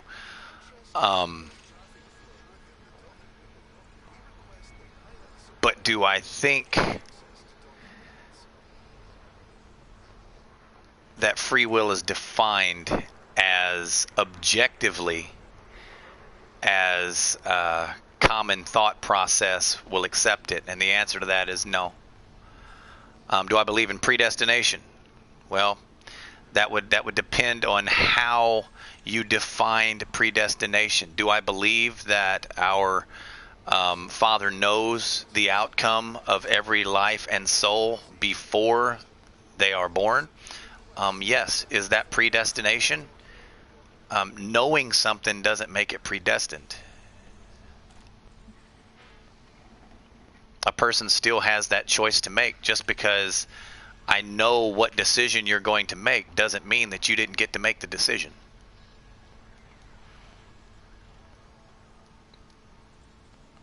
And if you're curious as to what would be the point if you know why allow something to live if you knew it wasn't going to choose you in the end, well, because that would come back to the reasoning of why are we here to begin with. And if you want to get into that, we can definitely get into that. But ultimately, to keep this short and manageable at best, the reason we are here is to prove a point. Prove a point to who? Well, it tells you, and we've already spoke of him. To prove a point to the rebellious.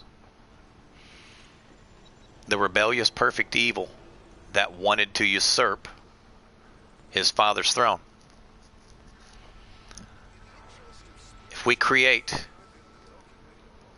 a being in our image and give it free will,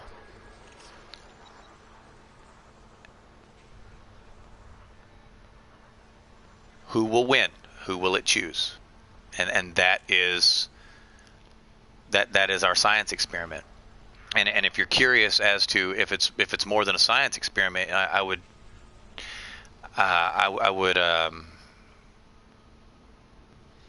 ask you to read the scriptures as far as what happens in the end. What do you do with a science experiment? Well, we all know you build the experiment and then you perform the experiment. And I just dropped something. I'm looking for it. Give me a minute. There it is.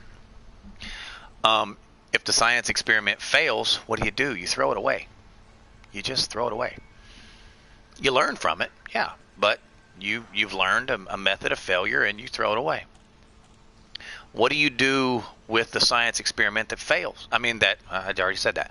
The science experiment that succeeds. You give it a ribbon. You put it up on the mantle. You invite people over to show them. You brag on it. You're proud of it. And when you read the scripture, it actually tells you that is the end. You're either a trophy, aka the bride of Yeshua, or you're cast out. And to those who think, well, everlasting torment and it is unreasonable punishment for a singular life of denial of an entity.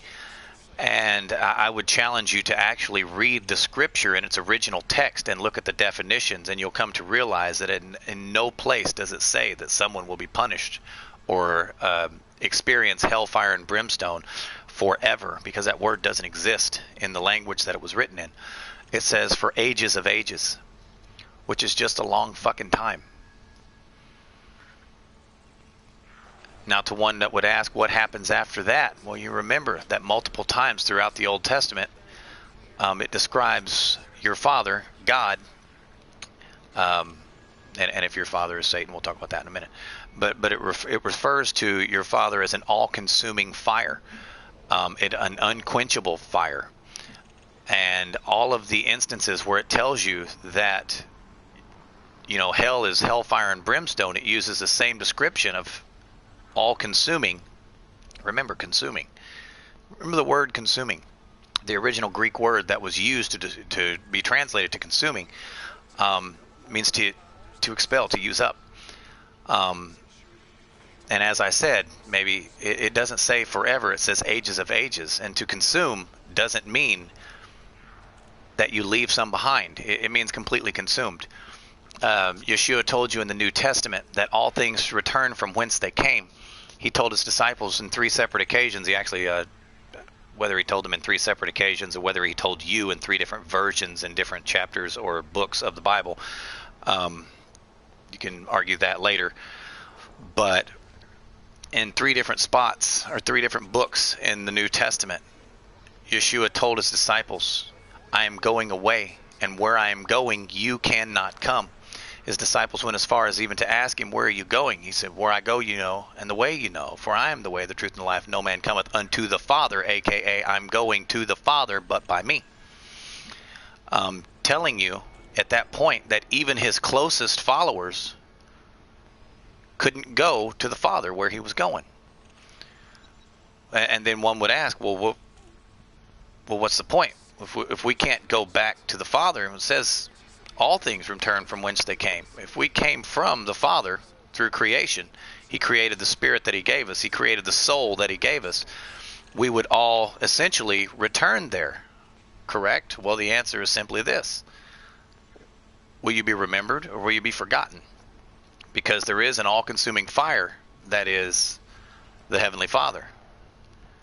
And there also is love that is the Father. Both all-consuming fire as well as love are contained within the same being. What aspect of that same being shall you return to? And how long will you be remembered? Will you be remembered with love forever, or will you eventually be forgotten with a lost rage? And that ultimately should direct your thought process as far as where my personal beliefs will take you as far as free will.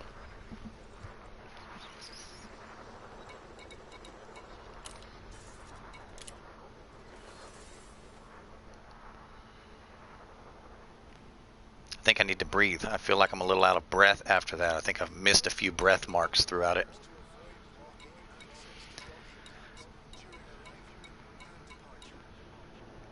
You're laughing. Have to breathe, sir. Oh, I could have killed 3 of these pirate lords by now instead of just sitting here staring at the screen. But I haven't been doing any of it. I'll do the trade tonight. But are there any more pokes into the rib of the bear that you would like to do there, Cal? Because I'm an open book, bud. I'll sit here and talk to you for days.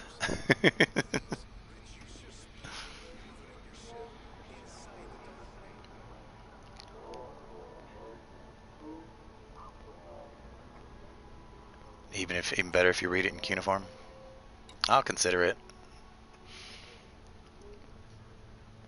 Oh, let me check and see who's been naughty in our system. Well, there's that ship. HMS Victories and a Python in Gliese 3761. Edwa is still undermining. And Rogue King in Bindi.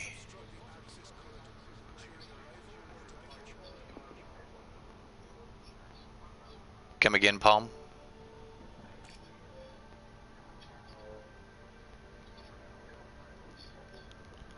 Oh, I gotcha. Well, even if you do get jumped 3 or 4v1, flying about in a Corvette, you're tanky enough to get away no matter how much they throw at you. I've shown that on my stream multiple times when they've hit me 13v1. You can survive and still get away.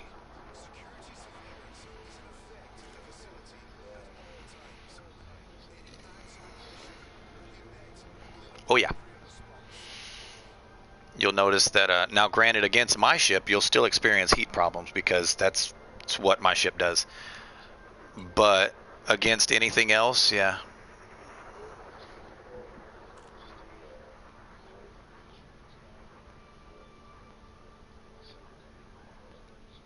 Mm-hmm.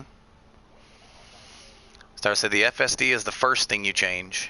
The second thing would be the thrusters.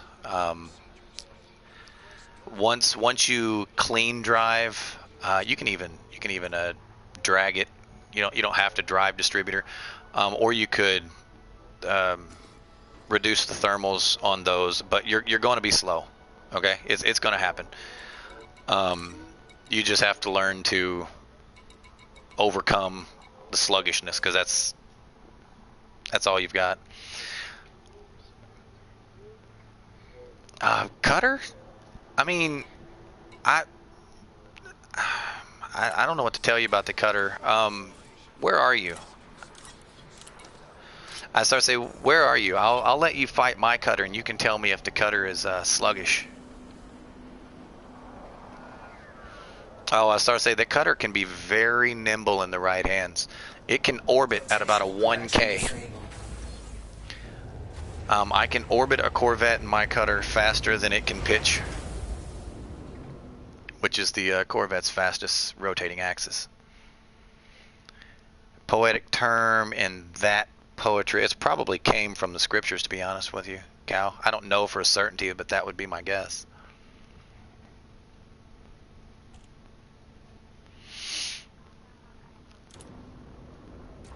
Start say you can set up a cutter to infiniboost and infinitely fire and stay in FA off and just orbit a target. You don't need any pips and shields because they cannot hit you.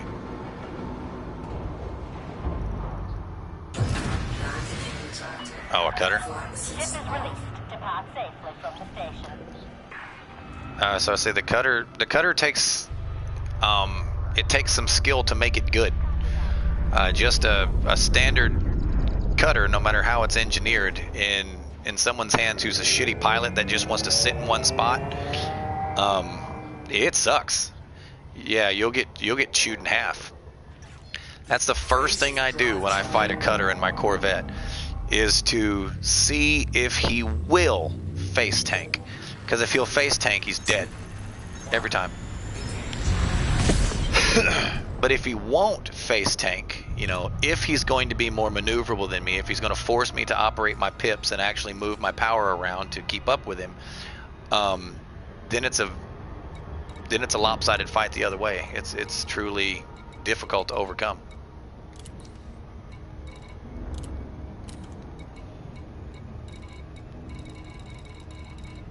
There it is.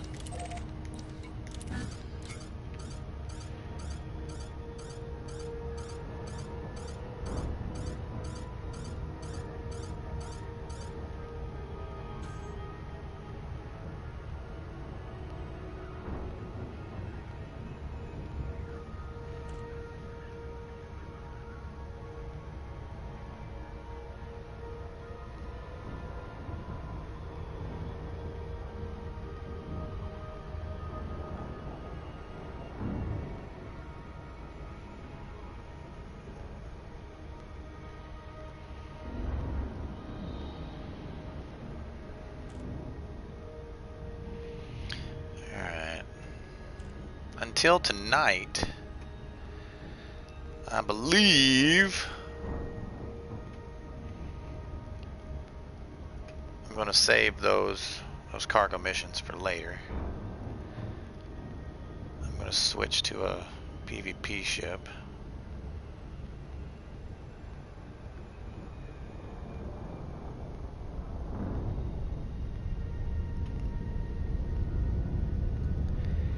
And while I'm switching to a PvP ship and preparing to do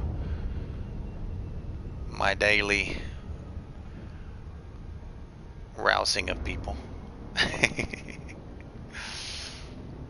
I believe I will go check out Yamix, guys, since I've already told you guys that we have a similar mindset. I'm just not a particular fan of his content. I believe we'll go check out the Mr.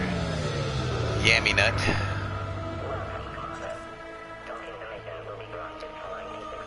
And I will use this opportunity to take care of some IRL stuff.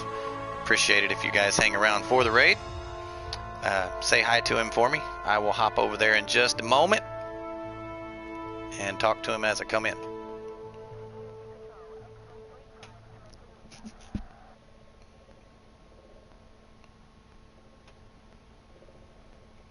Alright.